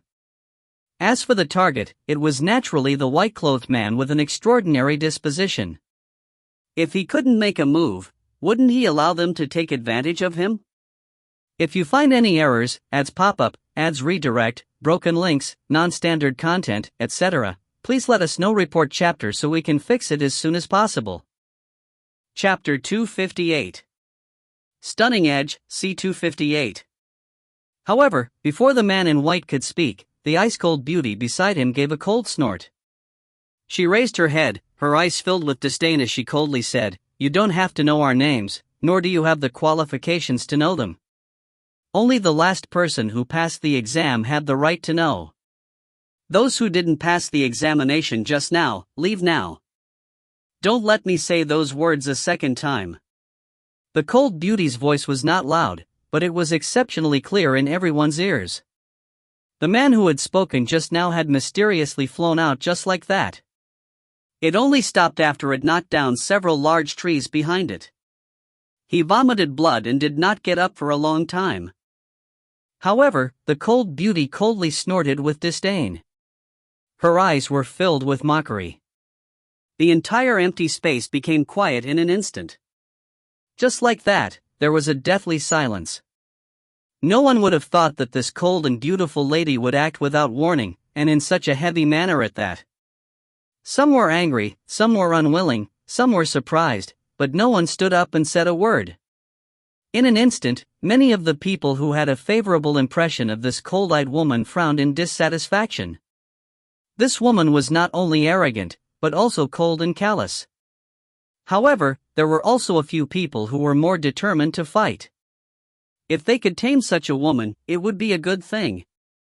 Right now, he was just thinking about it. The other party's strength was still there. "Ha, don't mind me, this is my senior sister's temper." He hoped that those who had passed the first round would go all out in the second round. Those who don't pass, don't be discouraged. In the future, there will still be chances. Those who don't pass, please leave now. At this moment, the slightly younger youth spoke up with a smile, breaking the awkward atmosphere. "There will be opportunities in the future. Yes, I hope that I can smoothly pass next year's exam." Those who failed the exam could only console themselves like this. At this time, someone went to help the person who was paralyzed on the ground, unable to get up. Rustling sounds could be heard as the people who had failed the exam slowly packed up their belongings and left. The three men standing at the foot of the stairs did not show any signs of impatience. They quietly waited for the disqualified person to leave. The empty area became quiet once again. The people who remained behind were all unharmed. Although there were some people who had thoughts of leaving, after seeing the person who was seriously injured after being questioned, they all dispelled that thought. To fool the students of the Star Academy, this idea seemed too naive. Furthermore, his opponent was an 8-star master teacher. Those participating in the second round, please follow us immediately. The white-clothed man in the lead said something indifferently before turning around and walking to the front. The cold beauty and handsome sunny youth followed closely behind. A faint trace of gentleness flashed in the cold beauty's eyes as she looked at the man in white. As for the handsome sunny youth, when he saw the scene, a disdainful sneer appeared on his lips. The others also slowly stood up, quickly putting away their belongings and following behind. Yixuan followed behind with an indifferent look on her face. The group continued to walk forward. When they were halfway up the stairs, they saw a tall and black iron door. It suddenly appeared in the middle of the road, cutting off the road ahead. The white-clothed man in the lead stopped and gently pushed open the tall and heavy metal door. The iron door squeaked. Behind the iron gate was a dark mountain range. This sudden appearance of a steel door actually connected an unknown area. Another spatial technique? Yixuan was slightly surprised. This Star Academy was not simple at all. At the same time that the door was gently pushed open, someone exclaimed in a low voice, "That's made of dark steel. So heavy." He didn't say anything after that. The meaning behind his words was that the heavy iron door was easily pushed open by the man in white as if it didn't weigh anything at all. It was clear that this man in white was extremely powerful. Pushing the door open, a cold breeze blew into his face. It made people shudder in fear. The white-clothed man in the lead turned around, his handsome face still expressionless. He only said calmly, "The second round of the examination will naturally enter this metal door. Passing through this area, there will be such an iron door at the end. We will receive you there." If he survived 5 days, he would pass. Remember, only 5 days. Over time, there will be others there to receive you and take you away from the stellar mountain. Everyone began to whisper amongst themselves. Every year, the Stellar Academy's examinations were different. So, even if the disciples who passed the exam before told the disciples they participated in the exam to them, it was useless. Xiao Shuang narrowed her eyes. How could it be so simple? Just through this area? Sure enough, the cold voice of the beautiful woman rang out once more. There are so many ferocious magical beasts inside, it's unknown if they'll survive to pass through here. Anyone who doesn't want to join us can leave right now. Although there were no ripples in her tone, the contents of her words made people feel indignant. Do you think they are cowards? If so, would they still participate in the school's assessment? It was as if he agreed with the beautiful woman's words. A terrifying beast roar came from the door, full of deterrence. It lasted for a long time, and it was soul-shaking. Some people's hearts couldn't help but beat like drums, while others had thoughts of retreating. When the cold lady saw this, she disdainfully sneered, "Think it through before you go in. If you lose your lives in there, it can only be said that you are not strong enough." The Star Academy's examination had always been this cruel. It was normal for someone to die during the examination. However, every year, many disciples were attracted to participate in the assessment. One could see how extraordinary this Stellar Academy was. As soon as the words of the beautiful lady were spoken, Xiao Shuang slowly walked past her side with a calm expression, stepping into the tall and heavy metal door. After which, she disappeared into the darkness of the night. The cold beauty was stunned for a moment before she frowned. A trace of disdain flashed across her eyes. He was just a boorish fellow, yet another idiot who was in a hurry to die. The man in white glanced at the dark night. A strange light flashed in his eyes, but it only lasted for an instant. "Oh?" The handsome youth in the sunlight slightly raised his eyebrows, then he smiled at the unhappy crowd and said, "My senior sister's words were also without malice, she only reminded everyone not to lose their lives in vain." The magical beasts inside were indeed very powerful. If you've thought it through, please. I hope everyone will be careful and make it safely through this area. With these words, there were already people who wanted to prove that they weren't afraid of death, so they hurriedly stepped into the iron gate and entered the unknown area. Just now, when she saw Xiao Shuang enter, she had been secretly worried. Now that she heard the handsome youth's words, she immediately led her juniors to enter the iron gate. All the disciples stepped into the metal door and disappeared into the night. The white-clothed man looked at the vast night sky and remained silent. "Didas, how many people do you think will pass this exam?" The handsome youth in the sunlight asked the man in white with a smile. "You should call me senior brother. Jonathan." Without waiting for the man called Didos to speak, the cold beauty coldly opened her mouth and reprimanded him impolitely. She was clearly dissatisfied with the name of the man in white that the youth in the sunlight called her. Unexpectedly, the smiling youth suddenly said coldly with a disdainful expression, "Lenny, don't make a mistake. It is only a matter of face for me to call you senior. Follow the Academy's rules and do not reveal your true name until you pass the examination. You are only a bit older than me. I can casually call you senior sister, but you are really going so far as to put your face on the line." Lenny's expression changed and he was about to explode. "Come on, you, third place in 10,000 years, you want to fight me? Don't forget, the people who make the first provocation will be punished." At this moment, the sunny youth no longer had any sunlight to speak of. His words were extremely sarcastic. As for third bro of 10,000 years, he nearly caused Lonnie to go berserk. These three people all had extraordinary identities. After passing the star trial, one would be able to reach the top within the 8th level of the Heavenly Pagoda. They were students of the 8-star class. The white-robed man in the lead called him Didas, but he never moved from the first position. The youth in the sunlight was called Jonathan. Although he was a bit younger, he had been following closely behind, keeping second place. Third bro of 10,000 years naturally referred to this cold beauty, Lenny.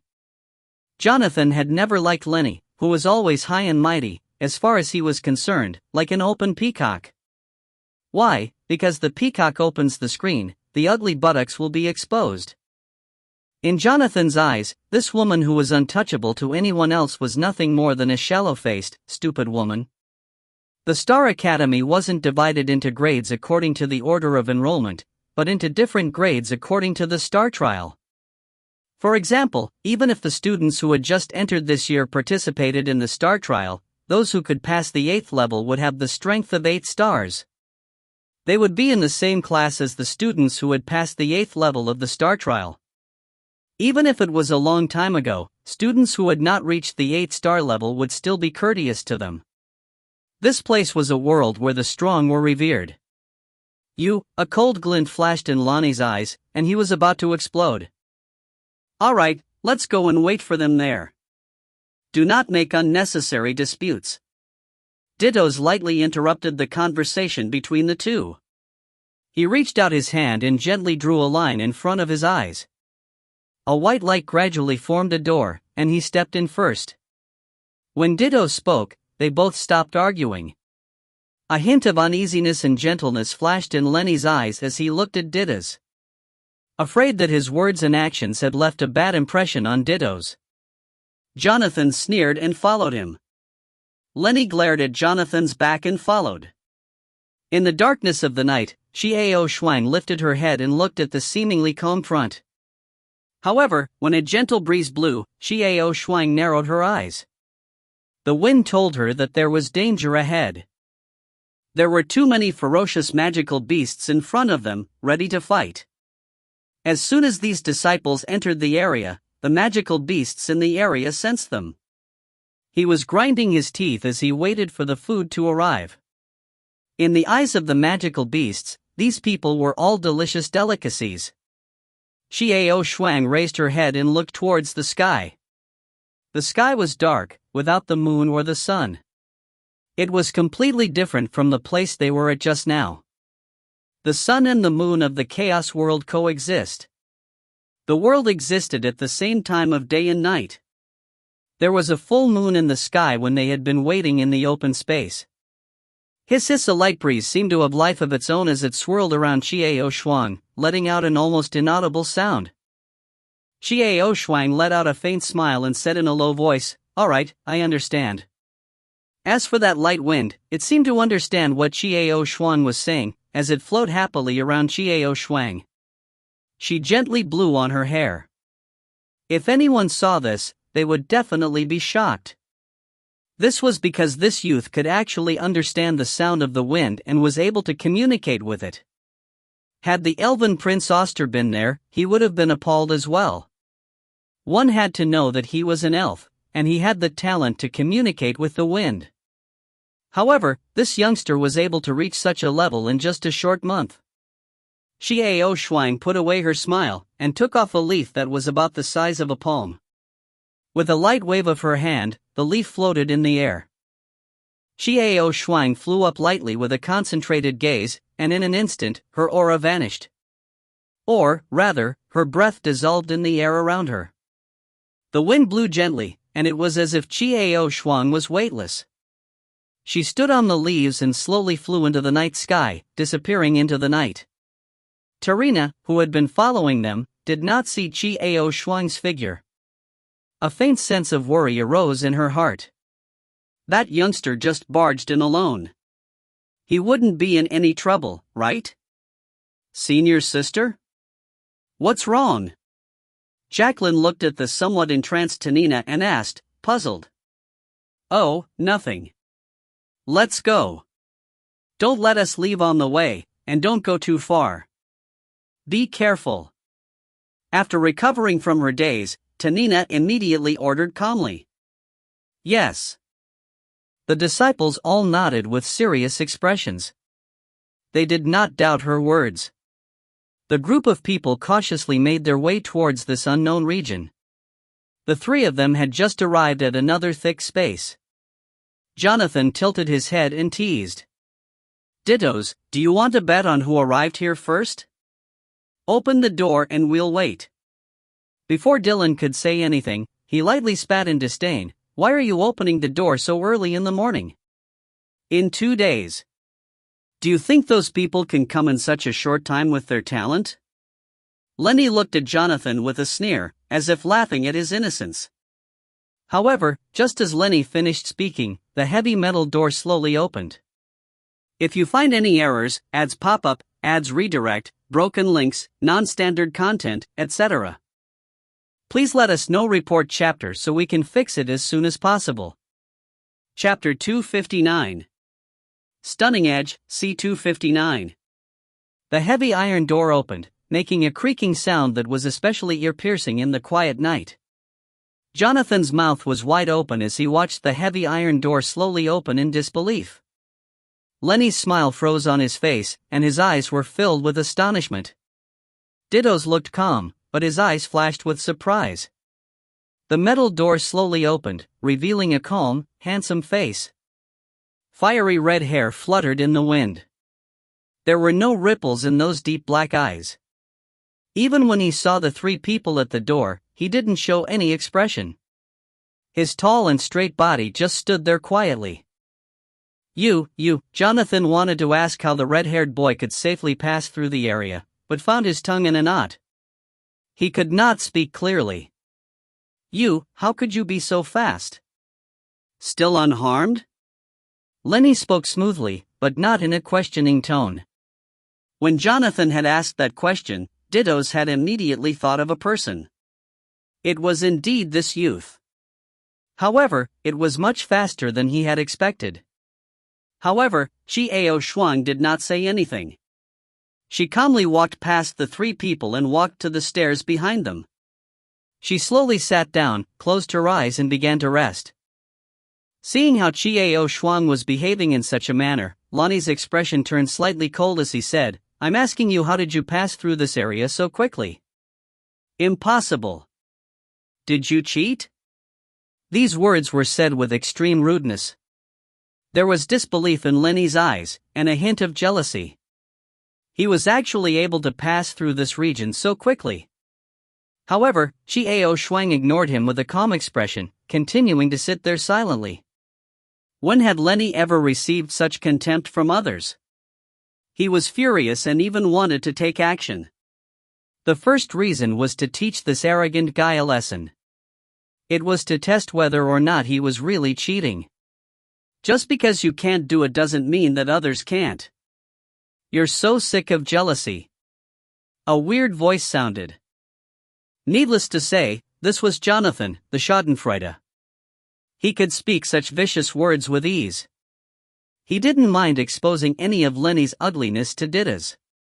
Lenny's face instantly swelled up to the point where it was almost the color of a pig's liver. His fists were clenched so hard that his knuckles turned white. This Jonathan had humiliated himself again and again. And in front of Dittos. Congratulations on passing the second round of examinations. I hope you can pass the third round. Thank you. Yixuan did not open her eyes, only letting out a few words before continuing to meditate. The corner of Lenny's mouth twitched slightly, and he retracted the words he had just said, slowly releasing his fist. He only looked at Jonathan viciously, with unresolvable viciousness in his eyes. Jonathan looked at this scene with a faint smile. He was silent, thinking about something. He sat down on the side and waited for the other people who passed the examination to come out through the iron door. Lenny saw a faint smile on Ditto's face, and his eyes were filled with gentleness. He slowly moved closer and sat beside Ditto's. Jonathan looked at the scene with a hint of mockery in his eyes. With a smile on his face, he walked over to Xiaoshuang and sat down beside her. "Hey, what's your name?" "My name is Jonathan." "You actually crossed that area so quickly." "That's right, there's something special about it." Jonathan laughed. Xiaoshuang. Xiaoshuang did not open her eyes, only saying these few words. Xiaoshuang? Jonathan was stunned.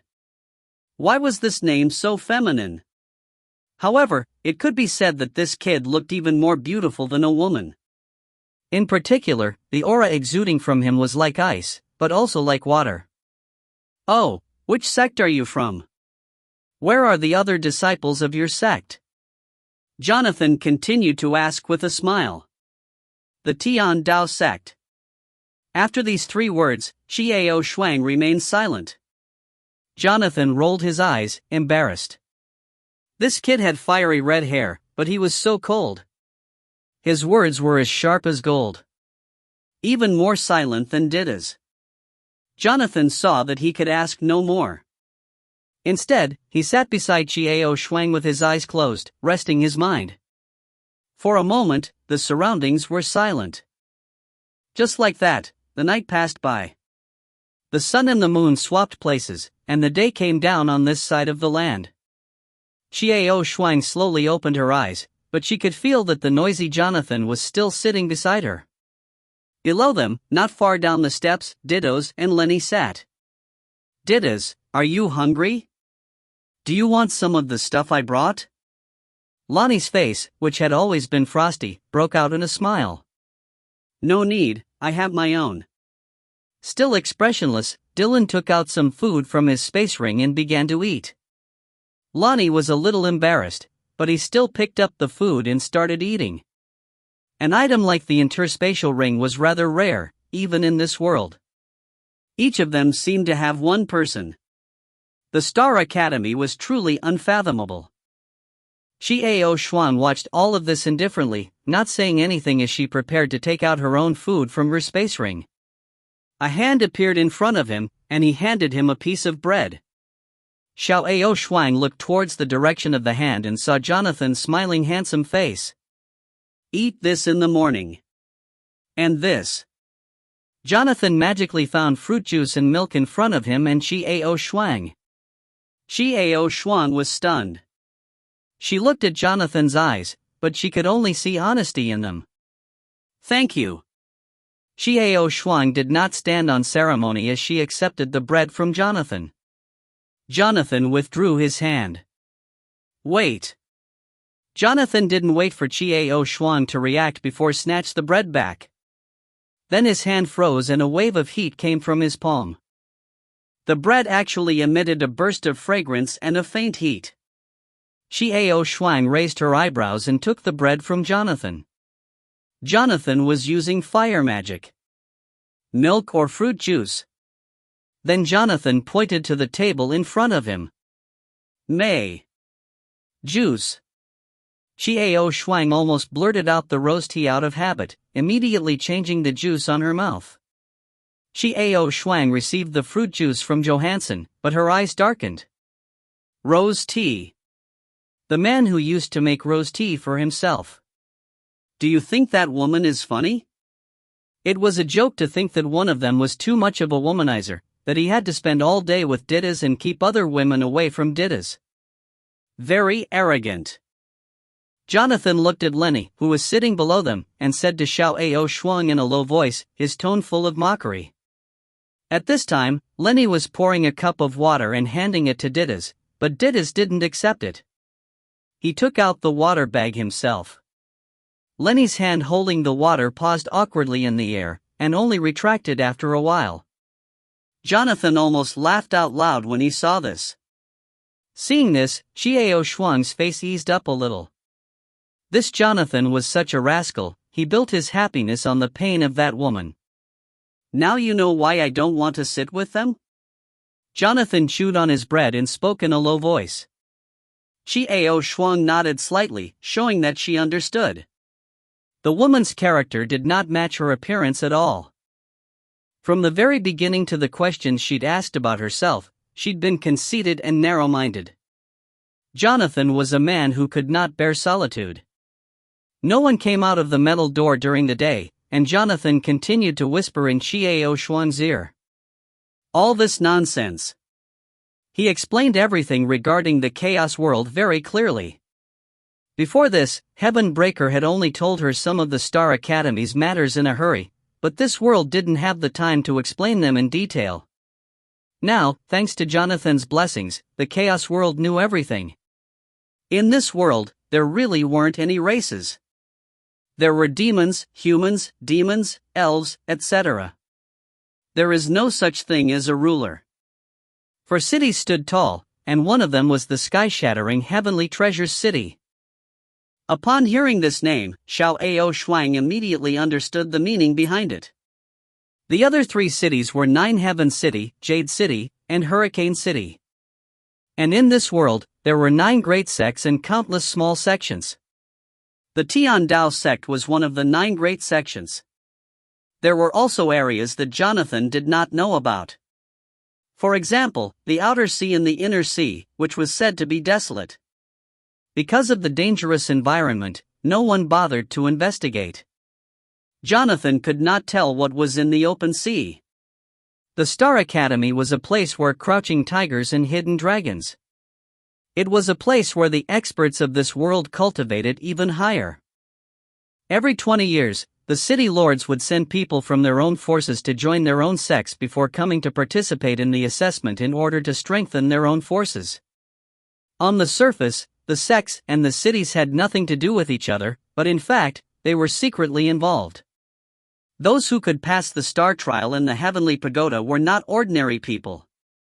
Even if it was just passing the first level of the trial, returning to one's own homeland was still respected and admired by others.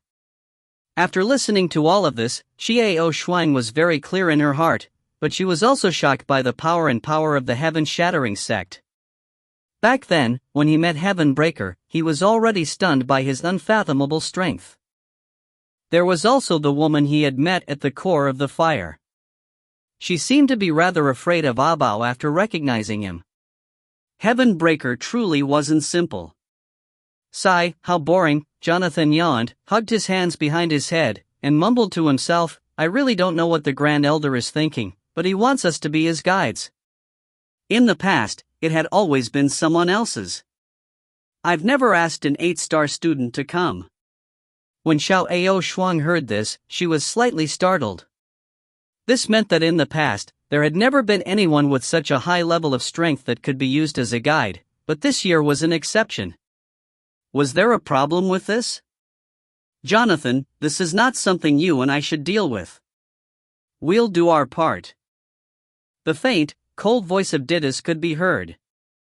I'm too lazy to tell you, even if the sky collapses, you're still a wooden statue with a dead face.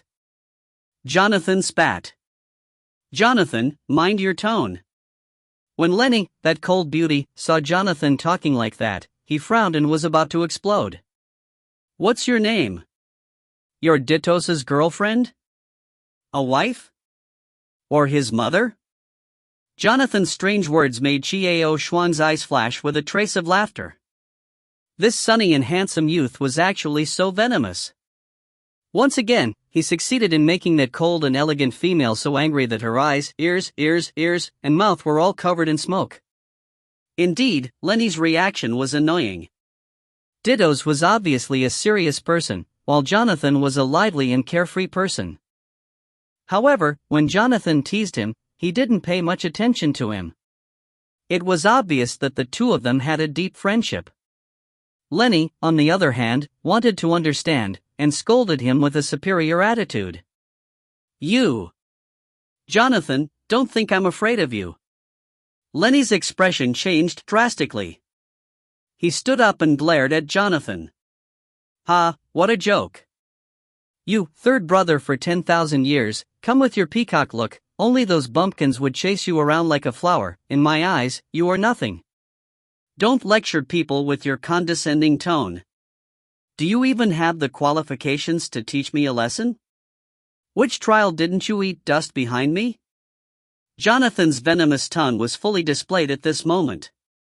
He ignored Lenny's beautiful face and turned into the color of a pig's liver. Instead, he scratched his head innocently and said in confusion, "Do you think you are qualified to teach me a lesson just because you are 2 years older than me?" His last sentence almost made Lenny vomit blood. Lenny's fists under his sleeves were clenched to the point that his knuckles were white. Her beautiful eyes were so wide open that they almost popped out. Looking at Lenny, who was so angry that he was about to spit out blood, Jonathan didn't stop. He still got angry and said, "Lenny, I'll definitely tell you out of good intentions." Lenny was stunned, not knowing what Jonathan was going to say. Then Jonathan's next sentence made her brain explode in anger.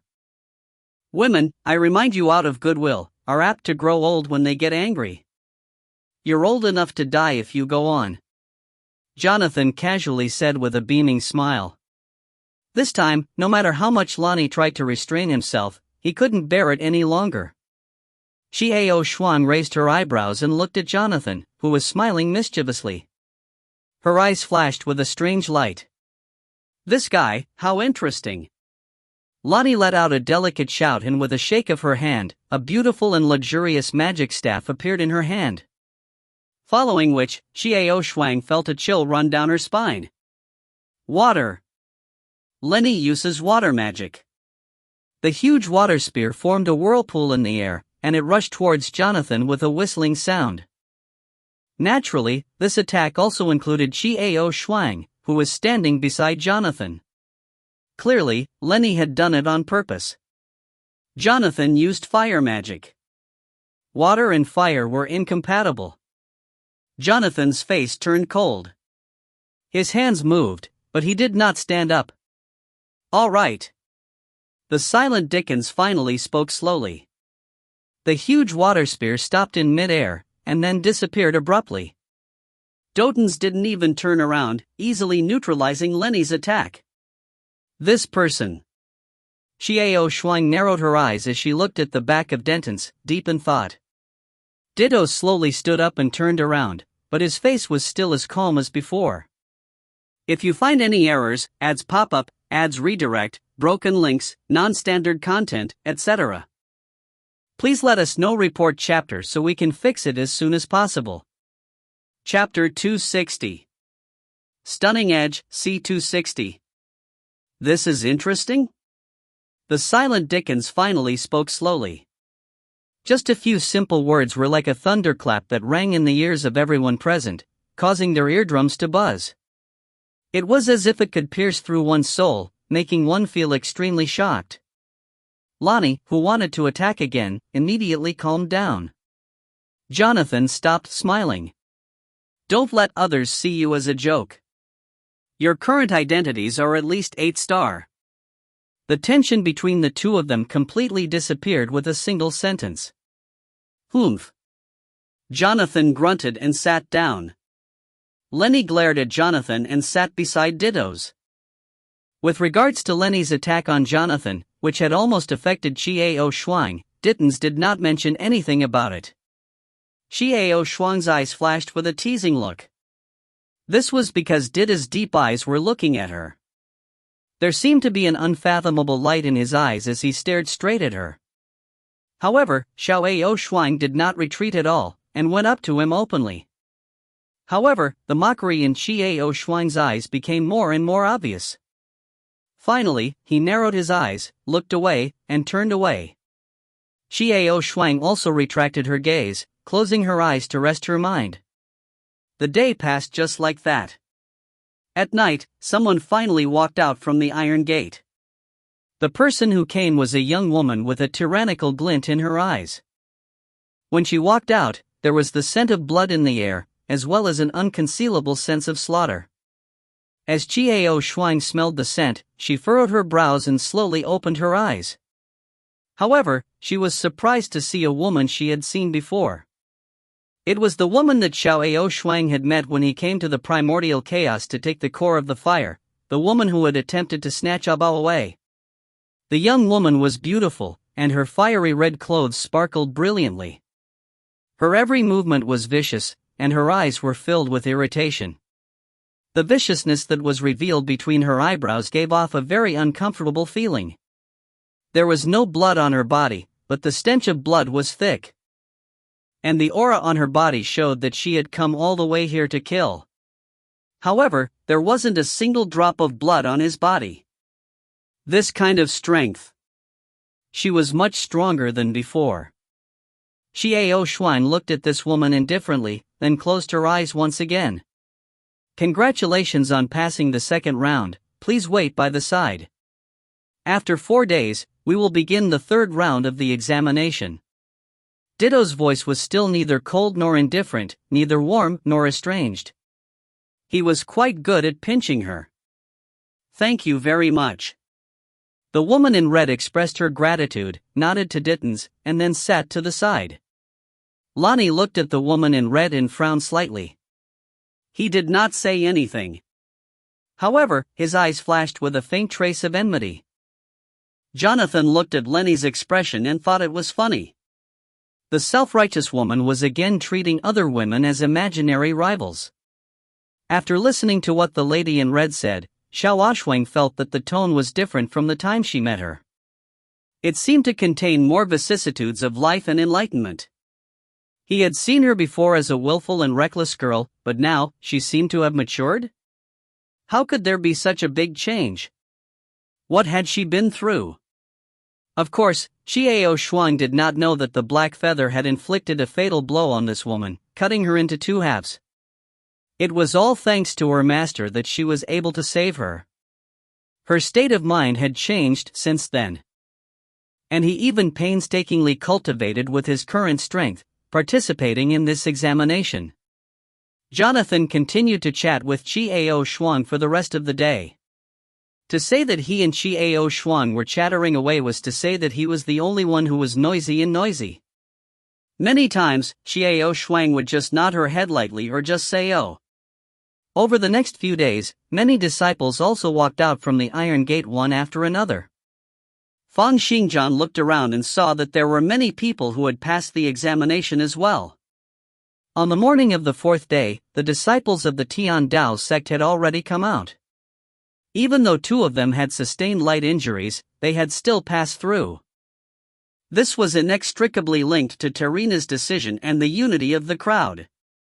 Even though the Tian Dao sect was only a mediocre sect, it had quite a reputation in this world. It must have something to do with them. When she saw the calm Xiao Shuang sitting far away from her, she couldn't help but heave a sigh of relief. TSK, that kid actually arrived earlier than us. Jack naturally saw Xiao Shuang who had arrived earlier. Seeing that Xiao Shuang was unharmed, he said in a sour tone. It's good that you've all passed. You can't let your guard down in the next round. Tanina instructed solemnly. Yes, senior apprentice sister. Everyone nodded in agreement. Even Jacqueline nodded his head solemnly. If the second stage wasn't arranged by senior sister, then not only would they be able to pass it, it would also be a question of whether they would be able to survive. The 5-day deadline had come to an end, and more than 80% of the people still arrived. Although some people were lightly injured, and some were seriously injured, they were still people who had come here. As long as he reached this point within the allotted time, he would pass. Time's up. Congratulations to everyone for passing the second round of exams. Next, immediately proceed to the third test. Ditto stood high up, his voice flat in everyone's ears. As soon as he said that, a commotion broke out below. What? The third round of the examination is about to begin? Didn't he see that many people had yet to recover? The second round was so dangerous. If they didn't have time to recover, they would immediately start the third round of the examination. Those who had arrived earlier were all right, but some had only just arrived and were still wounded, light or heavy. This decision made all the disciples below explode. Those who aren't willing to participate can leave immediately. The voice of Dittos was still indifferent, without the slightest hint of emotion.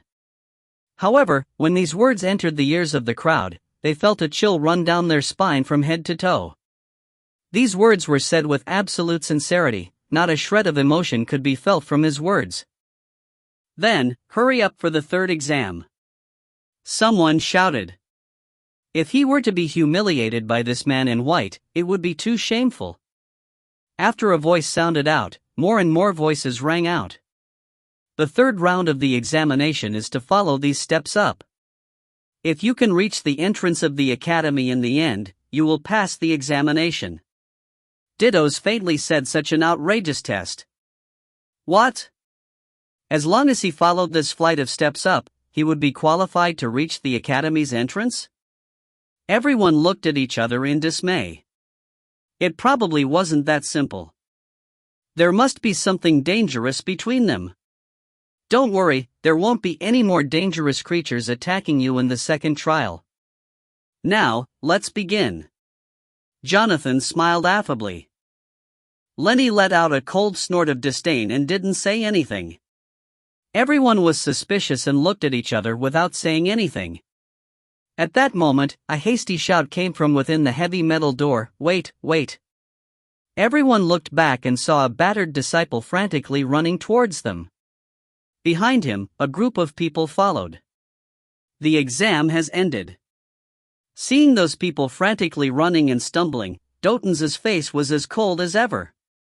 He only gently waved his hand and formed a large barrier behind the people who passed the exam, separating those who had already passed the exam from the iron gate.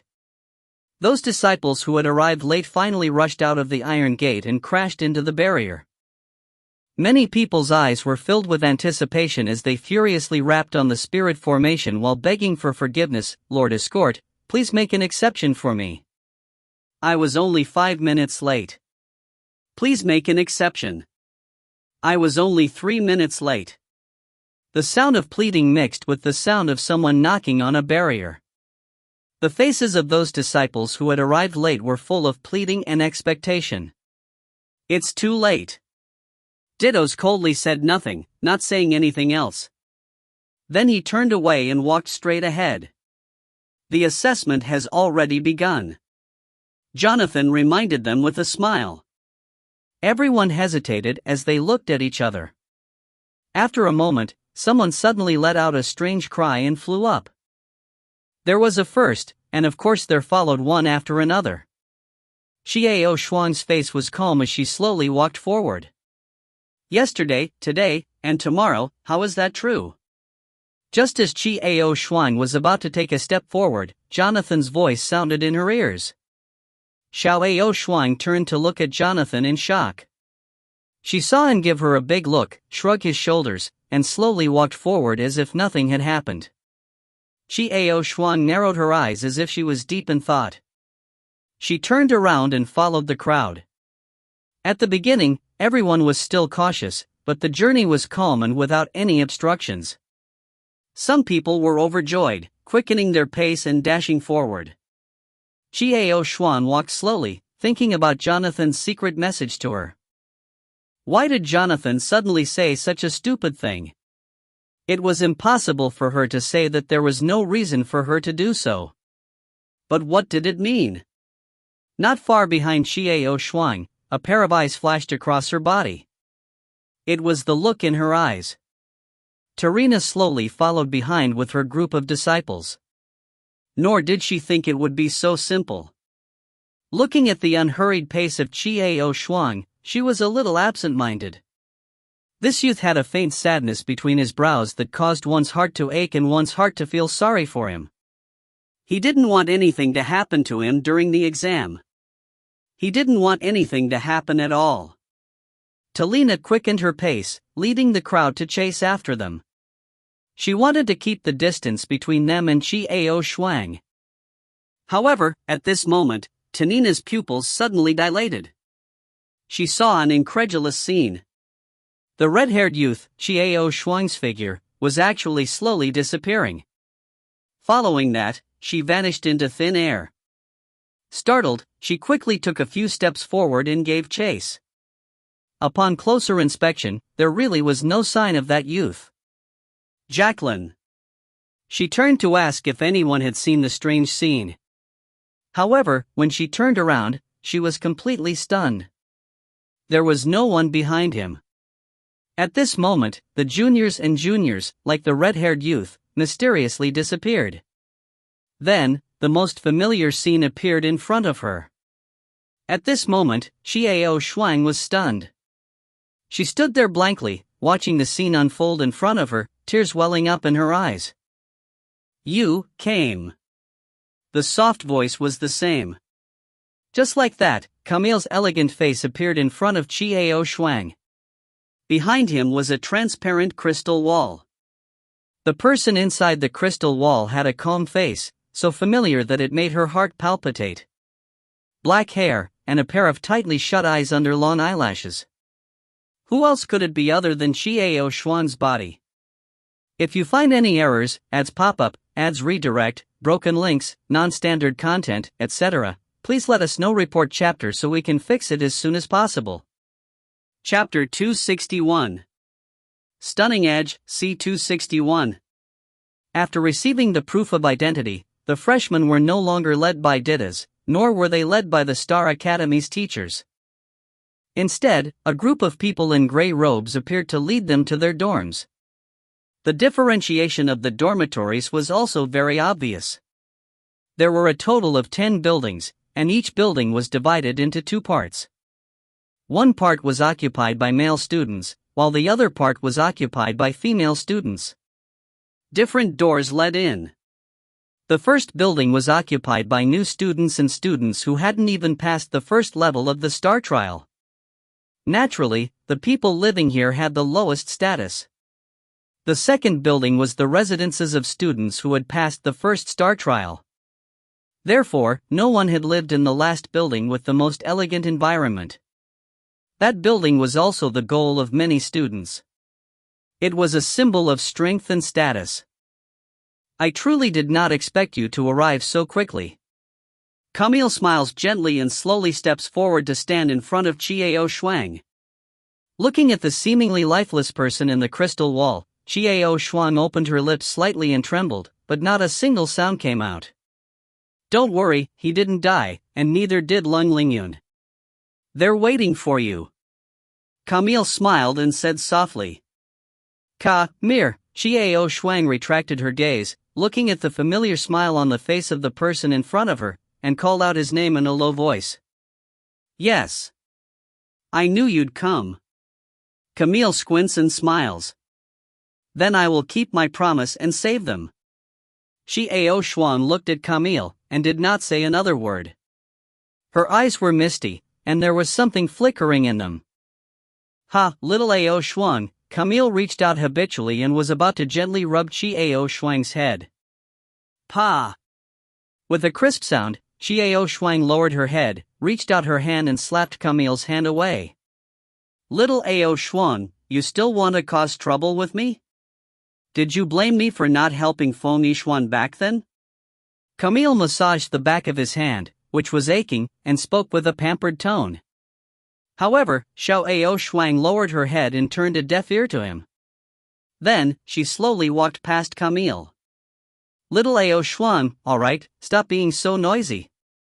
I'll change you guys over right now. I'll get that brat Long Lingyun as well.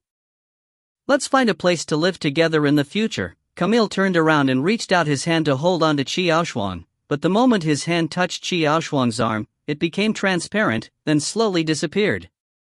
Xiao Shuang didn't even turn around, and resolutely walked forward, passing through the huge crystal wall behind Camille, passing through the bodies of the people inside.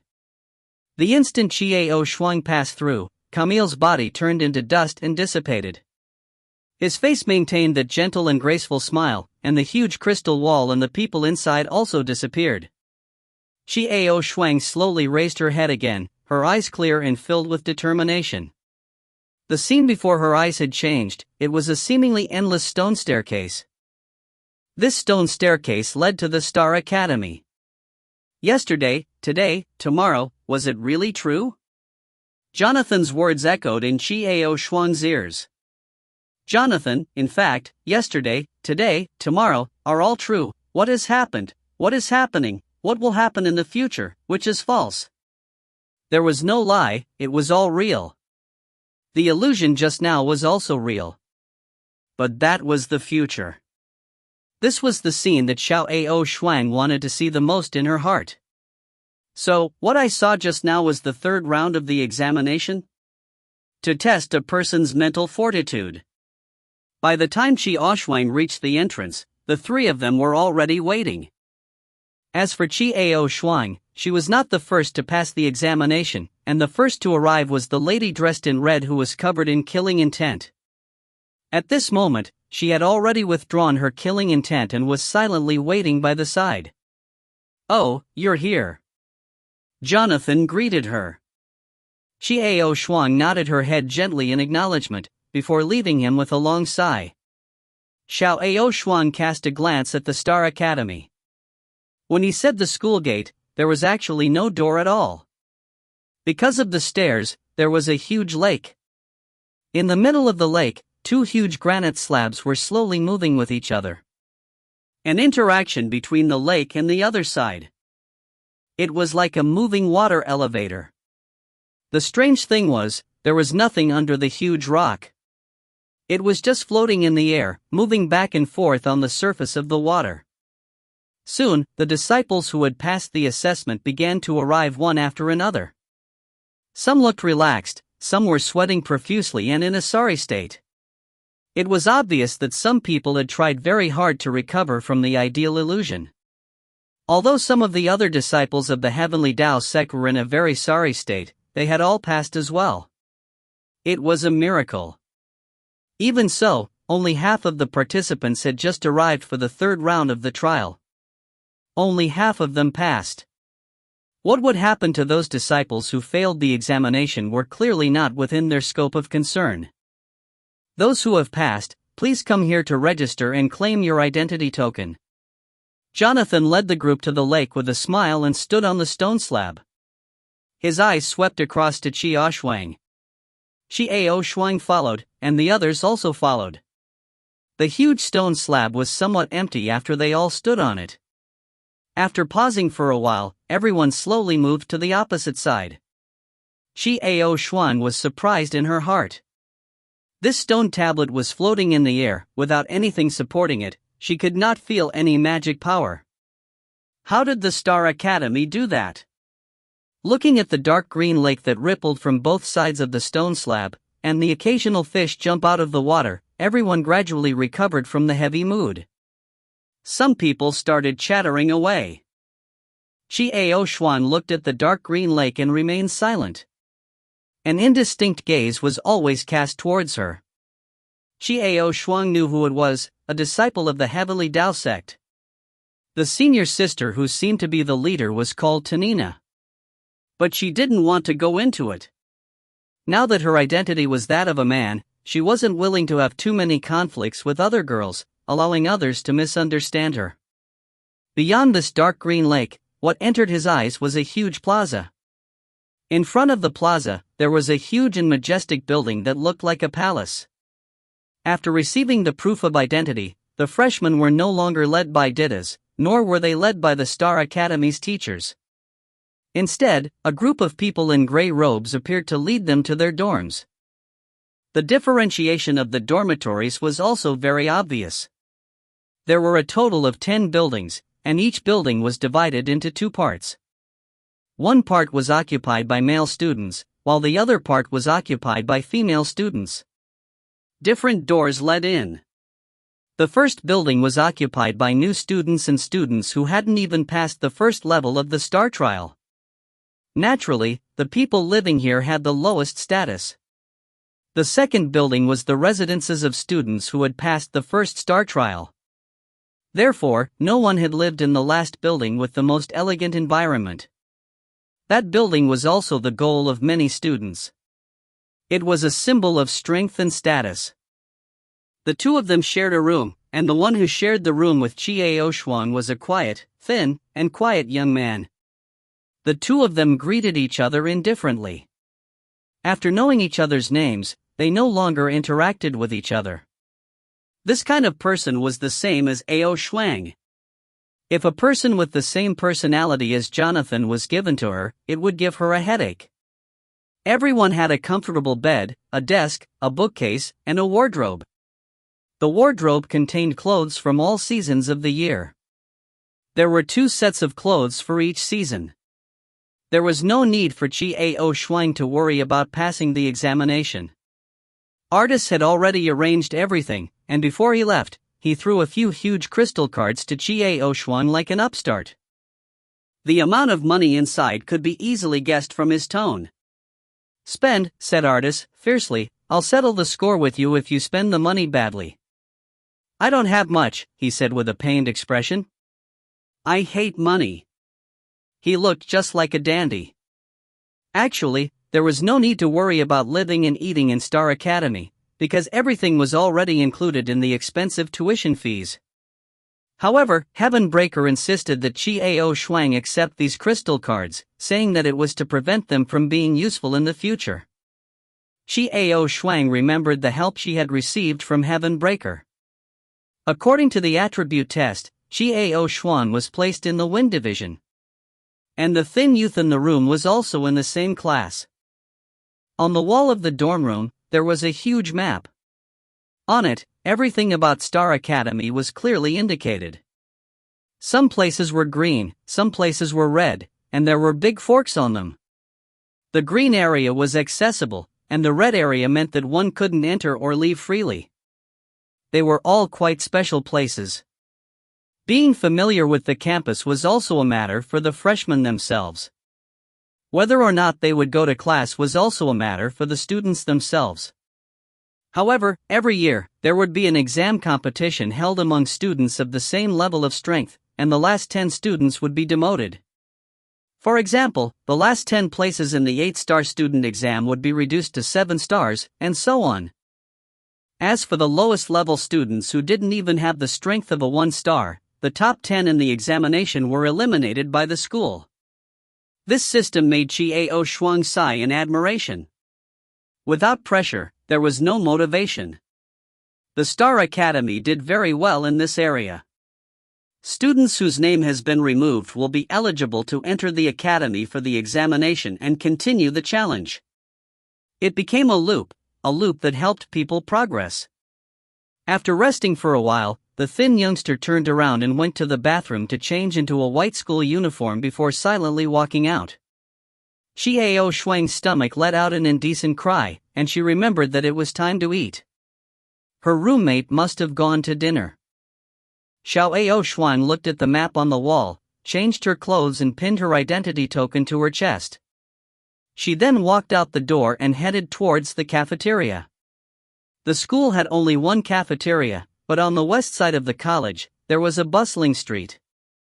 There were many shops there, as well as the most luxurious restaurant. It was already dinner time, and there were many people entering and exiting the cafeteria. However, the huge cafeteria was not crowded at all. It was orderly and orderly.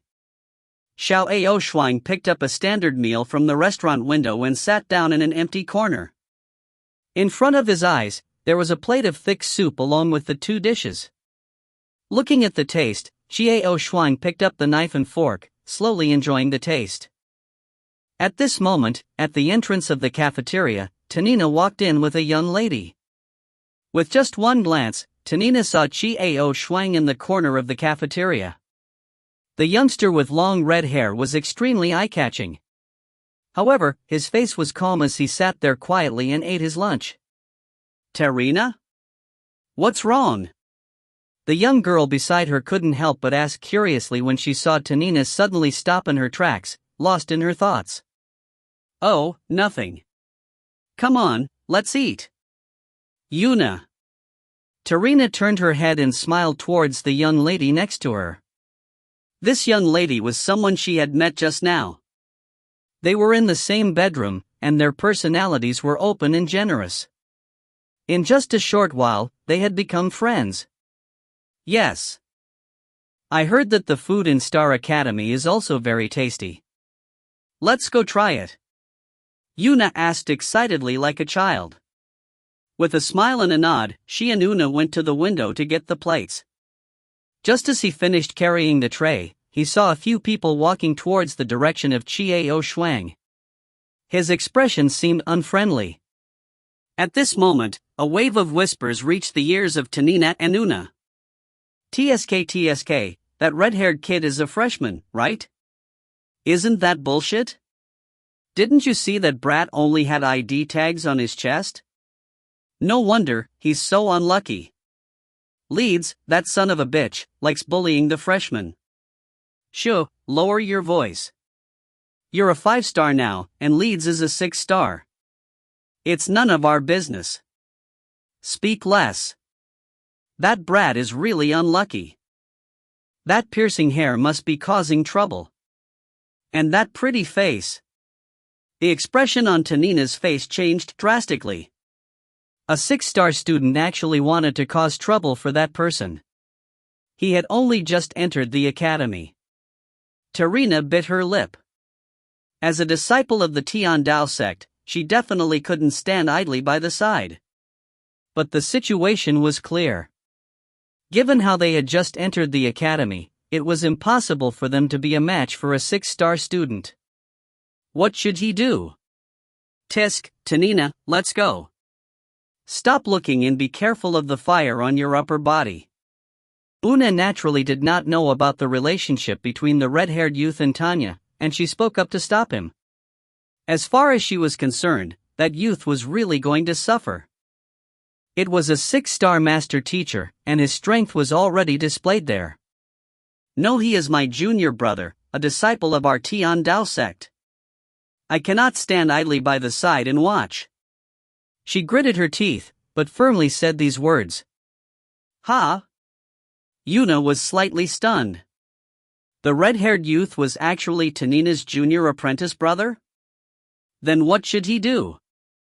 At this moment, Xiaoshuang naturally noticed the few people walking towards her.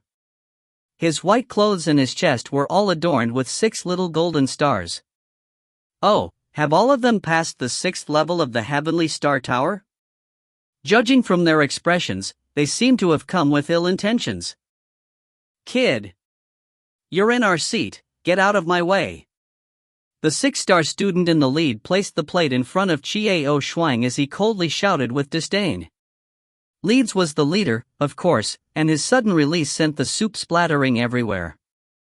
The table was full of soup, which naturally flew towards Xiaoshuang's snow-white clothes and his handsome face.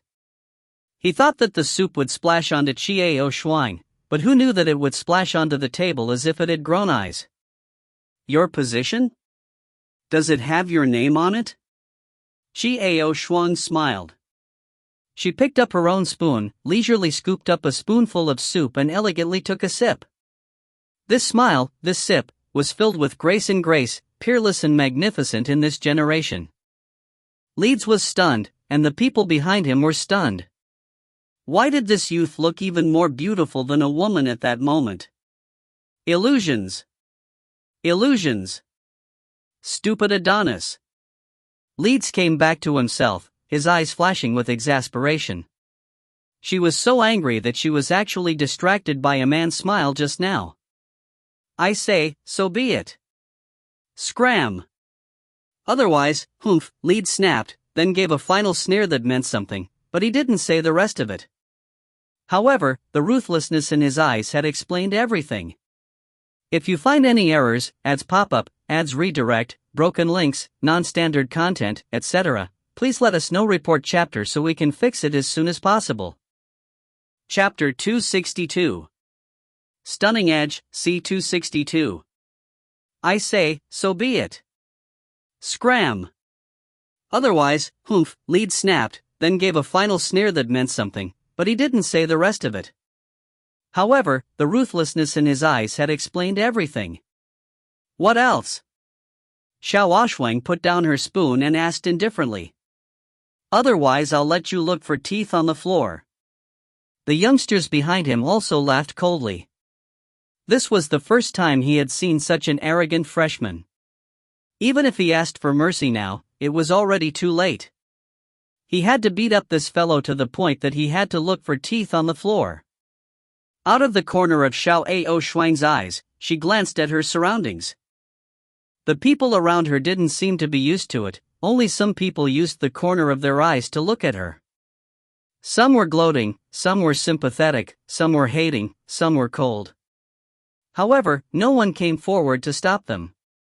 Whether it was the number of stars on one's chest being higher than the person provoking them, or the number of stars below the 6-star level, everything was as stable as Tai. So it was like this? A trace of coldness appeared in Qiao Shuang's eyes.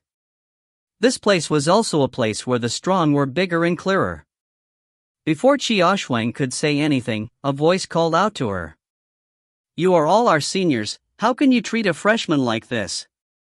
At this moment, a gentle yet angry female voice was heard. With an angry expression, Tanina walked over and stood beside Qiao Shuang. "And, this year's freshman? This girl still has a temper?" Leeds laughed, but he didn't look at her. There were simply too many beautiful girls with personalities in this academy. They had long been immune to it. He wouldn't stop just because the other party was a beautiful woman. "Ha, kid, you really have luck with women. There's a woman standing in front of you, shielding you from the wind." TSK, not bad, hiding behind a woman for protection. What a gigolo, this is the other party's specialty. Humiliating words kept coming out of Leeds' mouth. Malevolent language came out again and again. Qiao Shuang's handsome face and indifferent attitude made them grind their teeth in anger. Tanina's eyes were on the verge of erupting. She looked at the crowd in front of her with hatred, then she looked at Xiao Shuang with nervousness in her eyes. He was afraid that he would inflict psychological damage on the young man, and he was even more afraid that the young man would not be able to resist the urge to provoke him. If he were to make a move, it would be disastrous. He wouldn't be a match at all. But what man could bear such an insult? At this point of time, Yuna stood to one side, neither speaking nor not speaking. The situation in front of him was already like this. If she were to speak, it would only have an even greater opposite effect. What should he do?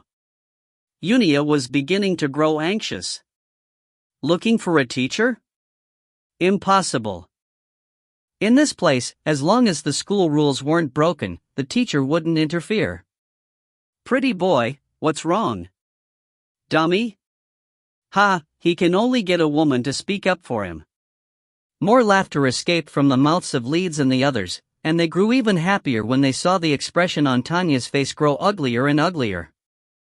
However, when they looked at Qiao Shuang, their smiles froze.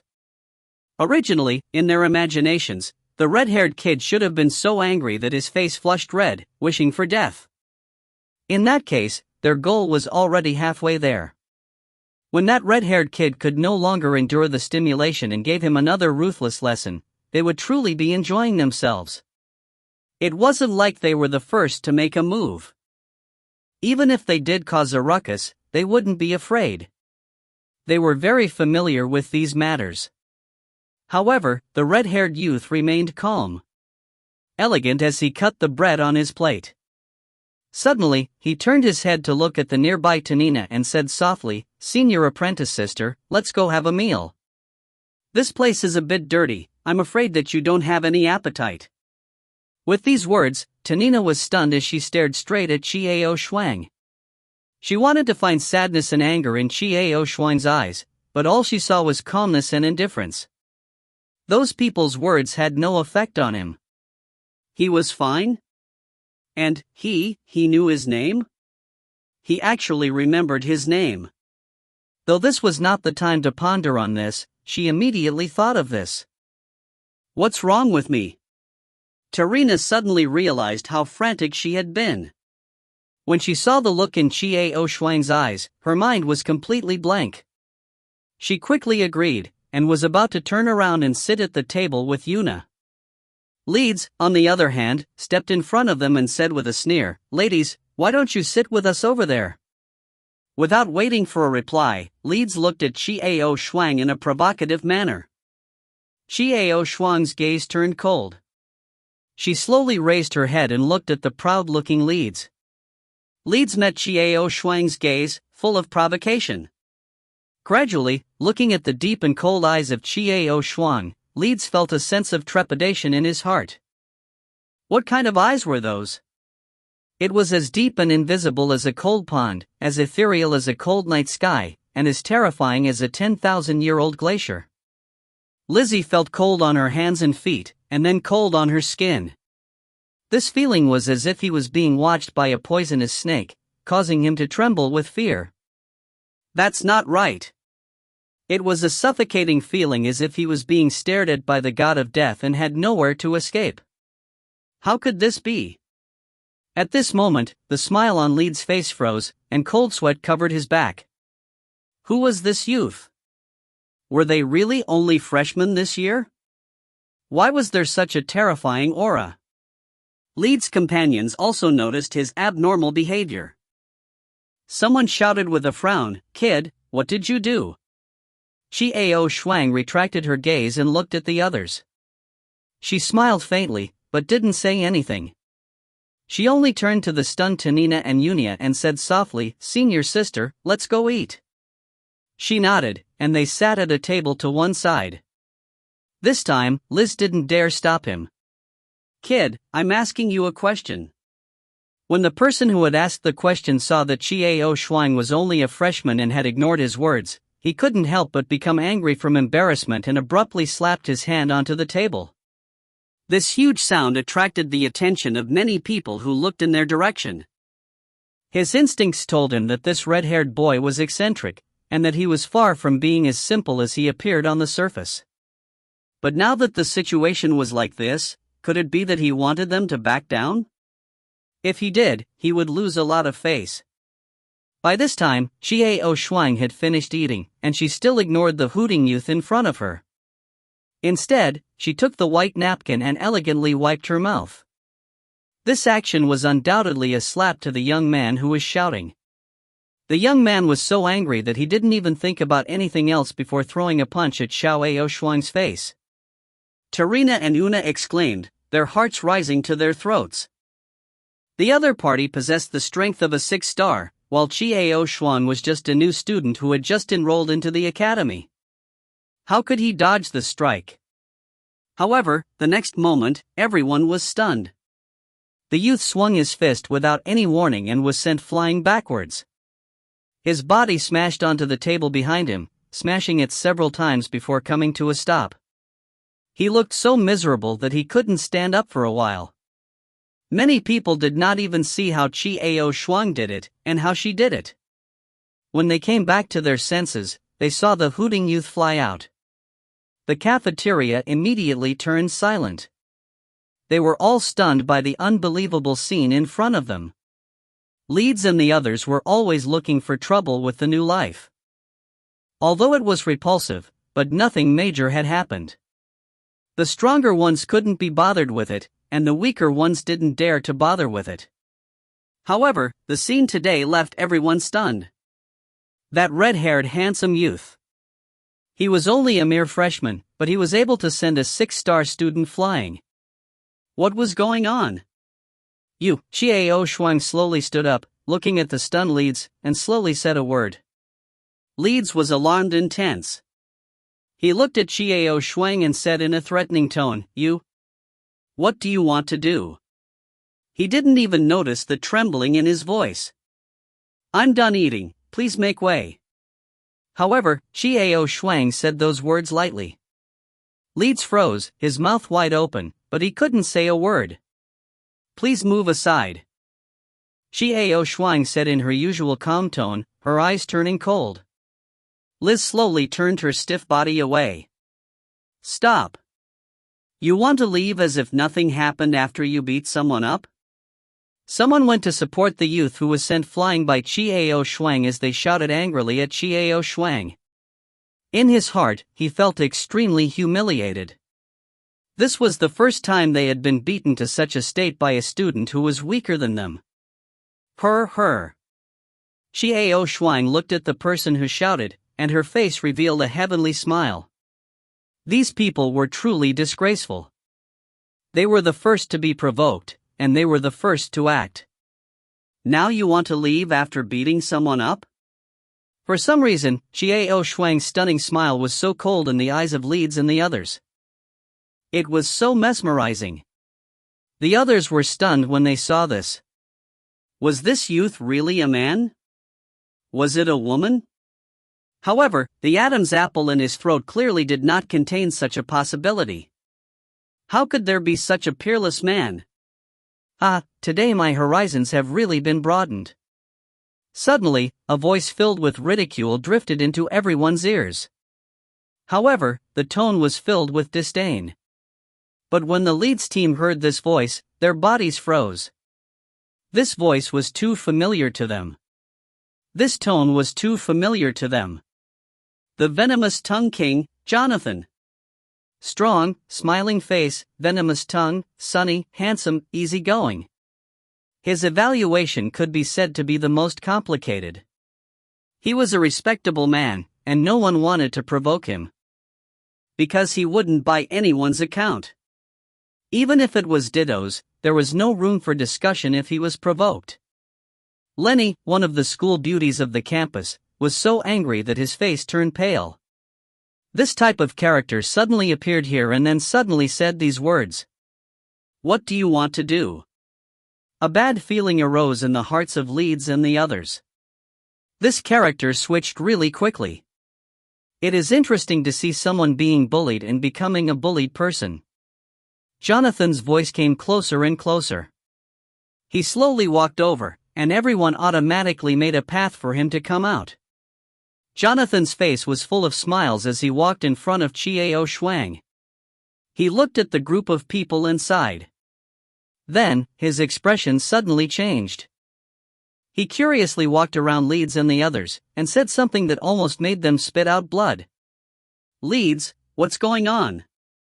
How about playing the bullied side today on the spur of the moment? How do you feel? Do you have any different insights?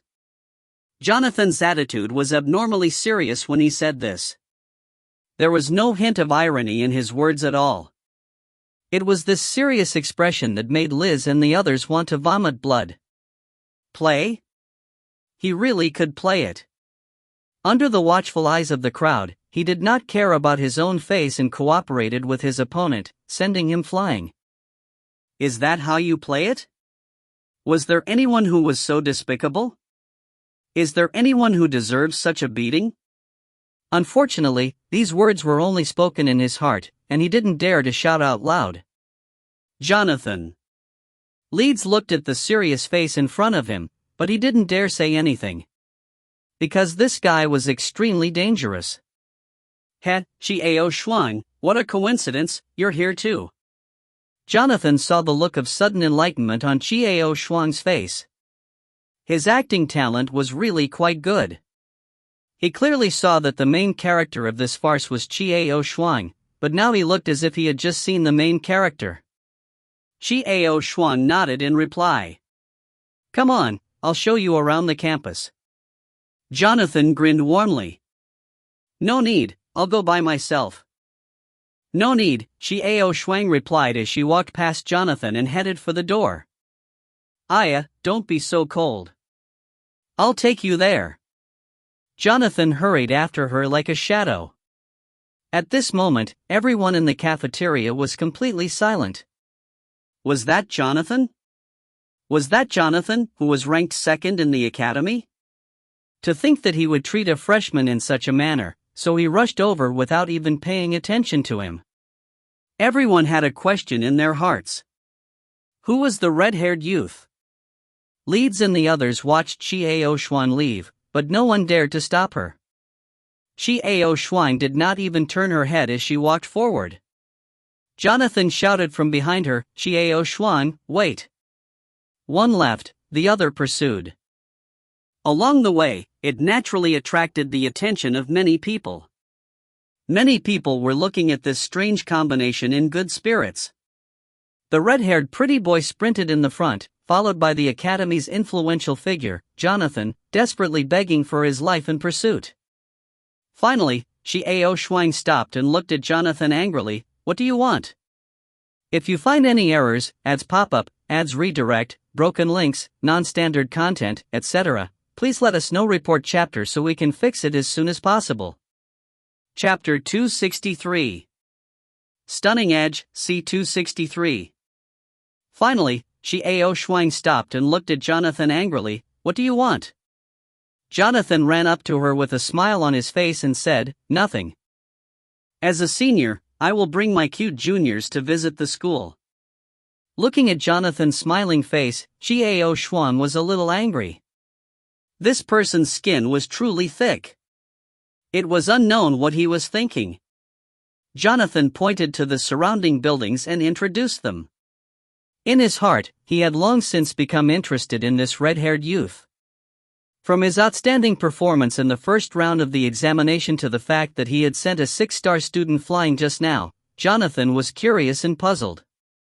This red-haired youth clearly didn't have a deep cultivation, so why did he always have such shocking moves?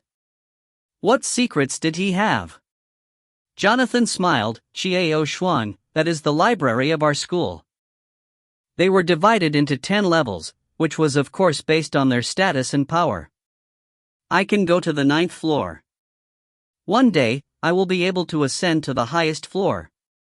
Jonathan shook his head proudly, then turned to look at Xiao Shuang. There was no one behind him. The only thing that could be seen was the wind blowing the leaves around in the air. Where is he? Jonathan was shocked. The red-haired youth had actually disappeared from his back just like that? He had not noticed it at all. After a while, Jonathan left slowly. However, he couldn't let it go. Beside the lake, a gentle breeze blew. Under the sunlight, the shadows of the trees were mottled. Xiao Shuang sat quietly on a bench by the lake, closing her eyes to sort out her thoughts. The star trial was still a few months away. With his current strength, how far would he be able to go? Broken space. What does it look like? What happened to Feng Yixuan and Lang Lingyun? Xiao Shuang slowly stretched out her hand to touch the 2 earrings on her right ear, but her heart was heavy. Just as Xiao Shuang was deep in thought, she was interrupted by a voice. Xiao Shuang slightly frowned. This place was so quiet, and there were people here, and it seemed like there was more than one person. You bitch, you're always trying to confuse people with your face. Today, I will tear your face apart. That's right, why are you pretending? You little bitch, what else can you do other than pretend to be innocent? Today, I'll let you know, acting cocky will be. At first glance, it seemed that a few women had surrounded a petite girl and were cursing at her.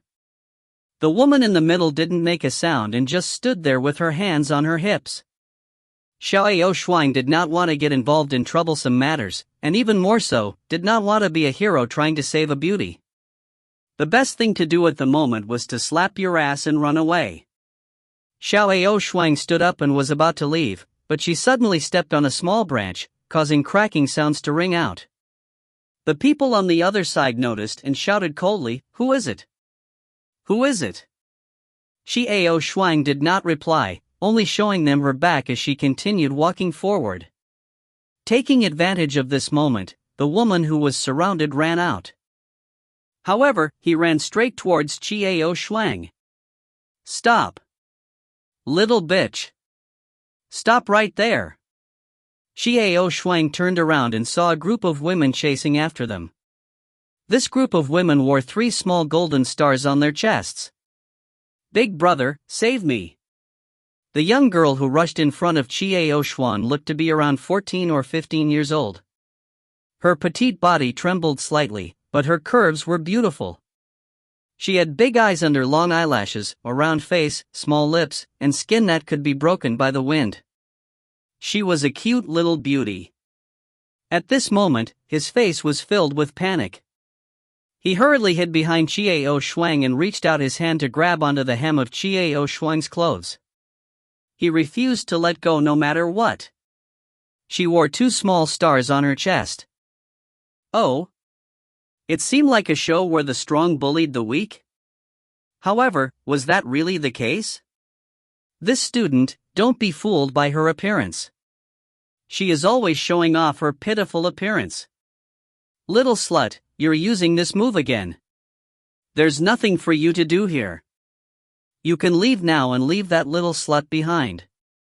There were a few ladies who came chasing after him, some who tried to persuade him in a friendly manner, and some who spoke ill of him. But there was anger in their eyes. They seemed to have suffered losses from this young girl before. No, big brother, don't give me to them.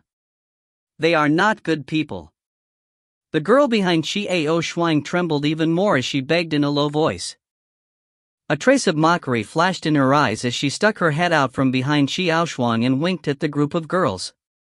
Bitch! The leader of the women was so angry that she trembled. Damn Perina, she'd pretend to be innocent and take advantage of a man's mentality. They were the victims, but the men always protected her. Because she always acted cute and pitiful. Last time, his boyfriend almost broke up because of this little bitch arguing with him. He had to teach her a lesson. The other women also looked furious. However, they didn't make a move when they saw the red-haired man in front of them. There were no marks on his clothes.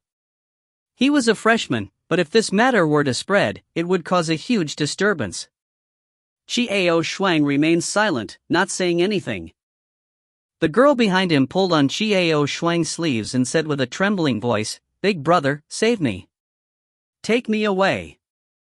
They want to tear my face apart." Perina's voice trembled as she said these words. Her tone seemed very afraid, but behind Xiao Shuang's back, she was making faces at those girls. It seemed to announce another victory.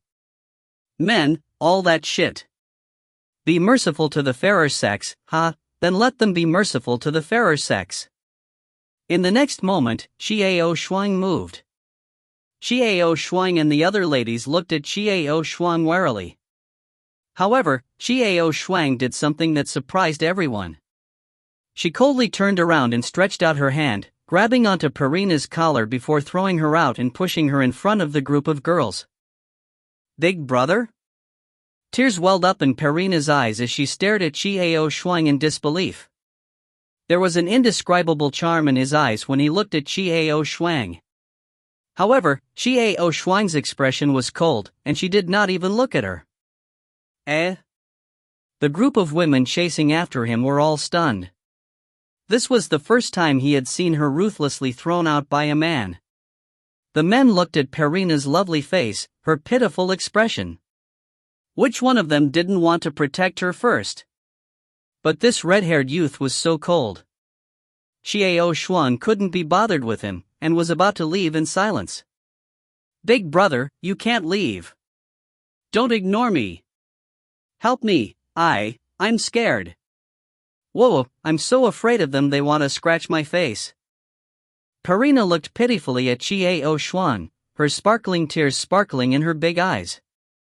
Her long eyelashes trembled, and her face was pale and transparent. Her petite body trembled slightly. It looked so pitiful, so heart-wrenching. She took 2 steps forward and tightly held onto the hem of Xiao Shuang's clothes. You slut, the leader of the women was about to shout coldly, but she didn't finish her words. However, Xiao Shuang turned around, reached out her hand and mercilessly slapped away Perina's little hand, and said in a low voice, "Disgusting." His tone was filled with disgust and disdain. After speaking, Xiao Shuang didn't turn back as she dashed forward. Perina stood there foolishly, watching Xiao Shuang's determined figure. Her heart was raging. The words and the look in Xiao Shuang's eyes before she left seemed to be engraved in her heart. For the first time, a man looked at her with disgust and disdain. It was the first time that a man didn't show any mercy to her. Furthermore, he was using his deception eye. "Ha, little slut, let's see what you'll do today?" "Ha, bitch, I didn't expect you to be humiliated one day. Do you see that person's eyes? You're a piece of trash." The group of women standing behind Perina were laughing so hard that they leaned back and forth while constantly speaking malicious words to humiliate Perina. How could they not be happy when they saw for the first time that a man was not tempted by Perina? Humph. Perina turned and looked at the laughing group. After a cold snort, he looked at the crowd silently. The group of women were all stunned. At this moment, Perina was no longer as pitiful as she was before. She was no longer as panicked as she was when they first surrounded her. At this moment, her face was ice cold, and her eyes were terrifyingly cold. Just being stared at by her made him feel a sense of pressure. B*TCH. B*TCH. We will make you pay the price today. The leader of the women was a bit flustered but immediately shook her head to drive away this annoying feeling. After all, the other party was only a 2-star student. They were all 3-star students. What are you afraid of? Humph. I don't want to play with you anymore. Boring. Perina coldly spat out a sentence. The next moment, she moved. The group of women were stunned. They could only see the afterimage of Perina, who had already disappeared. Puff. Puff. Puff. Puff. Xiao Shuang turned around and saw a bunch of water birds flying away from the grove by the lake. Was that girl finally showing her true face? 2-star strength? Xiao Shuang gave a faint sneer. With his hidden cultivation and charming eyes, would he be harmed by those girls? That girl, although she seemed very cute, very pure, and very aggrieved, she was absolutely not what she seemed to be. That young girl probably wasn't simple. Moreover, that young girl should have the identity of a demi-human. This academy was really special. Xiao Shuang shook her head lightly, then turned around and returned to her room. As soon as Xiao Shuang left, Perina crawled out. Looking at the departing back of Xiao Shuang, he narrowed his eyes. This red-haired guy was rather interesting. Humph, but I don't believe I can't take you. Just you wait, you must kneel under this lady's dress. Make you delirious. If you find any errors, ads pop up, ads redirect, broken links, non-standard content, etc., please let us know. Report chapter so we can fix it as soon as possible. Chapter 264. Stunning Edge, C264. At this time, of course, Xiao Shuang didn't know about Perina's vow. She was slowly pacing back to her room. In the bedroom, the thin boy, Wines, had not yet returned. Xiao Shuang laid on the bed on her back, feeling a little tired. His thoughts were in a mess as he thought of some things before finally falling into a deep slumber. At night, Xiao Shuang was woken up by a soft sound. When he stood up, he saw Wines sitting at the table, his face swollen and nose swollen, applying medicine for him. Seeing that Xiao Shuang had woken up, Wines seemed a little embarrassed. "I'm sorry to wake you up," she said softly. "I'm already very careful." There was genuine apology in Wines's voice. This is? Xiao Shuang asked in a testing manner. After all, not everyone could face being beaten up like this calmly. If the other party was unwilling to speak of it, Xiao Shuang would stop pursuing the matter. "No, nothing. Go to bed early. We still have to go to class tomorrow." Sure enough, Wines only managed to smile and reply perfunctorily. He didn't say what exactly happened to his injuries. Seeing this, Xiao Shuang did not ask any further. If Wines had wanted to say it, he would have said it earlier. However, he did not want Xiao Shuang to know. Xiao Shuang nodded gently and said, "You should rest early." Wines said yes, and continued to apply the medicine, and then there was silence. After washing up, Xiao Shuang went back to sleep. The next morning, when Xiao Shuang woke up, Wines was no longer there. Xiao Shuang looked at the clean house, deep in thought. When he arrived at the classroom, Xiao Shuang noticed that the Wind Division class was sparsely filled with people.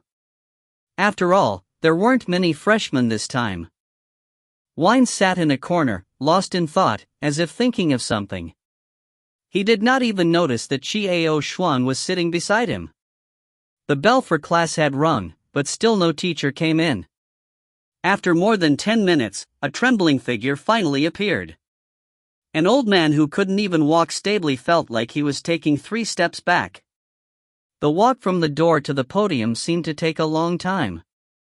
Everyone was worried that he would fall to the ground in the next moment. When he finally reached the podium, the old man put down the book and opened it with a slight tremble. Then, he began to lecture. The knowledge he gave was all relatively basic and not outstanding. The sound of the lecture became softer and softer, until it became a snoring sound. Everyone felt embarrassed. This teacher had actually fallen asleep. "Teacher, teacher?" The students sitting in front could not help but shout out. The old man suddenly woke up, wiped the saliva from the corner of his mouth, looked at the people in the classroom, then blinked his eyes blankly and said, "Oh, class is over." Without waiting for any reaction from the students, he walked out of the classroom with the book in hand, leaving behind a group of students looking at each other in dismay. Just like that, the class ended without any reason. Some of the students in the classroom were disdainful, while others were deep in thought. Could it be that the teachers of the Star Academy were truly like this? But what the truth was, there was no way to know. What he needed to do now was to find something to do. Wines, who was sitting beside Qiao Shuang, stood up quietly and followed the group out. The current him still had some swelling on his face, but it was no longer as severe as yesterday. After thinking about it for a moment, Qiao Shuang decided to take a look at the library. She wanted to find out more about this world. Presumably, there must be something special about the library. As soon as Qiao Shuang walked out of the classroom, she saw a familiar figure moving around in the distance. Looking closely, it was the enchanting demi-human woman that he had met by the lake yesterday. She was unharmed and smiling like a flower. He no longer looked as pitiful as he did yesterday. Presumably, it was just as Xiao Shuang guessed. Those 3-star students were no match for this young girl at all. Looking at the young girl who was looking left and right, he seemed to be looking for someone. Xiao Shuang slightly frowned. His intuition told him that this young lady was a problem. Without any hesitation, Qiao Shuang turned around and walked away from the corner of the teaching building. "Just make a turn and walk around this more remote area." Just as Xiao Shuang was about to turn around, he heard a voice that seemed to have heard a few words of rage, and then there seemed to be the sound of fighting. "You idiot, you want to die by putting this thing in that red-haired kid's closet?" His voice was filled with anger, but it was a strange sound. There seemed to be some leakage of wind. Qiao Shuang had heard this voice before. It belonged to the person with leads, and it was also the person he had sent flying. Humph. The reason why this person spoke so coldly was naturally because he had made a heavy move that day, and most likely had knocked out his teeth. It was obvious that the red-haired kid he was talking about should be him. Ungrateful. "I didn't even teach you a lesson yesterday, right? Do you believe that I won't let you die today?" The leering voice cursed again. "A lesson from yesterday? A red-haired kid? Put things in your closet?" Qiao Shuang frowned and connected all these things together. Her mind suddenly became clear. Could it be that the person the man was threatening was Wines, the one who lived in Greenfish's bedroom? Qiao Shuang narrowed her eyes and hid her presence. She slowly moved her body and looked in that direction.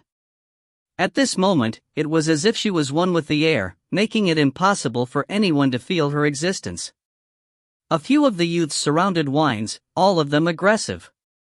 The one in the lead had a face full of malice as he berated him. Wines shook his head and said nothing. The strange thing was that Liz wasn't there. "You don't know what's good for you. Beat it up." The leader of the youths viciously kicked Wines, cursing, "You fool, I only asked you to put the things in the cabinet, not to die. F***ck, you don't know what's good for you."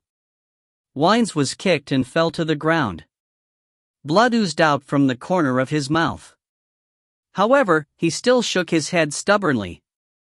He did not utter a word as he endured the kicks. Qiao Shuang's expression became more and more serious. So that's what happened to Wines. These people bullied him into framing himself, but he refused and suffered the humiliation. With Wine's cultivation level, Qiao Shuang had already known it when she first saw him. Right now, he was absolutely not a match for these people. "You lowly brat, do you know who I am? My sister is the wife of the city lord of Jufeng City. How dare you disobey my orders?" The youngster who had leaked the news had a sinister expression. He raised his foot and was about to step on Wine's face. "That's right, you brat, you don't know what's good for you. The reason that Ashlyn asked you to do this is because of you. You actually dare to refuse." A few of the youths beside him spoke up, their expressions extremely sinister. Just as his foot was about to land on Wine's face, he stopped. He just stood there in mid-air, his face full of fear.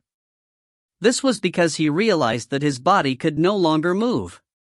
What did this mean? Someone far stronger than him was nearby, secretly attacking him. The next moment, a cold breeze blew over. All of the youths around Ashlyn suddenly turned around and looked in the direction of the strange wind. Very quickly, the expressions of the crowd turned ugly. Over there, the red-haired youth had a terrifyingly cold expression. His entire body exuded an unstoppable killing aura as he slowly walked towards them step by step. It was the terrifying oppressive feeling again. He felt like he was being stared at by the god of death. The crowd looked at the cold killing intent emitted from Qiao Shuang's dark eyes, and a sense of fear arose in their hearts. He wanted to turn around and run away, but his feet seemed to be rooted to the ground. No matter what, he couldn't move them. Ashlyn's body couldn't move, but he tried his best to use the corner of his eye to look over there. Only a flash of red. His heart trembled. It was that person. It was the red-haired kid who looked like a snake and a death god. Could it be that he heard everything they said just now? See everything? At the thought of this, Ashlyn's teeth seemed to hurt even more, and his heart couldn't help but tremble. Wines was stunned. He raised his head and looked at Xiao Shuang, but he couldn't say a word. Scram! Qiao Shuang slowly approached, coldly spitting out a word. Everyone looked at Ashlyn, who couldn't move, their eyes flashed with hesitation and fear. In the next instant, a frenzied wind blade came crashing towards them. That wind blade was clearly different from the one they had seen before. It actually had a faint black tint, and seemed to have a hint of red in it. It was eerie to the point that it struck terror in people's hearts. "What are you afraid of? The other party is only a freshman." At this time, Ashlyn maintained his strange posture and yelled, "You guys have the strength of 6 stars. If you dare to leave me behind to escape, I will make the city lord punish you severely." The last sentence. These youngsters were usually subordinate to leads in Ashlyn, and their status was far inferior to theirs. At this moment, hearing such a threat, he felt a tinge of fear in his heart. At this time, the group of people who had just left braced themselves. He formed a barrier to block Qiao Shuang's wind blades, and prepared to use magic to counterattack. With a pu sound, Qiao Shuang's wind blade cut through all the barriers they had formed. Everyone screamed as they dodged, but they were unable to dodge in time. Their bodies were cut by these strange wind blades. His injuries were not serious. Firstly, Qiao Shuang did not try to kill him. Secondly, the wind blades had already weakened after being blocked by the barrier. Idiot! Hurry up! Seeing this, Ashlyn became even more worried. His body was still unable to move at this time. He cursed in his heart. This red-haired kid had cast some kind of evil magic on him, causing him to be unable to move. When he could move, he would definitely take revenge and tear this damned brat into 1,000 pieces. Just when everyone was about to counteract Qiao Shuang's attack and counterattack, suddenly, a melodious voice came from the air. It was so pleasant to the ears that it made one feel refreshed. What are you doing? What are all of you seniors doing hiding here?" A small head poked out from the corner of the wall behind Xiao Shuang, a pure and flawless lovely smile on her beautiful face. If you find any errors, ads pop up, ads redirect, broken links, non-standard content, etc., please let us know. Report chapter so we can fix it as soon as possible. Chapter 265. Stunning Edge, C265. What are you doing? What are all of you seniors doing hiding here? A small head poked out from the corner of the wall behind Xiao Shuang, a pure and flawless lovely smile on her beautiful face. It was a very pure and naive smile, making people's hearts tremble. It made people forget their original intentions in an instant. The group of people were stunned.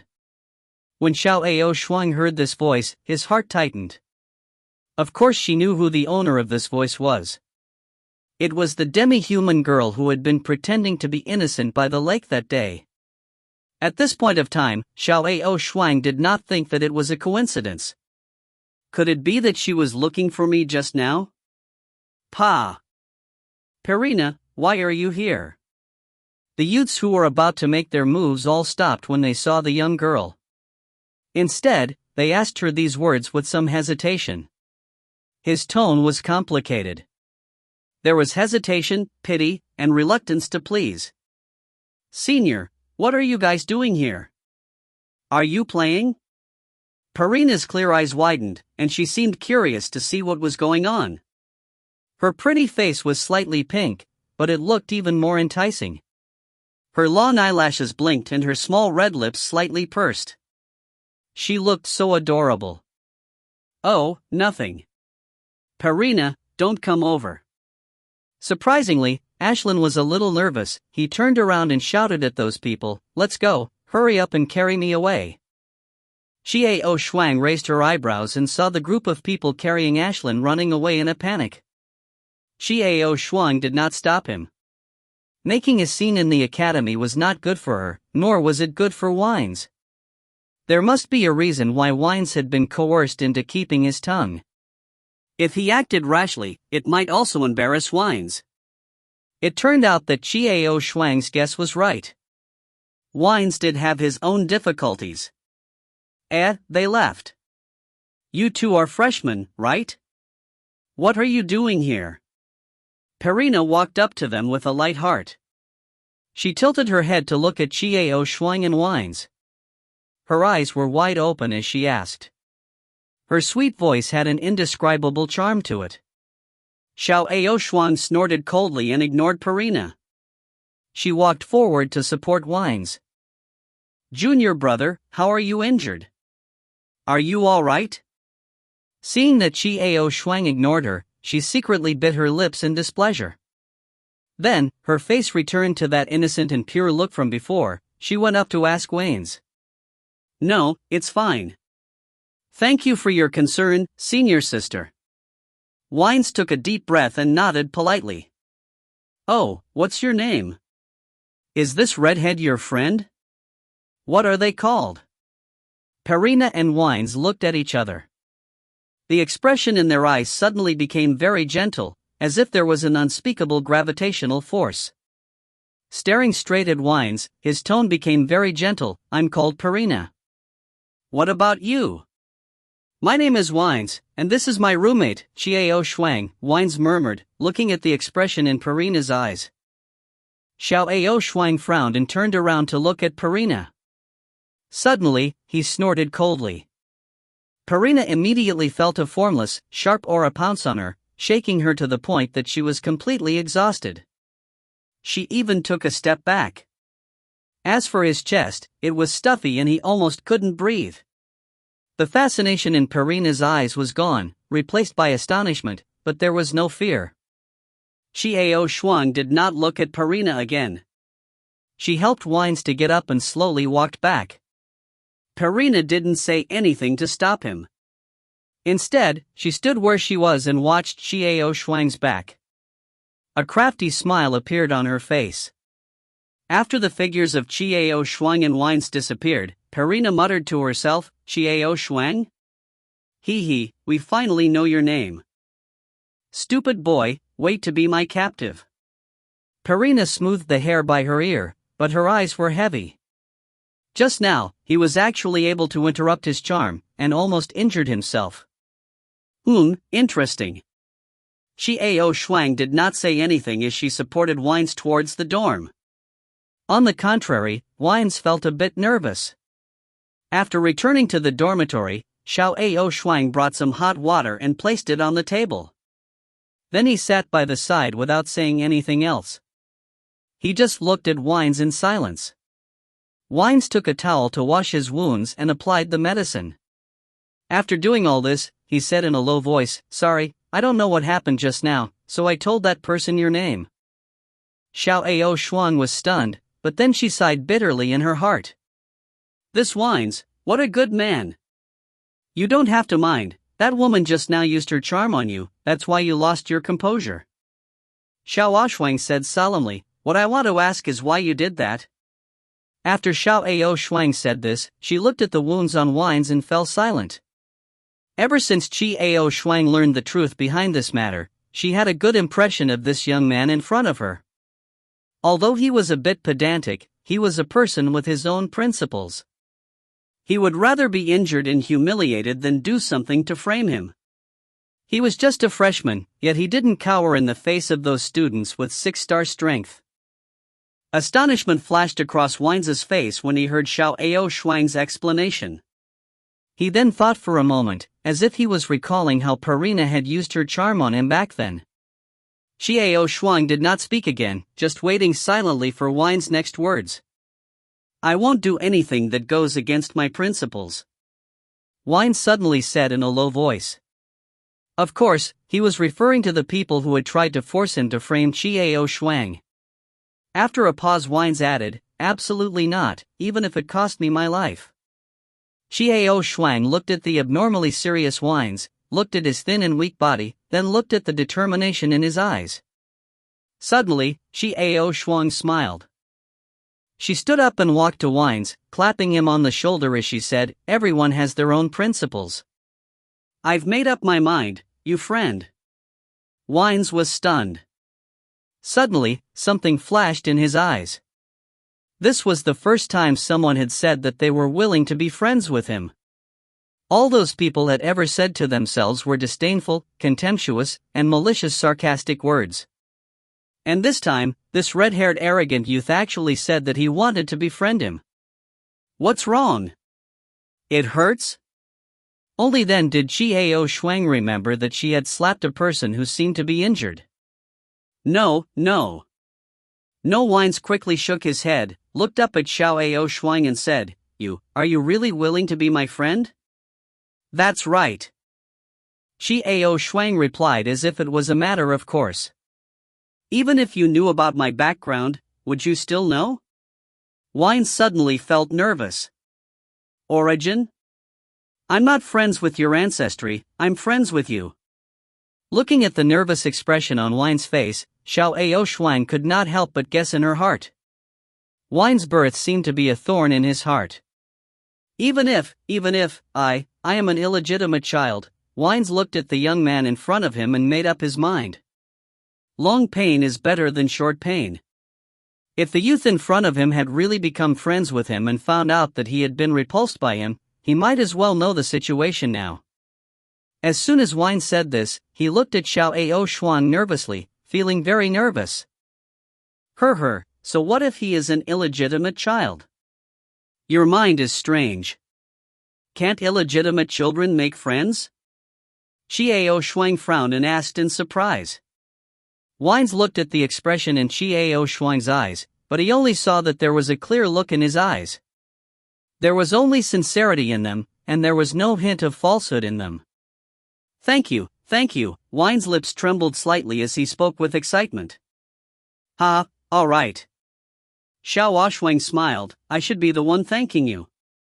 You'd rather be beaten to a pig's head than set me up. What did those people tell you to hide in my closet?" From the moment Wines would rather be beaten into a pig's head than frame Xiao Shuang, he had already won the friendship of Xiao Shuang. After Xiao Shuang asked this question, Wines' expression turned strange. He blinked his eyes, wanting to say something but then hesitated. "What is it?" Looking at Wines' attitude, Xiao Xuan was puzzled. Yes, it's a girl's underwear. Rumble. Xiao Xuan was burnt to ashes by Lei. A woman's underwear, hidden in his own cabinet, is framing me as a pervert? This.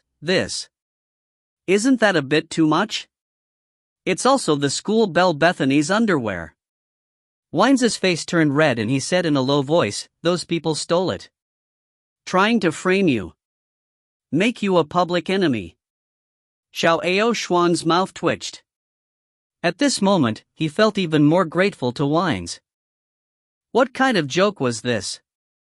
Stealing a woman's underwear, and it was a school beauty. This would definitely make him the public enemy of the youths of the school. The most important thing was that this matter had happened to him. It had all happened to him in June, and it had all happened to him. He couldn't be more wronged. Not bad. Xiao Xuan's forehead was covered in cold sweat. Right now, the more he looked at this thin kid, the more pleasing he looked to his eyes. Thanks to him, he didn't make himself the second generation of Doi. Imagine if those girls were pointing at their noses and screaming, "Scoundrel!" Just thinking about it sent chills down her spine. Kid, you've done too well. Very good. In his excitement, Xiao Xuan patted on Wine's injured shoulder again, causing him to grimace in pain. Wines bared his teeth, too painful to say anything. By the way, Wines, you won't have much contact with that Perina today. She is a demi-human and is very skilled in charm. Xiao Xuan suddenly remembered the young lady with a pure and innocent appearance, but she was not simple at all. Judging from the attitude of Ashland's group towards her, this young girl was definitely not a simple person in this academy. All right. When I see her, I'll turn around and walk away. Wines nodded seriously and agreed. You've bled so much, for all you've suffered. I'll take you to dinner. Xiao Xuan said to Wines with a smile. A feast? Wines wondered. Isn't there a street over at the academy? Is there a best hotel? Xiao Xuan said. But it's expensive. Wines immediately looked alarmed. I have a lot of money. Xiao Xuan suddenly looked like an upstart, pulling out a few crystal cards and laughing out loud, looking as vulgar as possible. Wines broke out in a cold sweat. In the evening, they went to the best hotel on the street. Unexpectedly, they ran into the party involved in the matter that almost happened there. The other school belle was called Bethany. If you find any errors, ads pop up, ads redirect, broken links, non-standard content, etc., please let us know. Report chapter so we can fix it as soon as possible. Chapter 266. Stunning Edge, C266. The woman wore a dark red tight-fitting dress. The clothes that were close to her body outlined her beautiful curves. The towering chest seemed to be able to grasp onto a slender waist, a round and plump buttocks, and plump and round thighs. Every single one of them caused one's blood to spurt out. The woman could stand there and draw attention to herself. She didn't need to do anything, didn't need to say anything. The pretty face, so seductive to the bone, was striking. That pair of large, flying phoenix eyes did not deliberately look at anyone, but with a slight glance, everyone felt as if she was trying to discharge her energy towards you. The thin little mouth was sexy. People couldn't help but want to get intimate with him. Beside her were a few other youths who were laughing. They were dressed extravagantly. During the daytime, they had to wear their school uniforms, but during the evenings and weekends, the school didn't have any rules. This street had everything. Those who can do business here are not simple people. The Stellar Academy had gathered all of the experts of the chaos world. How could any ordinary person possibly open a shop here? The best restaurant was a restaurant called Star's Joy, which was said to have been opened by a relative of one of the Academy's elders. Here, people who came in to dine gave the boss some face. Here, there was no such thing as an identity. As long as you have money, you can enjoy it. The restaurant on the 5th floor naturally consumed the dishes according to the floor level. The most luxurious place was the 5th floor. The hotel's decorations were magnificent, and the main hall in the middle was even more magnificent. Countless precious ores were used for lighting and decoration. The big round staircase was spotless and the floor was shiny. The sofas in the hall were upholstered in soft velvet. This place was indeed not a place that ordinary people could come to. Under the guidance of the waiter, Xiao Shuang and Wines headed to the 5th floor and asked for a private room. After all, it was the first time he came to such a luxurious place. The waiter courteously walked in front. After reaching the 5th floor, he politely asked, "May I ask which private room you two would like?" "As you wish." Xiao Shuang replied plainly. "This way, please." The waiter smiled and sat in an inviting position, about to lead them inside. However, when Xiao Shuang followed him, she suddenly realized that Wines was not following after her. She turned around and saw Wines standing there in a daze, staring down below. "What's wrong?" Xiao Shuang stopped in confusion. She looked down Wines' eyes and saw a lady slowly walking up the stairs like a crowd of stars embracing the moon. That woman was so beautiful that it made people sigh in admiration. As for his stature, it was even better, even more exaggerated. The woman wore a dark red tight-fitting dress. The clothes that were close to her body outlined her beautiful curves. The towering chest seemed to be able to grasp onto a slender waist, a round and plump buttocks, and plump and round thighs. Every single one of them caused one's blood to spurt out. The woman could stand there and draw attention to herself. She didn't need to do anything, didn't need to say anything. The pretty face, so seductive to the bone, was striking. That pair of large, flying phoenix eyes did not deliberately look at anyone, but with a slight glance, everyone felt as if she was trying to discharge her energy towards you. The thin little mouth was sexy. People couldn't help but want to get intimate with him. Beside her were a few other youths who were laughing. They were dressed extravagantly. During the daytime, they had to wear their school uniforms, but during the evenings and weekends, the school didn't have any rules. A few well-dressed youngsters surrounded the young girl like they were stars that surrounded the moon as they walked towards the 5th floor. "What's wrong? You know him?" Xiao Shuang looked at the sexy lady, then at Wines, who was still lost in thought. Wines didn't seem to hear what Xiao Shuang said and continued staring at the sexy and pretty girl. The girl seemed to sense Wines' gaze. When she saw that Wines was wearing an unremarkable school uniform with no fancy accessories, her eyes flashed with ridicule and disdain. She then shifted her gaze away. Wines came back to his senses, rubbing his nose embarrassedly before turning to Xiaoshuang and saying, "Xiaoshuang, let's go." "You know that man?" Xiaoshuang and Wines turned around and left. Xiaoshuang asked them on the way. Wines, on the other hand, had a self-mocking smile on his face as he said in a low voice, "How is that possible? I know her, but she doesn't know me." "Oh?" Xiaoshuang was puzzled. "That's one of the school beauties of the academy, Bethany." When Wines said this, a hint of emotion flashed in his eyes. "Ah? Bethany? Wasn't he the one who nearly made him become Douyi's second generation?" Xiaoshuang was stunned. She sighed in her heart as she recalled the appearance and figure of the woman from before. It's a rare thing in this world. For such a woman, her existence was a dazzling halo. Ashlyn was really poisonous. The flower protectors by Bethany's side seemed to be a bunch of brainless fans. If they really did start a fight, he would definitely find it hard to argue with them. Thinking of this, Xiaoshuang's eyes became cold. "Ashlyn, don't try to provoke yourself anymore. If there had been one, it wouldn't have been a tooth loss." In the private room, Xiaoshuang ordered some dishes and then ordered some sweet wine.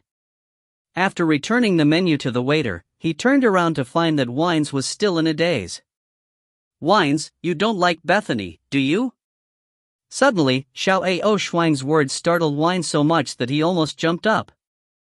You, don't talk nonsense, I don't have it.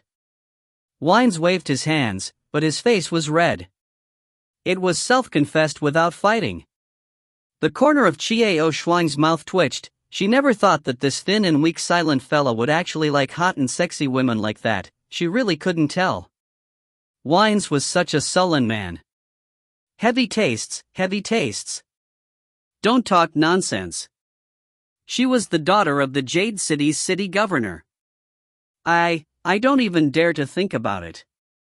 When Wine said this, there was a flash of unreadable sadness in his eyes. TCH. Xiao Ao Xuan looked at Wines with disdain. This fellow, although he said he did not dare to think about it, he had actually thought about it countless times. Otherwise, he would have been looking and looking. Wine saw the look of disdain on Qiao Shuang's face. He let out a long sigh and tried to explain something, but nothing came out. After a while, the door was gently knocked on, and exquisite dishes began to be served. One of the dishes, Bright Moon Heart, was a small red dot in the middle of a snow-white circle. The style was simple, but the taste was not bad. While Xiao Ao Shuang was tasting the dish, Wine saw that the dish called Bright Moon Heart did not move at all. What's wrong? Xiao Ao Shuang asked casually. This dish, Wines looked at the dish, but could not bring himself to finish. He just stared at the dish in a daze. What's different? Xiao Shuang sensed the strangeness of Wines. This dish reminds me of when I was young. I liked a kind of pastry when I was a kid, that's all. White, red in the middle. Wine smiled embarrassedly and said softly. Xiao Ao Shuang was stunned. Wines once mentioned his ancestry. He was an illegitimate child. In this world, illegitimate children are despised. The pastry, I'm afraid, was a rare memory of Wines's youth. Xiao Shuang paused for a moment before turning around and ordering the waiter to serve some more of this dish. Since the ingredients had to be fresh, there were only 5 more dishes left. The waiter then turned around to explain. Wines waved his hand hastily. Don't waste it, Xiao Shuang. Thank you for your kind intentions. But there's no need to waste it like this. I can pack it back. However, Xiao Shuang replied with a faint smile. Wine smiled bitterly and continued to nag at the dish, but his eyes did not leave it. His eyes gradually became gentle, as if he could see into the distant past through that dish. Xiao Shuang did not disturb him, but continued eating silently. At this time, there was a ruckus outside the door. How come there's no more of this dish, Bright Moon Heart? How do you do business in a restaurant like this? The voice outside the door seemed annoyed. Then came the voice of the waiter apologizing and explaining. Who would be so annoying to actually light up the remaining bright moon? How do you do business? Don't you know that Miss Bethany always comes to order this dish? The furious voice was not suppressed by the waiter's explanation. Instead, it asked in an even more furious tone. His voice traveled to the private room where Xiao Ao Shuang and the rest were. When Wines heard these words, his body trembled. He raised his head and looked outside. His lips trembled slightly, but he could not say a word. What's wrong? Xiao Ao Shuang thought in her heart, this Wines is not normal for one night. He hasn't been normal since that Bethany showed up. Who ordered it? Let's negotiate and make way. The other voice was also a little angry, but it was not as irritable as the previous one. It seemed that the waiter had pointed out the location of the private room, and soon, footsteps could be heard coming from that direction. There was a knock at the half-open door, and Wines almost jumped. Excuse me, have the two of you finished counting the hearts of Mingyue? The youth that stood at the door lightly pushed it open and asked politely. Xiao Shuang nodded and said lightly, yes. Then, can you two give us a share? I am very grateful. My friend was very fond of that dish. Although the youth was dressed extravagantly, he didn't use money to oppress others. He could tell that even though Qiao Shuang was wearing a school uniform, the noble aura radiating from her was not something that ordinary commoners could possess. Moreover, the two purple earrings on his ears shone with an extraordinary luster. It was obvious that they were not ordinary. This kind of person wouldn't be short on money. If he used money to pressure others, it would only be counterproductive. On the other hand, there was a thin and weak-looking person who looked like a commoner. I don't know how these two very different people got together. Qiao Shuang frowned slightly, but before she could say anything, Wine stood up and said excitedly, "Yes, is it because Bethany likes this dish?" The youngster at the door gave Wines a dissatisfied look, then let out a cold snort. "It's because Miss Bethany likes it." He looked at Wines with disdain and annoyance. Then let's have one." Wine seemed to realize his mistake and sat down. "Thank you very much." The corner of the youth's mouth curved into a mocking smile.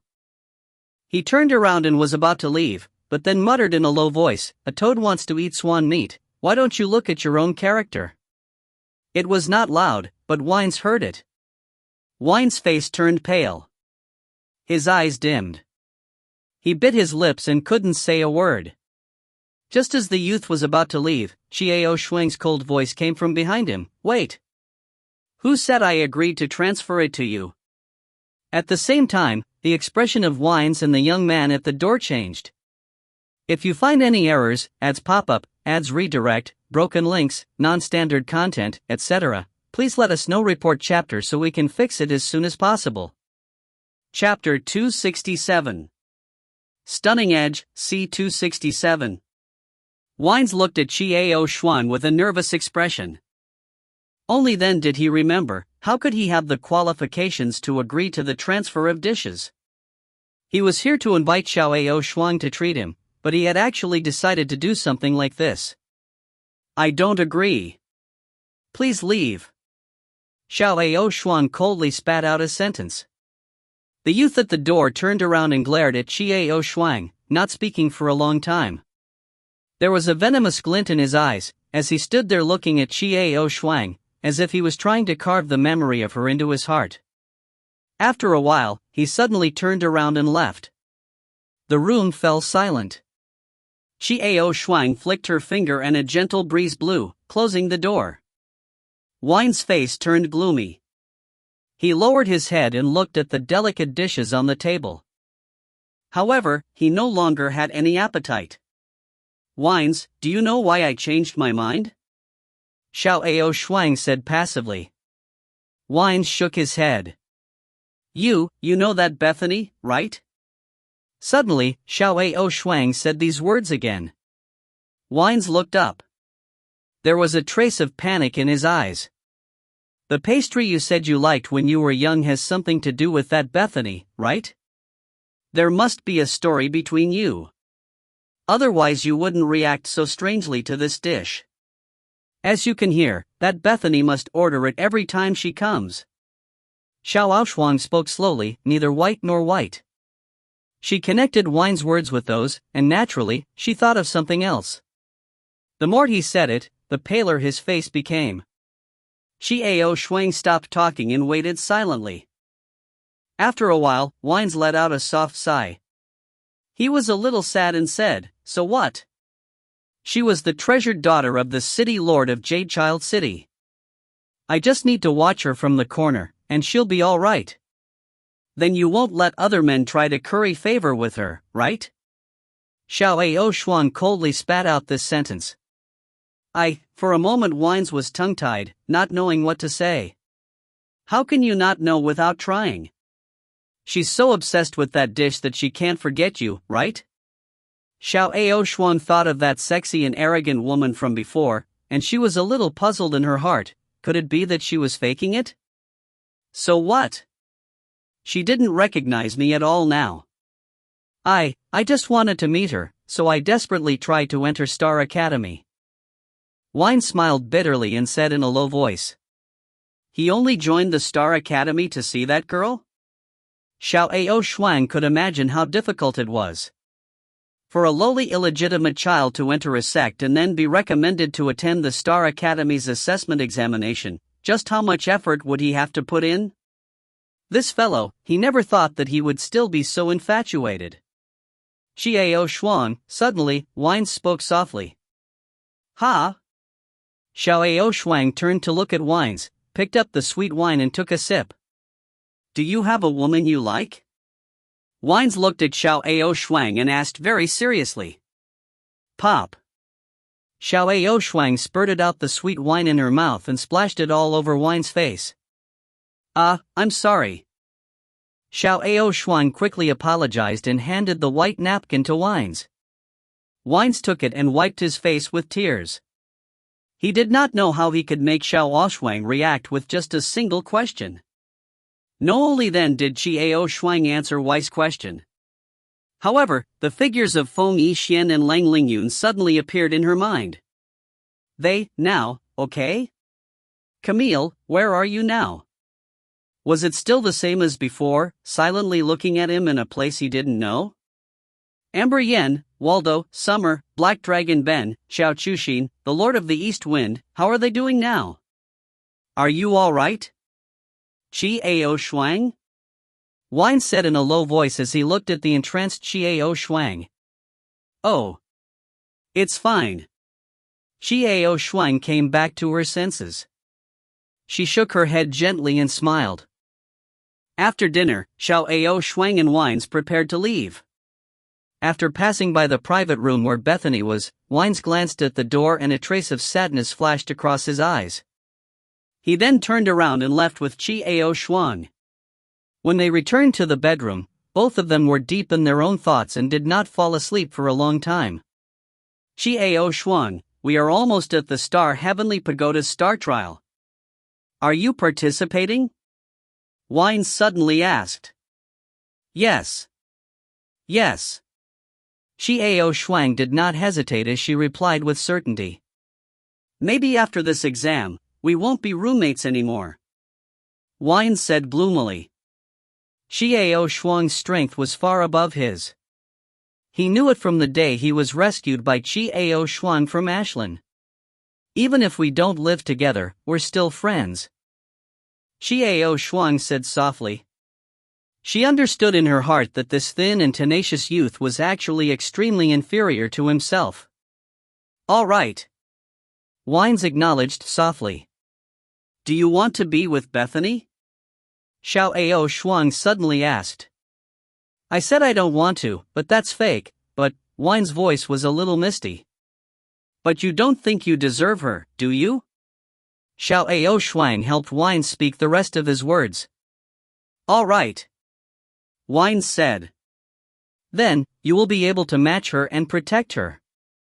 Xiao Shuang suddenly sat up. I can make you stronger. What? Wine suddenly started to act, looking at Xiao Shuang with shining eyes. Heavenly Dipper sovereigns were extremely fierce. Elder Feng, don't you know that I can't teach this to anyone else? Hee, today I will accept another disciple in your place. Wines was also of the Wind system, and his character could be trusted. Teaching him was definitely not a bad thing. Wines could never have imagined that he would not want to frame Xiao Shuang and win the friendship of Xiao Shuang. The reward he got was far more than he had paid. The Heavenly Star Tower's trial was about to begin. All students of the Star Academy were allowed to participate in this year's survival training. For a month, you can leave anytime you want. A month later, the top 3 would be decided through another round of sparring among the students who had passed the examination on each floor.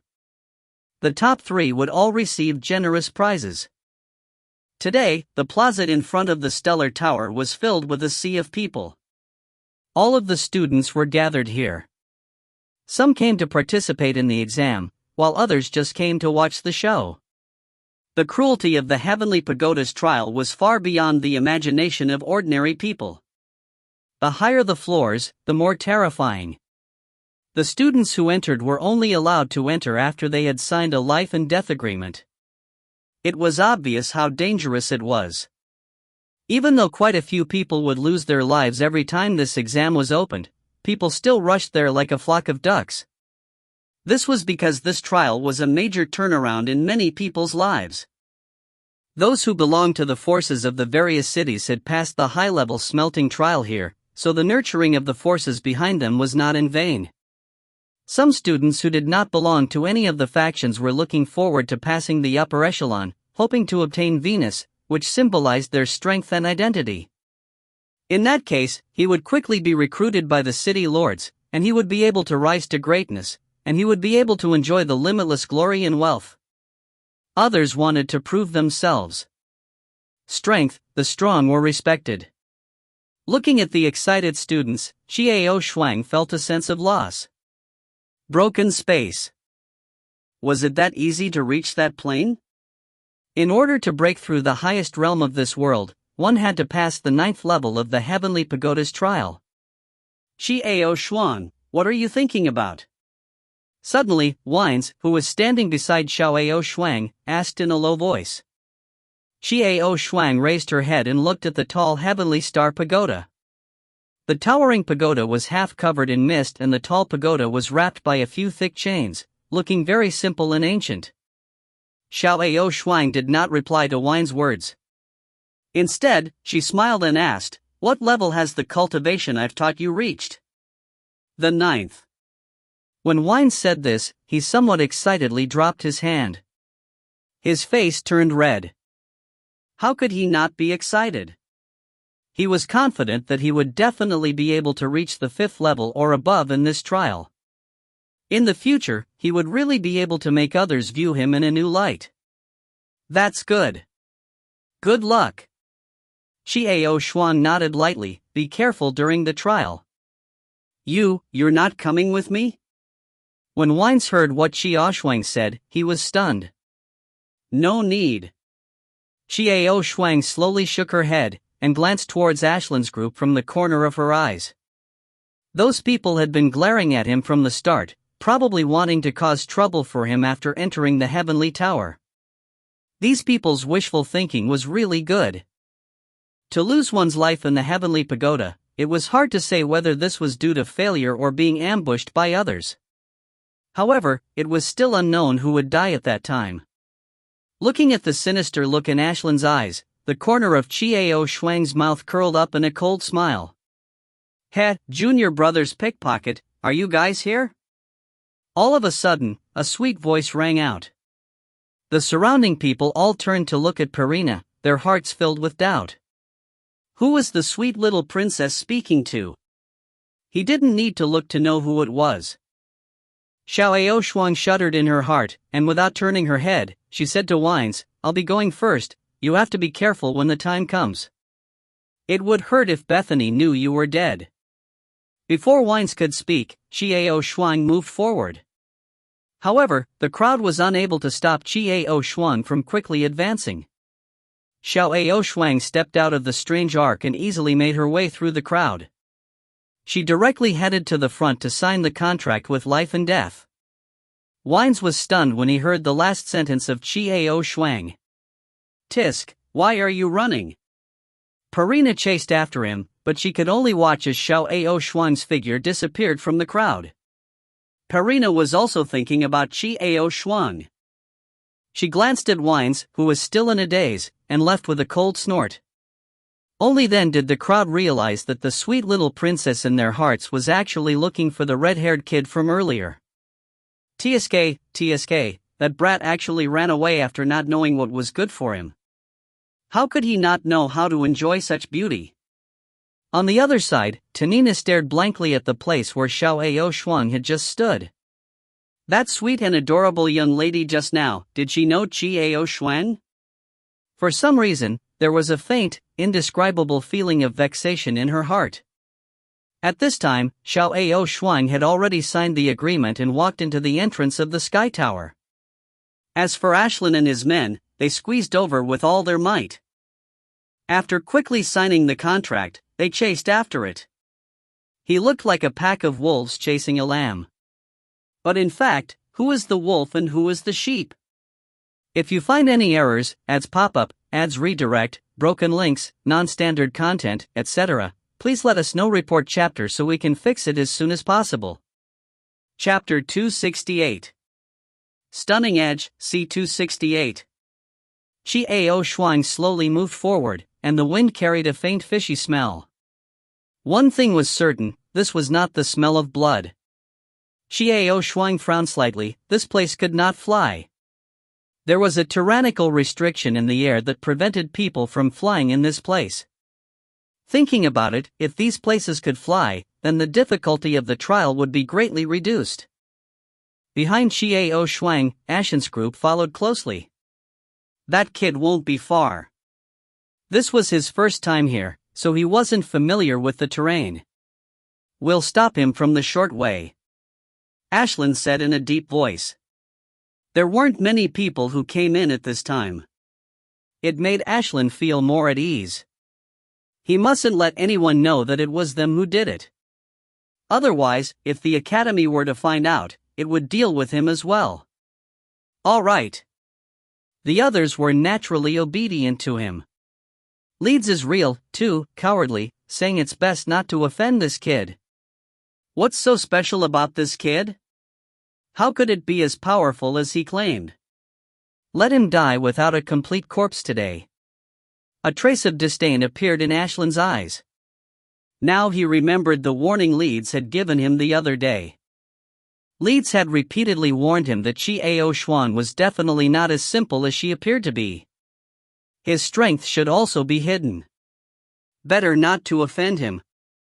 Better to stay away from him. Yes, let's go to the man-eating vine and wait for him.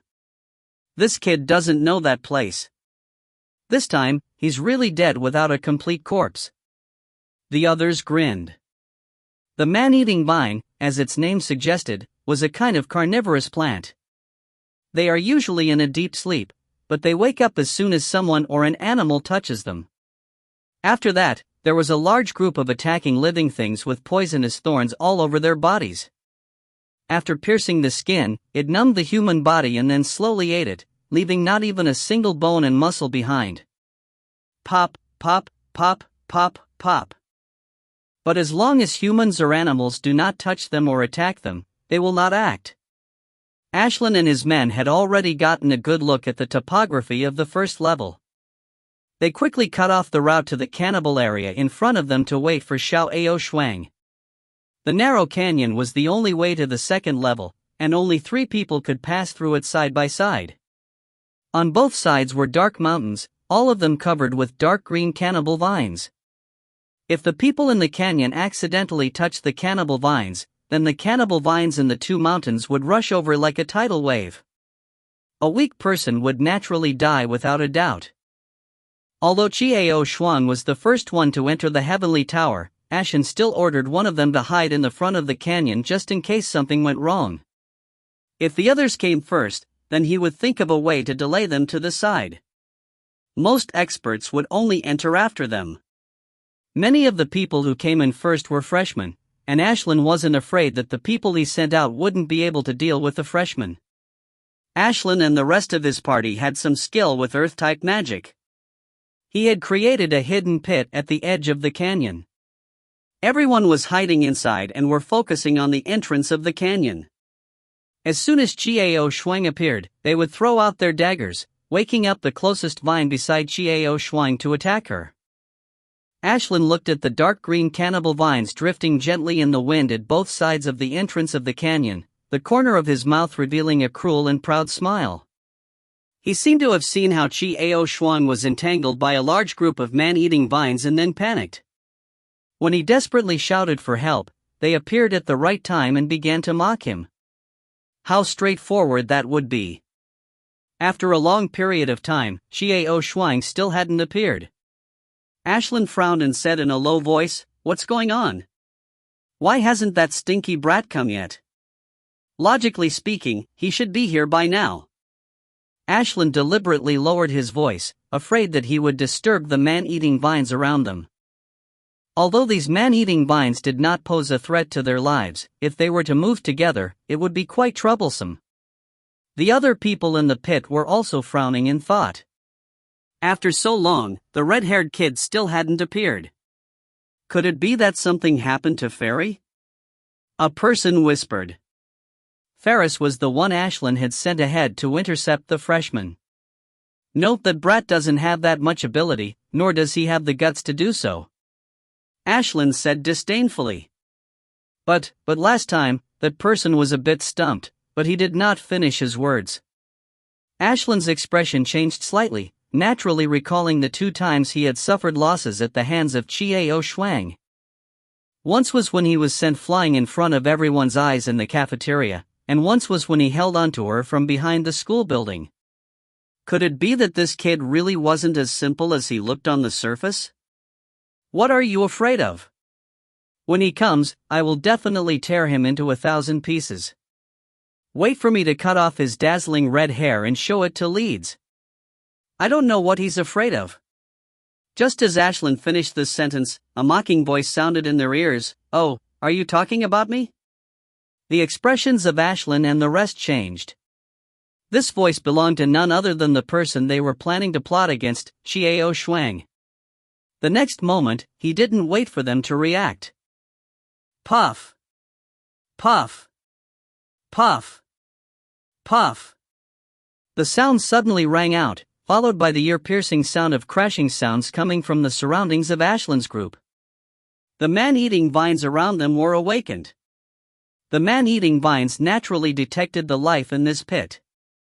After waking up, they all extended out crazily and quickly reached into the pit, trying to coil around the people inside. Get out! With a shout, Ashlyn was the first to run out of the pit. He began to use magic to attack the awakened man-eating vines.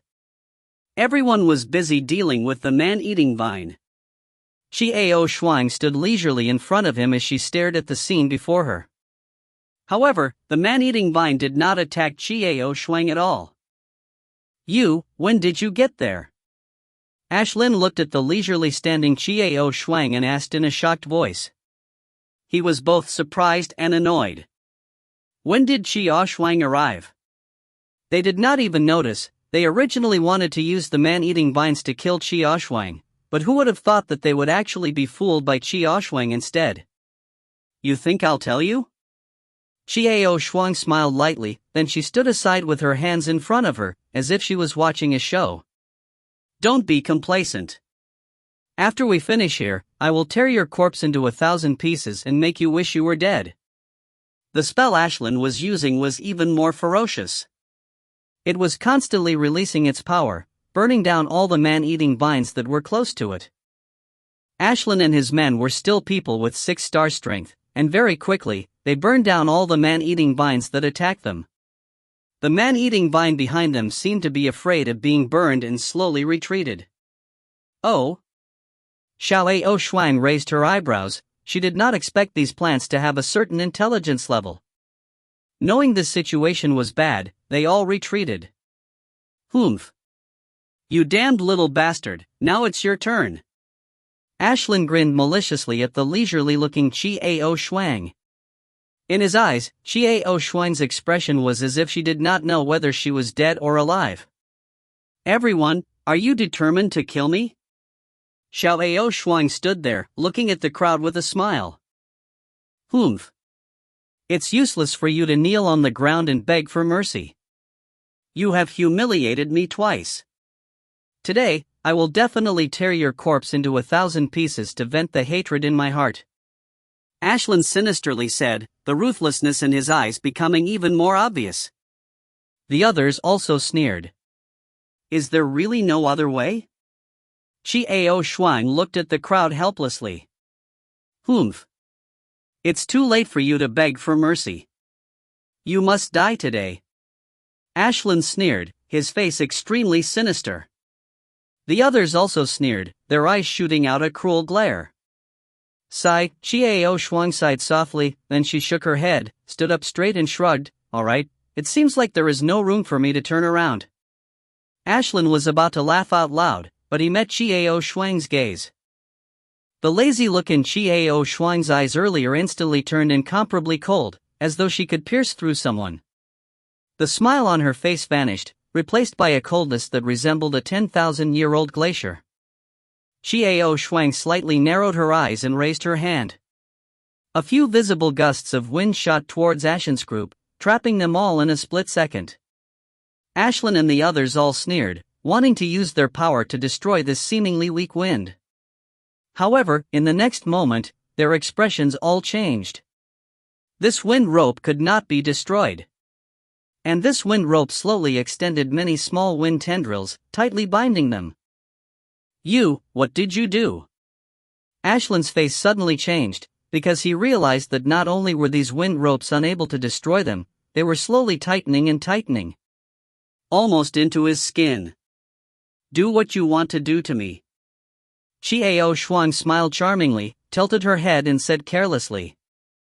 You actually want to kill me? Ashlyn's face was pale.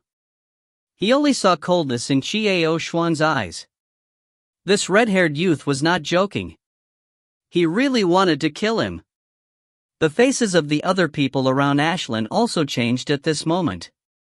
They finally realized that they could not break free from this seemingly weak wind rope, and Xiao Shuang was really going to kill them. Xiao Shuang stood there lazily with a faint smile on her face. The ropes that were tied to their bodies became tighter and tighter, gradually tearing through their clothes and digging into their skin. Streaks of blood flowed out. Everyone cried out in pain, but their voices could not be heard from the canyon. Only then did everyone feel even more terrified. Xiao Shuang had actually set up a barrier beforehand to prevent their voices from spreading out. At first, they didn't think much of it. They only thought of using the man-eating vines to kill him. Fear gradually engulfed everyone's hearts. The aura of death enveloped them, suffocating them, making them want to shout out loud in fear and flee. But there was nothing they could do. The intense pain from his body and the torment of his spirit almost drove everyone insane. Tears and snot flowed out simultaneously. Everyone was in a sorry state. No, don't kill me. He threatened me with you. I don't want to either. A youth beside Ashlyn suddenly knelt down towards Xiaoshuang, begging for mercy with a pained expression on his face. When the others saw this, they all followed suit and knelt down without the slightest bit of ambition to beg for mercy. At this moment, Ashlyn's body was also covered in blood. Those complicated ropes were deeply embedded in his flesh, and he was in pain as if he wanted to die. He could no longer care about anything else and kneeled down to beg for mercy. Xiao Shuang, I beg you, let me go. My sister is the mayor's wife of Hurricane City. I can give you what you want. It was fine to be rich or to be wealthy. As long as you let me go.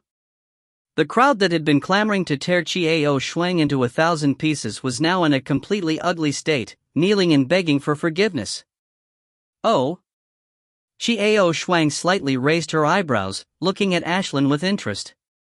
The ropes on Ashlyn's body seemed to have loosened a little. Seeing this, Ashlyn thought that he had persuaded her. He hurriedly said, Power, money, beautiful women, I can give them to you as long as you bypass me today. After Ashlyn said this, he glared viciously at the people kneeling beside him. These bastards actually dared to sell him out just now. He had to get even with these people in the future. Those people were all startled and secretly complained in their hearts as they thought of how to deal with this situation. It sounds pretty good. Xiao Shuang smiled and looked at Ashlyn. Ashlyn was overjoyed, and was about to stand up from the ground. However, at this moment, Xiao Shuang suddenly turned around and said in a low voice, Power, money, women, unfortunately, I don't need any of these. Right after he finished speaking, Xiao Shuang floated away, her figure quickly disappearing from everyone's sight. Everyone looked at each other, unable to believe that Xiao Shuang would let them go just like that. Ashlyn was the first to stand up. He looked in the direction that Xiao Shuang's figure disappeared in, then suddenly turned his head to look at the group of people kneeling on the ground in a daze and fiercely said, I will definitely not let you go. I will make you beg for death. However, before he could finish his words, he was interrupted by a loud sound. Ashlyn's body instantly exploded at this moment, blood and flesh flying everywhere. The blood and limbs that filled the sky left everyone completely stupefied. The next moment, they all followed in Ashland's footsteps. They were all killed by the wind rope's explosive body and died to the point that they couldn't be any more dead. Crash! Crack! Crack! The man-eating vines quickly extended and wrapped around all the limbs on the ground, slowly digesting them. And in the depths of the man-eating vine, there was a corpse. It was the corpse of the person Ashland had sent to watch over. There were only a few puddles of bright red blood on the ground, slowly drying up and turning black. Dead without a complete corpse. Tens of thousands of pieces. Previously, Ashland had been so arrogant, but he didn't think that the current world would report this quickly. Xiao Shuang continued to walk forward with a calm face, but a cold glint appeared in her eyes. For someone like Ashland, if there was a chance, he would definitely do his best to kill Ashland. Otherwise, the future troubles would be endless. In the Star Academy, Xiao Shuang was unable to make a move, because she could faintly sense that there were people who were extremely powerful in the academy. If he did something out of bounds there, perhaps he would be the next to be killed. But it was different here. Since the other party could use the unspoken rules to kill him, why couldn't he instead use the unspoken rules to kill them? The wind gently blew, dispersing the thick smell of blood in the air. Only the blackened patches of blood on the floor told of the blood murders that had occurred. However, it would only be considered a weak student who would be alerted and attacked by the man-eating vine. Xiao Shuang walked out of this long and narrow valley, looking at the continuous mountain range ahead, slightly narrowing her eyes. He suddenly turned around and shouted in a low voice, "Come out! Hee, you actually know that I'm here." A sweet and innocent voice entered into Xiao Shuang's ears. In the next moment, Perina's petite and cute body drilled out from the valley behind him. "Why have you been following me?" Xiao Shuang asked with a cold face. "Ha, what a way. I didn't expect you to be so ruthless when it comes to being gentle and elegant on the surface." Perina narrowed her eyes, cackled, and said while tilting her head. She had seen all of that earlier, and seeing that Xiao Shuang was still unmoved, she smacked her lips in annoyance and said, "However, I like things like you. You have to be ruthless, otherwise, you will suffer endless troubles in the future." Xiao Shuang glanced at Perina, but didn't say anything. Instead, she turned around and walked away. "Hey! Wait for me, I'll come with you. You know, every level is dangerous. Especially after the 6th level, the level there is completely different from here." Perina shouted. When Xiao Shuang heard this, she understood clearly in her heart that this woman was not ordinary. Her strength was not only at the 2-star level. However, the method she used to end up in a 2-star exam was somewhat intriguing. She must have a way out of this. However, even so, Xiao Shuang was unwilling to go along with this woman. Her intuition told her that getting involved with this woman was equivalent to getting involved in trouble. Therefore, he didn't pay attention to her and just strode forward. "If you don't come with me, aren't you afraid that I will tell you what happened just now?" Perina threatened. "You won't." Xiao Shuang threw out a few more words, but didn't say anything else. Perina was stunned for a moment before a smile appeared on her face. Seeing how Xiao Shuang was moving faster and faster, Perina grew anxious. "Hey, Xiao Shuang, why did you leave such a delicate and weak girl like me here alone? Don't you want to protect me and bring me with you?" Perina shouted angrily from behind him. Seeing that his words from before didn't work, Zhang Xian immediately switched to that line of thought. It was indeed hilarious. However, Xiao Shuang did not stop. On the contrary, she walked faster and faster, and soon, her figure disappeared from Perina's sight. "Damned kid." Perina tried to catch up, but she couldn't. He stomped his feet and cursed in a low voice, "Such a blockhead who doesn't know how to care for women." And then she started laughing herself after swearing. Pity the fairer sex? This damn brat, he didn't seem to show mercy the first time they met. He directly grabbed onto his collar and handed him over to those smelly girls. How could he expect him to suddenly change his personality? Tarina grunted and hurried off. By this time, both Tarina and Una had reached the narrow canyon.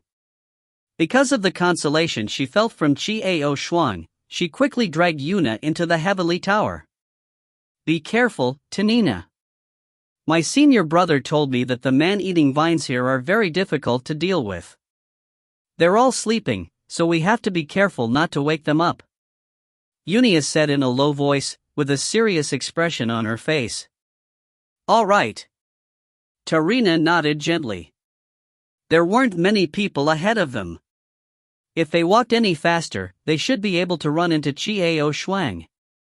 Thinking up to here, she couldn't help but frown slightly, worry on her face.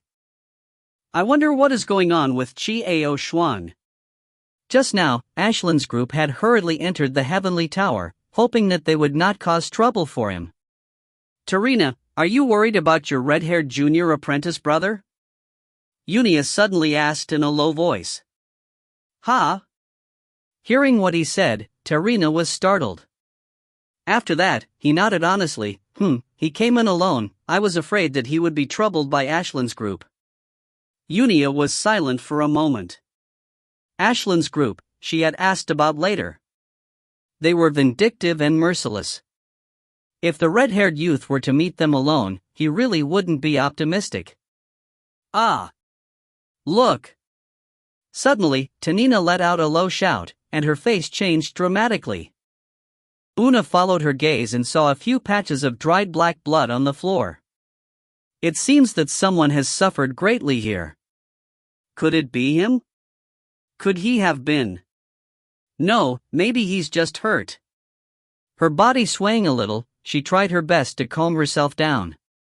She stared fixedly at the puddles of blood on the ground, desperately trying to convince herself.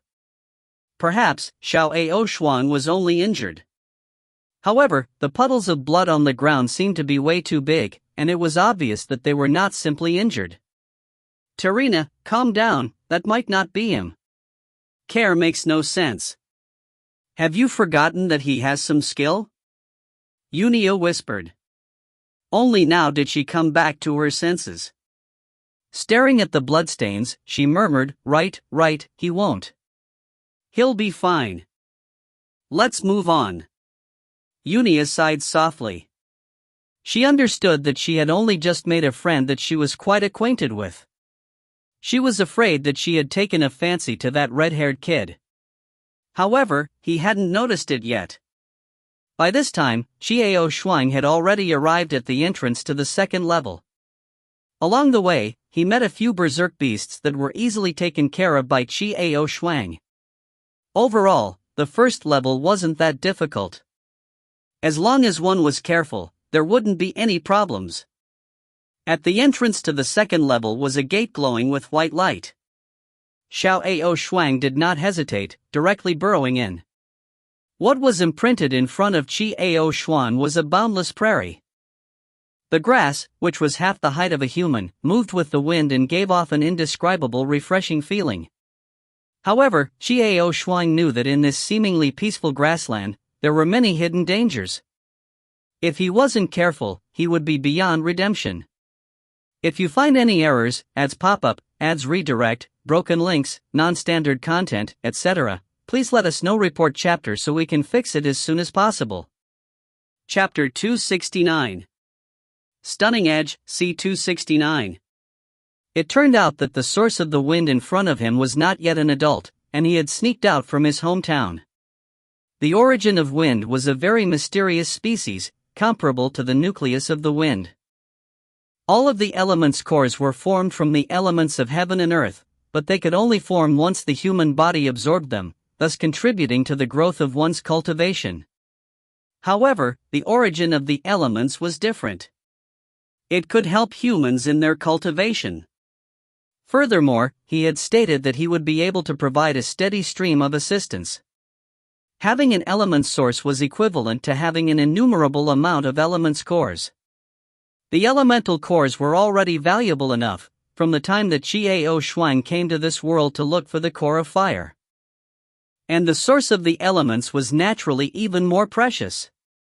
Such a thing had only existed in the legends, but today Chiao Shuang had actually bumped into it. Chiao Shuang's prediction was correct.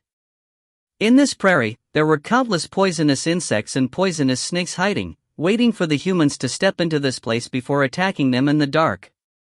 The wind blew through the thick grass, bringing with it a slight scent of grass. Without hesitation, Chiao Shuang dove into the vast grassland.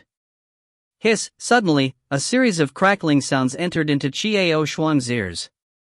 Chiao Shuang turned her head to look at the source of the voice and narrowed her eyes. Following that, a gentle breeze gently swirled around Chiao Shuang, fluttering her hair and sleeves as if pleading for something. Chiao Shuang pondered for a moment before following the direction of the voice. As the sound got closer and closer, it became clearer and clearer. When Chiao Shuang arrived at the source of the sound and saw the object that made the sound, she was stunned. Was the sound coming from the little white thing in front of him? Is this the object of Win's plea for help? The small object was round and white to the point that it was almost transparent. It swayed left and right as if it was very weak, as if it was about to dissipate in the next moment. GG. That little thing seemed rather happy to see Chiao Shuang, and without waiting for Chiao Shuang to react, it immediately pounced towards her. Chiao Shuang was startled. She wanted to dodge it, but the wind around her became abnormally gentle, as if telling her that there was no danger. Chiao Shuang froze, no longer dodging. The small sphere pounced on Chiao Shuang's body, and instantly vanished into thin air. Ha! Chiao Shuang looked down at her body in surprise, but she did not feel anything strange. What was going on? Did that thing enter his body? What was that? Why did the wind ask for help? And how can I help? In the next moment, Chiao Shuang's expression changed. She could feel the magic in her body decreasing rapidly. It was decreasing at an extremely terrifying speed. There was something strange about it. Could it be that thing just now? If this continued, the magic power in her body would definitely disappear. In that case, it would be very dangerous for her. That little thing was weak just now, so now it was absorbing his magic power to replenish itself? Crap! How terrible! Chiao Shuang could not sense the existence of that little thing at all, and her magic power was constantly decreasing. If his magic ran out, then the consequence would be. Chiao Shuang was anxious as she searched her storage ring for monster cores. At this time, she couldn't keep up with the little thing's absorbing speed by relying on meditation to recover her magic power. After so long, this was the first time that Chiao Shuang's powerful spiritual power lacked magic power. After rummaging through the monster cores for a while, he finally found some, and Chiao Shuang immediately began to replenish her magic power. But the little thing didn't stop absorbing magic. Chiao Shuang continuously replenished it, and it continued to absorb more and more. Chiao Shuang was like a transfer station, continuously transferring all the magic in the magic core to the little thing. Several high-level monster cores had already been wasted, but the little thing in his body still hadn't stopped. Chiao Shuang groaned in her heart. What was going on? Logically speaking, Wind Speaker wouldn't harm her? After an unknown amount of time, the little thing in Chiao Shuang's body finally stopped absorbing the magic after it had thrown away more than 10 high-level magic cores. Chiao Shuang quickly replenished her magic, throwing the abandoned monster cores to the side, letting out a long sigh of relief. In his heart, he was more puzzled. What exactly was that little thing in his body? Just as Chiao Shuang thought of this, the little thing seemed to hear Chiao Shuang's thoughts. It came out of Chiao Shuang's body and stood on her shoulder. Burp! The little thing burped as soon as it came out. It then stood on top of Chiao Shuang's shoulder shakily as if it was drunk. In fact, it was obviously a symbol of having eaten too much. Chiao Shuang turned around and looked at the little thing on her shoulder with a face full of shock. This little thing actually had its own body shape and appearance. It was completely different from the way it looked when it was about to disappear. He looked more human now, his body still white, hands and feet, body, hair, and face. However, Xiao Oxuang's mouth was agape. Did anyone tell her what was going on? Why did this little thing's face look the same as hers? You, who are you? Why does she look the same as me? Xiao Oxuang was extremely shocked, but strangely, she didn't feel annoyed. She only felt that this little thing's body was emitting a very intimate aura, a feeling of flesh and blood being fused together. Like a loved one, or more like a part of himself. Burp. The little person burped and then slid down Xiao Oxuang's shoulder and into Xiao Oxuang's arms.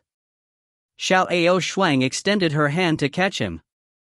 Who am I? I am the source of the wind. Today, I was bullied by dogs on the falling tiger plains. Thank goodness you came. The little person shook his head and said. Wind origin? Qi Oxuan looked at the almost weightless little thing in her hands in shock. It was actually the origin of wind? The legendary origin of wind actually appeared here? How is that possible? As for me, there's no other way. The first human I met was you. I'll have to take advantage of you. Source of Wind helplessly said. The first human I met? Qi Oxuang instantly picked up on this crucial piece of information. As the origin of the wind, he was an existence that had existed for a long time. How could he ever meet a human? Cough, don't look so shocked. I just slipped out of the sacred land. Oh, no, I just left the sacred land and got lost here. The origin of wind seemed to be a little unnatural as he said this. It turned out that the source of the wind in front of him was not yet an adult, and he had sneaked out from his hometown. The origin of wind was a very mysterious species, comparable to the nucleus of the wind. All of the elements' cores were formed from the elements of heaven and earth, but they could only form once the human body absorbed them, thus contributing to the growth of one's cultivation. However, the origin of the elements was different. It could help humans in their cultivation. Furthermore, he had stated that he would be able to provide a steady stream of assistance. Having an element source was equivalent to having an innumerable amount of elements cores. The elemental cores were already valuable enough, from the time that Qi Oxuang came to this world to look for the core of fire. And the source of the elements was naturally even more precious. Such a thing had only existed in the legends, but today Qi Oxuang had actually bumped into it. Actually, today was indeed Qi Oxuan's luck. His body was of the wind attribute, his spiritual power was very strong, and he also knew the language of the wind. If the people who passed by weren't of the wind attribute and didn't know the language of the wind, then they wouldn't have been able to find the source of the wind. With these two conditions, if his spiritual force was too weak, not only would he not be able to save the wind source, he would also lose his life. It had to be said that Qi Oxuang's luck was too good. At this moment, Qi Oxuang was thinking, Holy Land? Was that the place where the elementals were gathered? And the little fellow in front of him had sneaked out and met with danger, so Feng had asked him to help him? Qi Oxuang had guessed most of what had happened. Kid, you're so weird. Why do I feel that your soul doesn't match your body? Source of Wind looked up at Xiao Oxuang and asked in puzzlement. What's your name? After absorbing so much of my magic, are you going to compensate me for something? Qi Oxuang didn't answer the question of the origin of wind, but instead asked these questions coldly. Ha! Cough about that, I absorbed a lot of your magic. But, you don't have to be so stingy, he stuttered. I should be the one who saved your life, right? Does the brave and mighty wind origin not want to acknowledge its debt? Qi Oxuang narrowed her eyes and said these words coldly, because in the short conversation just now, Qi Oxuang had already figured out this little brat's personality, and was full of pride. He was clearly a little brat, but from time to time, he would call himself this young master. Beating a snake to hit 7 inches, first praising him for his courage and greatness, then asking back if he was willing to accept the consequences. Not at all. Sure enough, Wind Source immediately retorted with a face and neck red, I am called Zhangkong. If I eat you, my mouth will be soft. I will help you cultivate. Wait until you break through the space-shattering realm before I leave. Wind Source patted his chest in assurance. Fragmentation of the void realm? Xiao Shuang's eyes immediately lit up.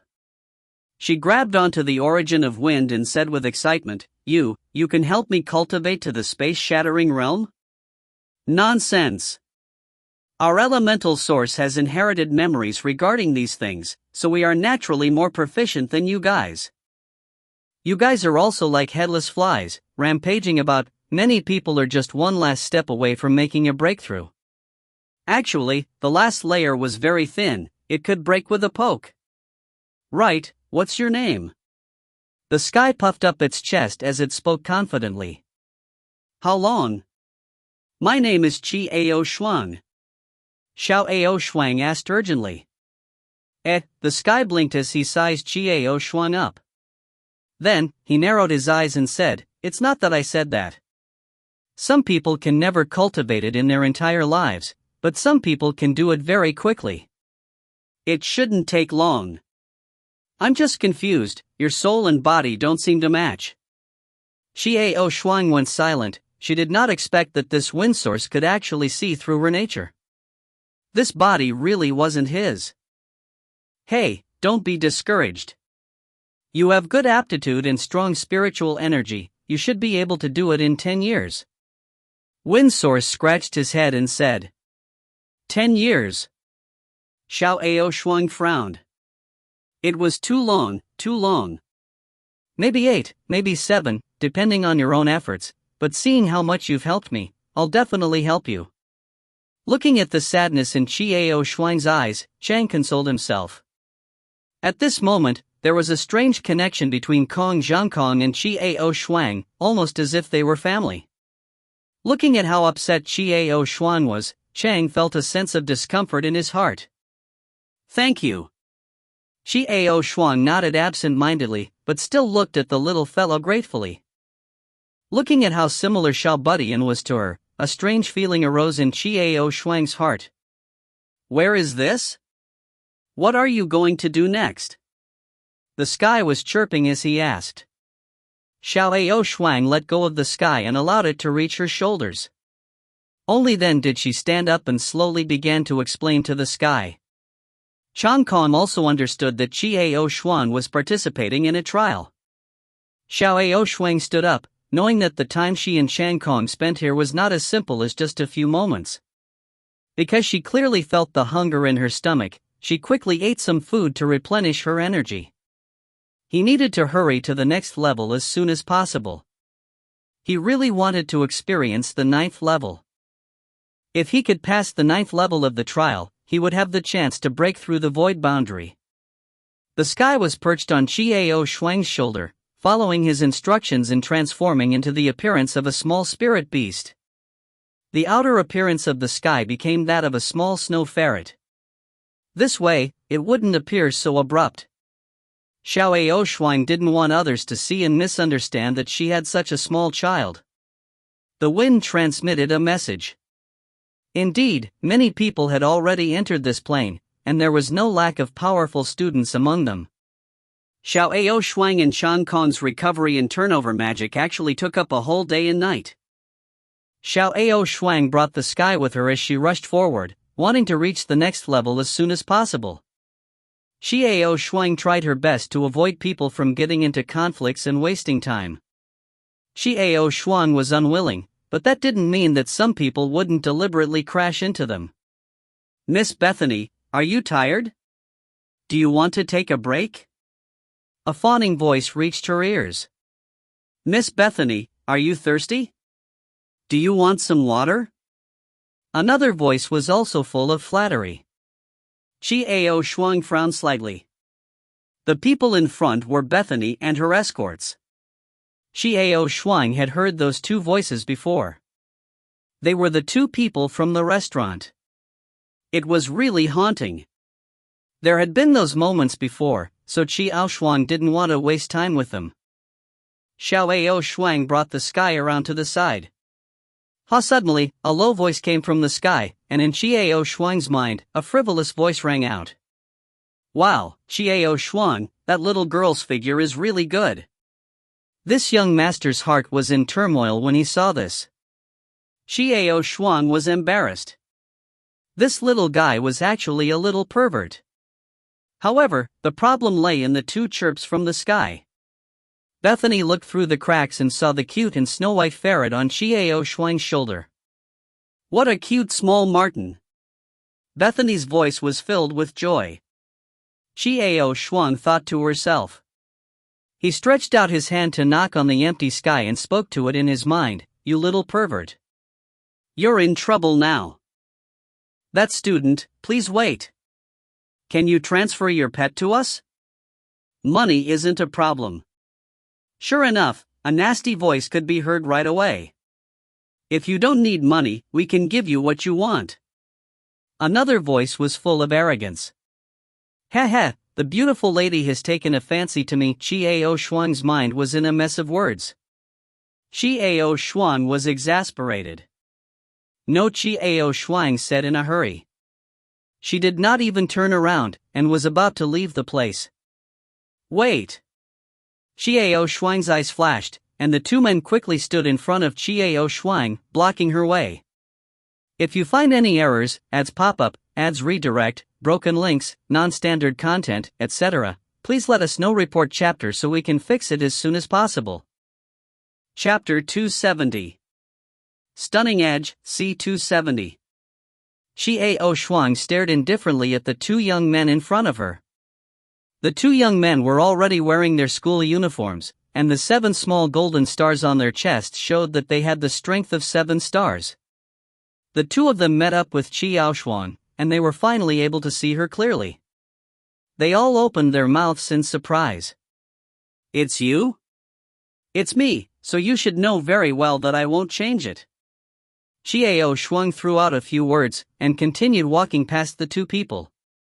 Vast Sky squatted on Qiao Shuang's shoulder and reluctantly looked at Bethany. "Let's talk about it later, maybe," one of them said, unwilling to give up. "Alright, it's fine if the other party isn't willing, but I didn't say that I have to." Bethany's voice came faintly. The people behind stopped their pursuit, but Qiao Shuang could feel 2 pairs of burning eyes staring at her from behind. Needless to say, they were the 2 so-called flower protectors. He had swept them with his gaze twice in front of that beautiful Beelzephine, while he himself was a new student. In his heart, he probably wanted to teach him a lesson. Although this Bethany was a little arrogant, she wouldn't be so unreasonable as to pester him.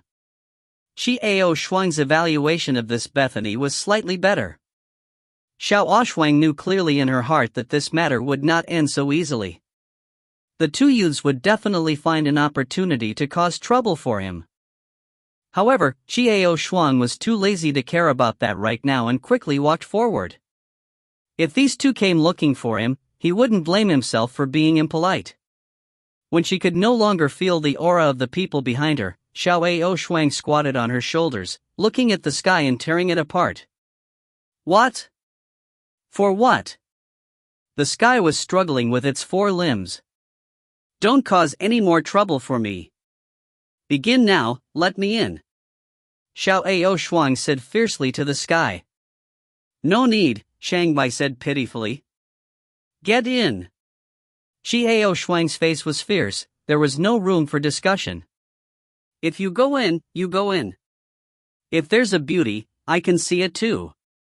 Anyway, your body can be considered my home. I will go home and rest for a while." The corners of Chang's mouth twitched as he broke free from Qiao Shuang's grasp and threw himself into Qiao Shuang's arms. In the blink of an eye, he disappeared from the air and returned to Qiao Shuang's body. As soon as the sky entered her body, her entire body was enveloped in an indescribable feeling of mystery. His physical and mental fatigue disappeared at this moment. Previously, when Qiao Shuang met up with the sky, she had spent an entire day and night without resting. She was a little tired. But now that the wind source had entered his body, the fatigue completely disappeared. The origin of wind was indeed a good item. Without too much trouble, Xiao Shuang easily found the entrance to the third layer and drilled into it. What appeared before her eyes was a boundless desert. The yellow sand that filled the sky crazily danced about, looking as if it was trying to dazzle people's eyes. Where was the exit to this level? Xiao Shuang, I'm going to sleep first. If there's a beauty, remember to call me. Vast Sky's voice rang in Xiao Shuang's mind. Xiao Shuang's mouth twitched, this little pervert. He still couldn't forget about the beautiful lady even when he was about to rest. Sand and sand flew all over the sky, some of them swirling and rolling all the way. However, when Xiaoshuang stepped into the desert, it was as if the yellow sand had grown eyes, as it blew past her body to the side. Actually, it was not that the sand had eyes, but the wind blowing the sand around Xiaoshuang. As he continued to walk forward, he saw some students who had entered the desert earlier. Many of them were wearing heavy cloaks, tightly wrapping themselves in them as they walked forward. There were also people like Xiaoshuang who did not take any action. They were all relatively strong. Of course, they belonged to the minority. Just as Xiaoshuang was wondering which direction the exit would go, an unfamiliar voice came from behind him. Hey, Xiaoshuang, are you guessing where the exit to this level is? You certainly don't know. I'll take you. Xiaoshuang turned around with some suspicion. This voice was unfamiliar to her and she had never heard it before. However, the other party actually called her by her name. Who was this person? When Xiaoshuang turned to look into the eyes of that person, the corners of her mouth twitched, and she quickly turned to leave. Xiaoshuang, wait for me. Do you really have the heart to abandon a weak girl like me in such a dangerous place? The petite girl took a big step forward and grabbed onto the hem of Xiaoshuang's robe. This woman was none other than Perina, dressed up as she was. His voice had changed and his appearance had changed, but he couldn't conceal the charm in his eyes. Xiaoshuang's face darkened, she turned her head and said coldly, "Let go." "I won't let it go. I want to go with you." She seemed to be trying to conceal her identity so that no one would know that she could pass the second floor and above trials. It seemed that she was still planning to conceal her strength and become a 2-star student. Aya, beauty, she's a beauty. Suddenly, the sky abruptly emerged from Xiaoshuang's embrace. The snow-white little marten hopped onto Perina's shoulder and cried out. Xiaoshuang was speechless, knowing that this was going to be troublesome. Damn! Xiaoshuang, even if you have a pretty girl, I still won't call you young master. Didn't I say just now that if there's a pretty girl, remember to call me? The sky danced on Perina's shoulders, scolding Xiaoshuang with dissatisfaction. His eyeballs were rolling. Beautiful girl, you are definitely a beauty, but why are you hiding your appearance? Perina was stunned, still in a daze. He turned his head and looked at the small snow-white small marten on his shoulder. After a long while, he recovered his senses and asked in a strange manner, This is your pet? Spirit beast? You can talk? Yes. Xiaoshuang replied with a sullen face before reaching out to grab the sky. Beautiful girl, what's your name? Come with us if you don't mind. Although my attitude as a follower is a little rough, but my strength is actually not bad. I can definitely protect you. In the hands of Xiaoshuang, the tail of Chang Kong hung in the air as he spoke shamelessly. Okay. Perina couldn't wait to hear those words and quickly agreed happily. Who did you say is your follower? Who asked you to agree? When Xiaoshuang heard this, she was filled with anger. She grabbed onto the tail of Chang Kong and started shaking it with all her might, making it seem as if the entire sky was covered with mud. I was wrong. I am your follower. The stars in the sky twinkled in his eyes as he hurriedly begged for mercy. You're the old man. Then can this beauty come with us now? A wise man does not take advantage of the odds, and this beauty seems to be here for Qiao Shuang. It is better to curry favor with her first. Qiao Shuang was angry. What sort of source of wind was this? Just as Xiao Shuang was about to explode, the voice of the source of wind sounded in her mind. Little Chi, don't be angry. I only have this one hobby. It's only this one hobby. Satisfy me, I will definitely do my best to assist you in your cultivation. Xiao Shuang was so angry that she almost vomited blood. This little brat, he actually knows how to seduce people. Was this really the origin of the wind? He only had this one hobby. When you see a beautiful woman, forget about the north, south, and west. Take me with you. I won't cause you any trouble, and I know the way. Seeing Qiao Shuang's uncertain expression, Perina knew that little Martin was probably speaking up for her. Let's go. Xiao Shuang frowned and said coldly before turning around and walking away. Little Chi Chong Kong spat out those two words pitifully, his tail still in Qiao Shuang's hands. TCH. Xiao Shuang felt goosebumps all over her body after being called by Xiao Qi. Of course, she knew what he was thinking. With a flip of his hand, he tossed the sky behind him. Perina reached out to catch the air. Beautiful sister Chong Kong quickly hid in her embrace. Be good. Perina rubbed her little head, but her eyes never left Xiao Shuang's back. The sky looked up and saw the smug smile on Perina's face. A sense of foreboding welled up in his heart. Why did he feel that this beautiful sister was a little dangerous? Why did she look like a hunter looking at his prey? Furthermore, she seemed to be very hungry. Xiao Shuang, keep walking to the west and you will see the mirage. The mirage will not be far from the exit.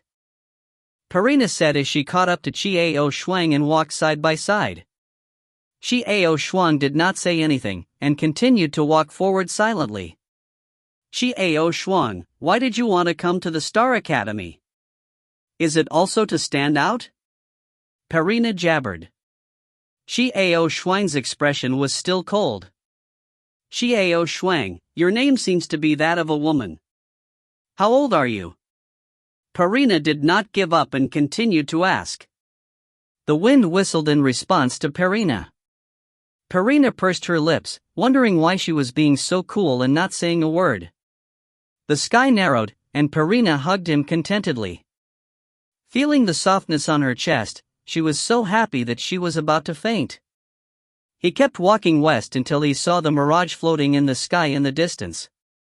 It was a small oasis, surrounded by plants.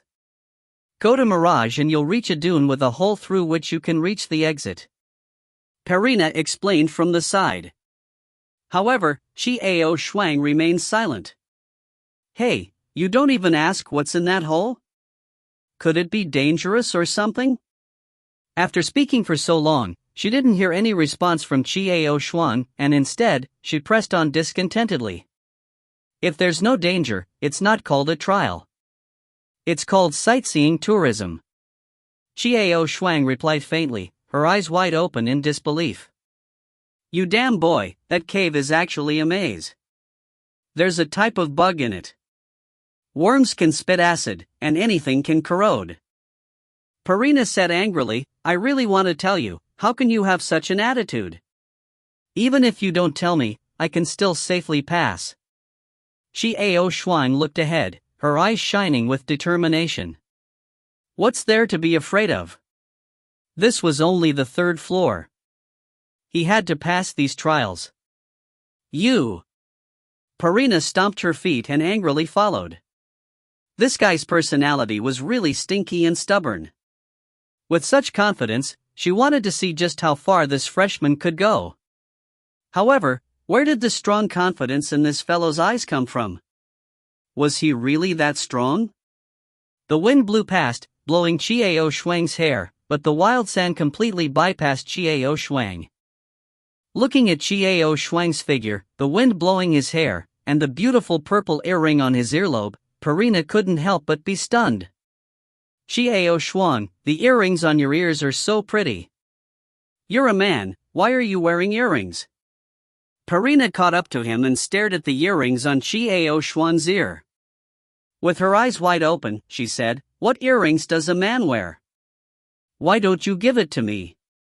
Perina tilted her head to the side and looked at Xiao Xuan. In the next moment, her originally cold face darkened. She turned around to look at Perina, her eyes ice cold. It was clearly a hot desert, but Perina felt as if she had been in a glacier for 10,000 years. Her entire body was incomparably cold, and a wordless pressure enveloped her entire body, causing cold sweat to slowly break out on her back.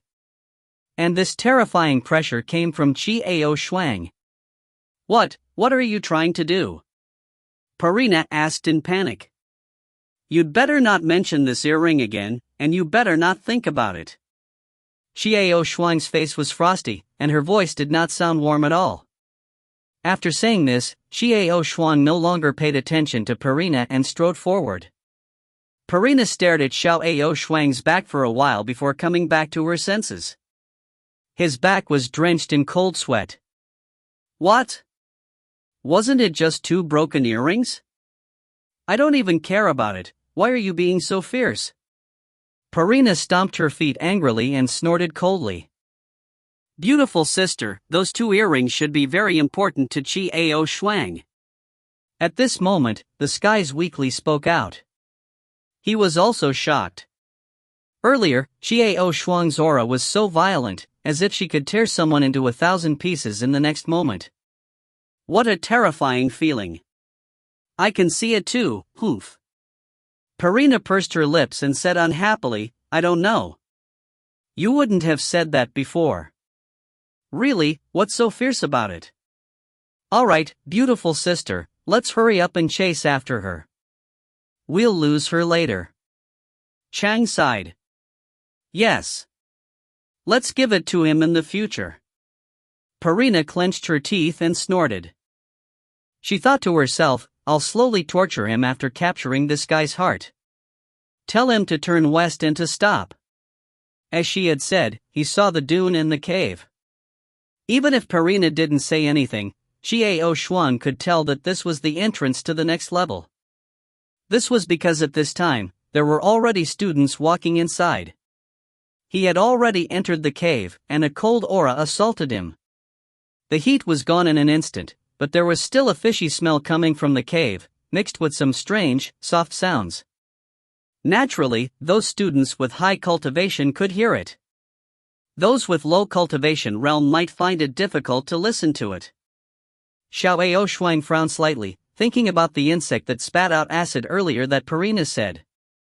It was likely that these soft sounds were the result of the worms squirming.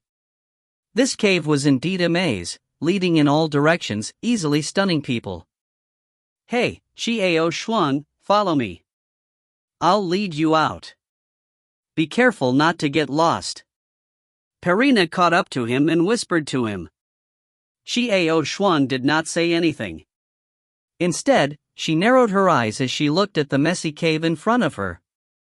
Suddenly, he closed his eyes gently. "What are you doing?" Perina asked, frowning.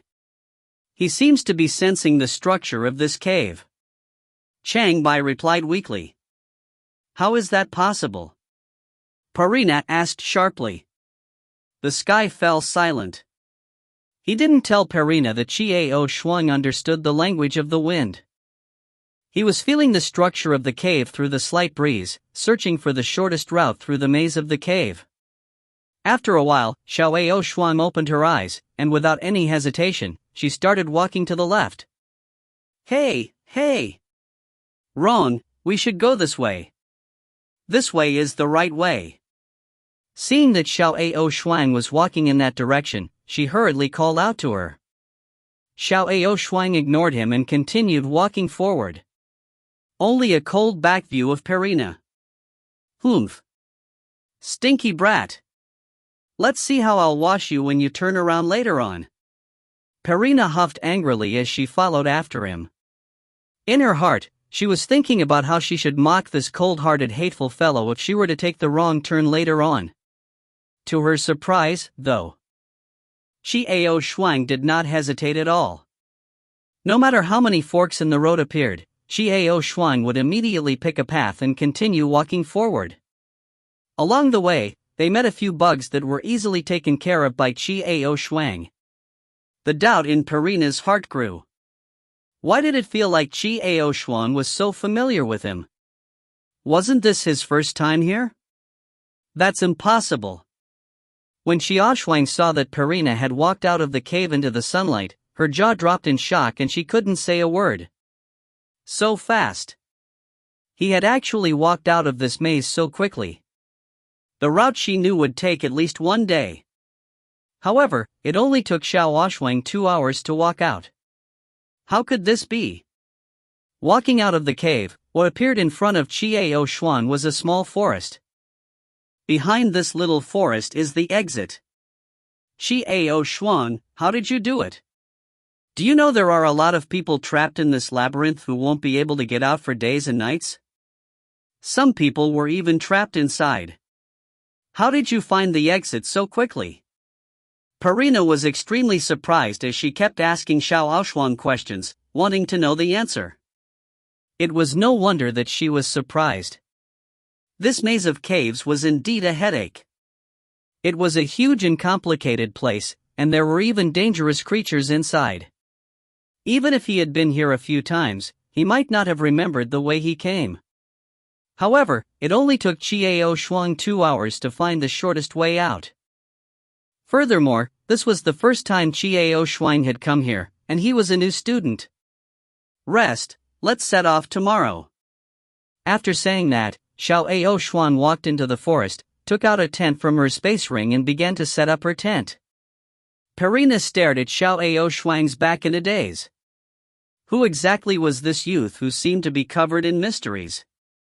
Beautiful sister, are you hungry? The sky jumped down, jumping towards Qiao Shuang. Little Chi, bring me something to eat. Beautiful sister must be hungry. Eat what's inside and outside. Xiao Shuang looked at the food in the sky and snorted coldly. We have to take pity on the fairer sex. Little Chi, I really don't understand. You're so cold, which beauty would fall for you in the future? Beautiful sister, don't mind this rotten wood. In the future, no woman will like him. Let's eat. Xiao Shuang glared coldly at the sky, not paying any attention to him. This little pervert was really looking for a beating. Purina sat down next to him, smiling as she accepted the food that was pushed over by Zhangkong. His heart was also filled with sorrow. This guy, he just needed to know how to take pity on the fairer sex. I'd like to see if there will be a blind woman who likes such a guy in the future. It would be difficult to make this fellow fall for him.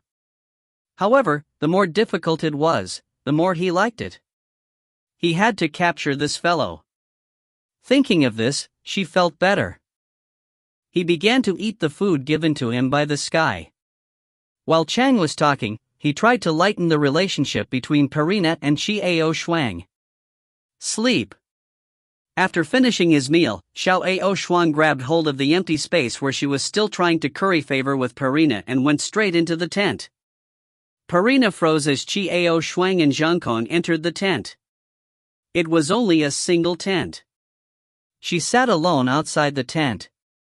Xiao Shuang did not even bother to ask where she was sleeping, and just crawled in by herself. I'm going to sleep with my beautiful sister. The struggling in the air finally turned into miserable cries. Clearly, they had been repaired. Qiao Shuang, one day, I will make you obey my orders. You loathsome fellow. Purina gritted her teeth as she watched the tent squeeze out a few words from between her teeth. For the first time, Purina was treated like this. I can't believe this bastard doesn't care about me. Purina angrily started setting up her own tent, but in her heart, she cursed Qiao Shuang a lot. Qiao Shuang sat cross-legged in the tent quietly, forcibly letting the little pervert Changkong enter her body. With the help of the source of wind, she began to comprehend the power of the wind in the world. He must break through as soon as possible. Broken space. Feng Yixuan. Lan Ling Yun. Xiao Xuan closed her eyes, completely immersed in a mysterious feeling. In the morning, Perina had already woken up, but still did not see Xiao Xuan walk out of the tent. Damn it, you hateful fellow. Perina sat beside him and waited.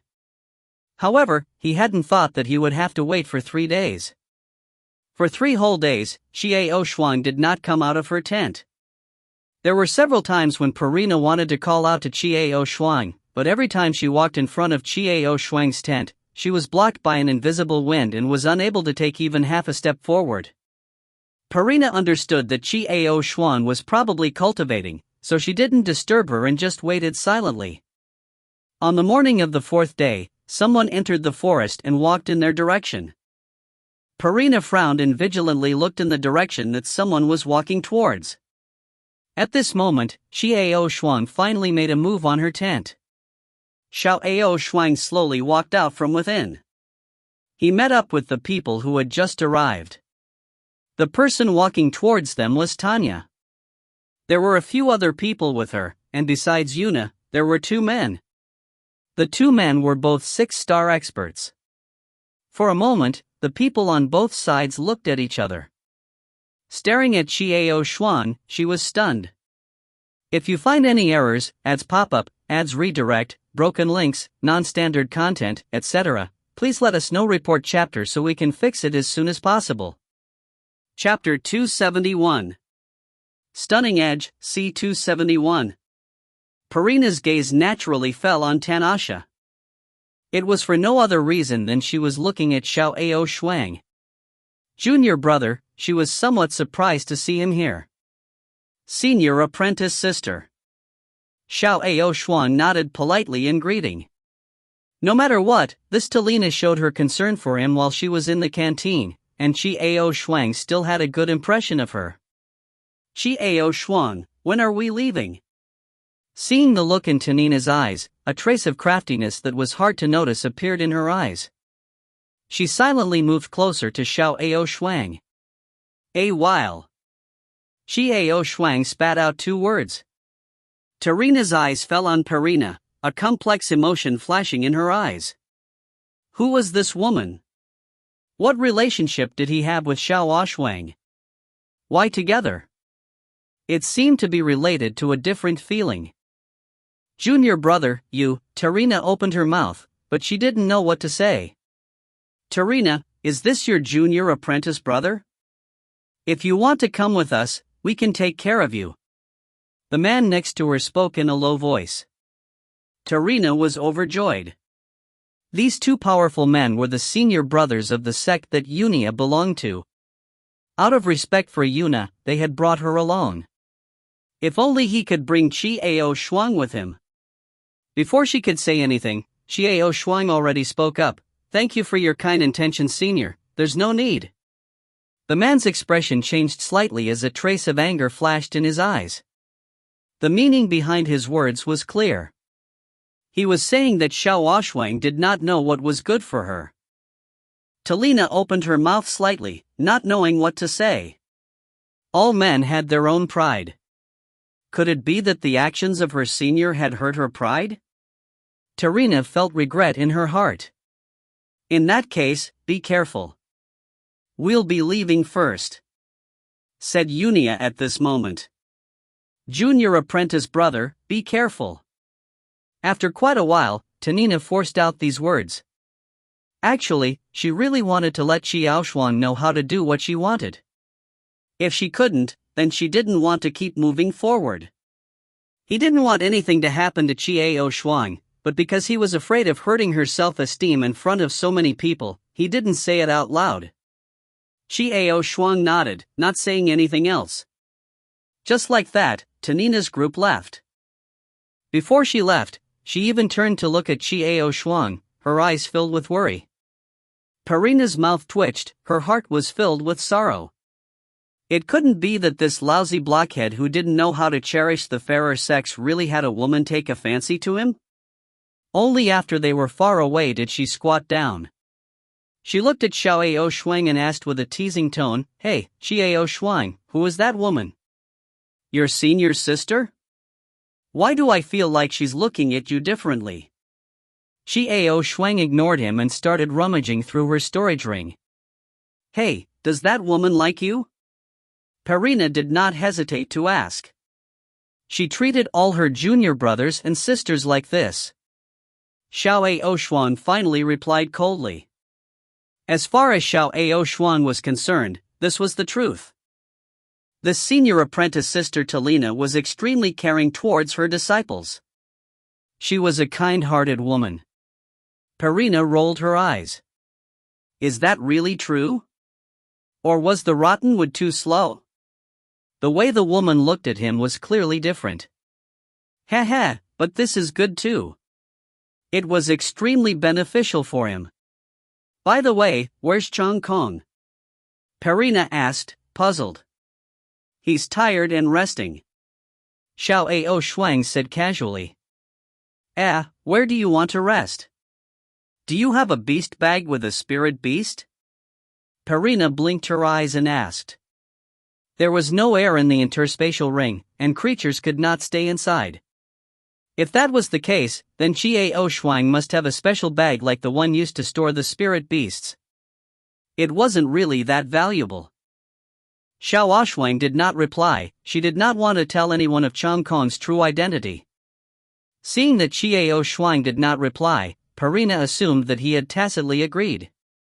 Under Perina's astonished gaze, Xiao Shuang took out the barbecue utensils and seasonings, started a bonfire and started the barbecue. Oil dripped from the grilled meat onto the firewood, and the smell of it wafted into Perina's nose. Perina swallowed her saliva as she watched the barbecue gradually turn yellow and enticing. You know how to barbecue? Xiao Shuang did not say anything, and her eyes became misty as she looked at the roast meat. She thought of all her friends, of the dinner on Win Island that day. As if it was yesterday, they were so close to him. However, in the past, everyone was no longer by his side. When would he be able to reunite with them? Was there a day like that? There must be. When Xiao Shuang finished roasting the meat, he cut off half of it for Perina. Here for me? Perina was a little surprised. Looking at the roast meat, she pointed at herself and asked doubtfully. This cold rotten wood would actually voluntarily give it to him to eat? Don't forget it. Xiao Shuang said indifferently, preparing to take it back. Who said I didn't want it? Seeing her right hand being burned, Perina hurriedly reached out to snatch it away from her. She even cried out in alarm, so hot, so hot. Xiao Shuang ate her food silently, paying no more attention to Perina. While she ate the roast, Perina glanced at Xiao Shuang. While praising the delicious taste of the roast meat in his heart, he became even more doubtful of Xiao Shuang's identity. Although this guy was cold, his heart didn't seem that bad, and he even cooked delicious roasted meat. If he really did become her boyfriend, it would be pretty good too. Pa. What was he thinking? This wasn't his original intention. His goal was to capture this fellow's heart and then torture him to death. After resting, the two of them continued on their journey. After passing through the small forest, they arrived at the 4th level without a hitch. The 4th level was actually a huge lake. The waters of the lake were crystal clear, and the aquatic plants below could be seen clearly by the fish swimming about. However, this water was strangely clear. There were no ripples at all. Even the fish swimming in the water did not change the flow of the water around the fish. As long as you pass through this lake, you can reach the next layer. However, this lake wasn't that easy. This lake can only bear very light weights. It can't fly, nor can it build ships, let alone swim over. She picked up a piece of wood from the side and threw it down, but the wood sank. See? A thing as heavy as a piece of wood can't float on it. However, Perina picked up a leaf the size of a basketball and dropped it on top of the tree. The leaf floated on the surface of the water. I can only bear this weight. No matter how big the leaf is, it won't be able to bear it. Perina explained. Xiao Shuang stared at the leaves on the lake, not saying a word. A sly smile tugged at the corners of her mouth. Damn brat, let's see if you can get help from me this time? You can't get across this lake without me. Let's see what you can do. Perina was secretly pleased with herself. She narrowed her eyes, waiting for Xiao Shuang to ask her. After which, she decided on how she would wash up and mock him before bringing him over. However, in the next moment, Perina's eyes widened. Xiao Shuang gently stomped her feet on the ground as she walked forward, standing lightly on the leaf. However, the leaf was not affected at all. It was still floating on the surface of the water. In the next moment, a breeze blew past, and the leaves on the water slowly moved forward with Xiao Shuang in tow. Perina's eyes were wide open as she watched Xiao Shuang leisurely drifting forward. She was speechless for a long time. How did this happen? Why did this guy seem like he had no weight? Why was he able to stand on the leaves and float past them? As Xiao Shuang's figure got farther and farther away, Perina finally came back to her senses and grunted angrily. Then he crouched down and put his hand to the surface of the water and muttered something. Very quickly, the surface of the water before her rippled. A huge turtle floated up. She jumped onto the tortoise's back, which was around the size of a round table, and ordered the tortoise to chase after her. When Perina caught up to Xiao Shuang, she bared her fangs and brandished her claws as she asked, "Hey, Xiao Shuang, how did you do it? How can you stand on these leaves?" Xiao Shuang remained silent, not replying. Her eyes fell on the group of people in front of her. "Hey, Xiao Shuang, I was asking you a question, how did you do it? Are you not human, are you a ghost?" Perina's heart skipped a beat, but she immediately curled her lips, secretly laughing at how she could say such brainless words. The group that Xiao Shuang saw was none other than Talina and the rest. However, their situation didn't look too good. This was because their faces were somewhat anxious. The four of them were standing on a light blue disc that floated gracefully on the surface of the water. Clearly, the disc was the treasure of one of them. However, the disc was only floating there, not moving forward at all. "Do me a favor and I owe you one?" Xiao Shuang suddenly spoke in a deep voice. "What?" At first, Perina was afraid that she had misheard him. This cold guy actually wanted her to help him? That can't be true, right? Xiao Shuang remained silent, not repeating what she said earlier. His face, however, was as calm as ever. Perina pursed her lips and said unhappily, "Fine, fine, fine. What can I do for you?" However, he was secretly delighted in his heart. "Damn brat, you also have a day like today. You have a day when you ask for yourself. Ha ha ha, see how I will mock you in the future after I help you. Take those men to the other side." Xiao Shuang pointed at the group of people and said indifferently. Perina looked in the direction Xiao Shuang was pointing at, and saw that Tanina and the others were trapped on the spot. She immediately became angry. So this bastard wanted me to help someone else? She thought that he had a request for her, but who knew that it was to help others, or to help that woman? "You want to help them? Why should I listen to you? Why should I help them?" Perina was furious and very unhappy. Because the plan in his heart didn't work out. He had wanted to see the dejected look on Xiao Shuang's face, but he didn't expect it to be like this. Help? Still not helping? Xiao Shuang did not say anything else, only asking this kind of question in a neutral tone. Help! Help! But remember, you owe me a favor. Perina resented the idea and urged the tortoise to swim forward. Got it. Wait for me on the shore, said Xiao Shuang as she said that. Her body sped up, passing by Perina and landing lightly on the ground. I will wait for you on the shore. All right. After hearing the last sentence from Qiao Shuang, her heart finally felt a little better. Just like that, Qiao Shuang floated past Talina and the rest. Without even glancing at them, she floated forward. Junior brother? Tarina naturally saw Qiao Shuang and let out a low shout of astonishment. The others were also surprised to see Qiao Shuang gently floating on the surface of the water. What magic is this? Junior brother? They didn't even look at you. To think that you were worried about him earlier. Yuna looked at the back of Qiao Shuang and her face turned dark. She grunted unhappily. However, how did this guy manage to float on the water? Such a person is indeed not worth worrying about. The man beside Yuna also disdainfully spoke up to belittle Xiao Shuang.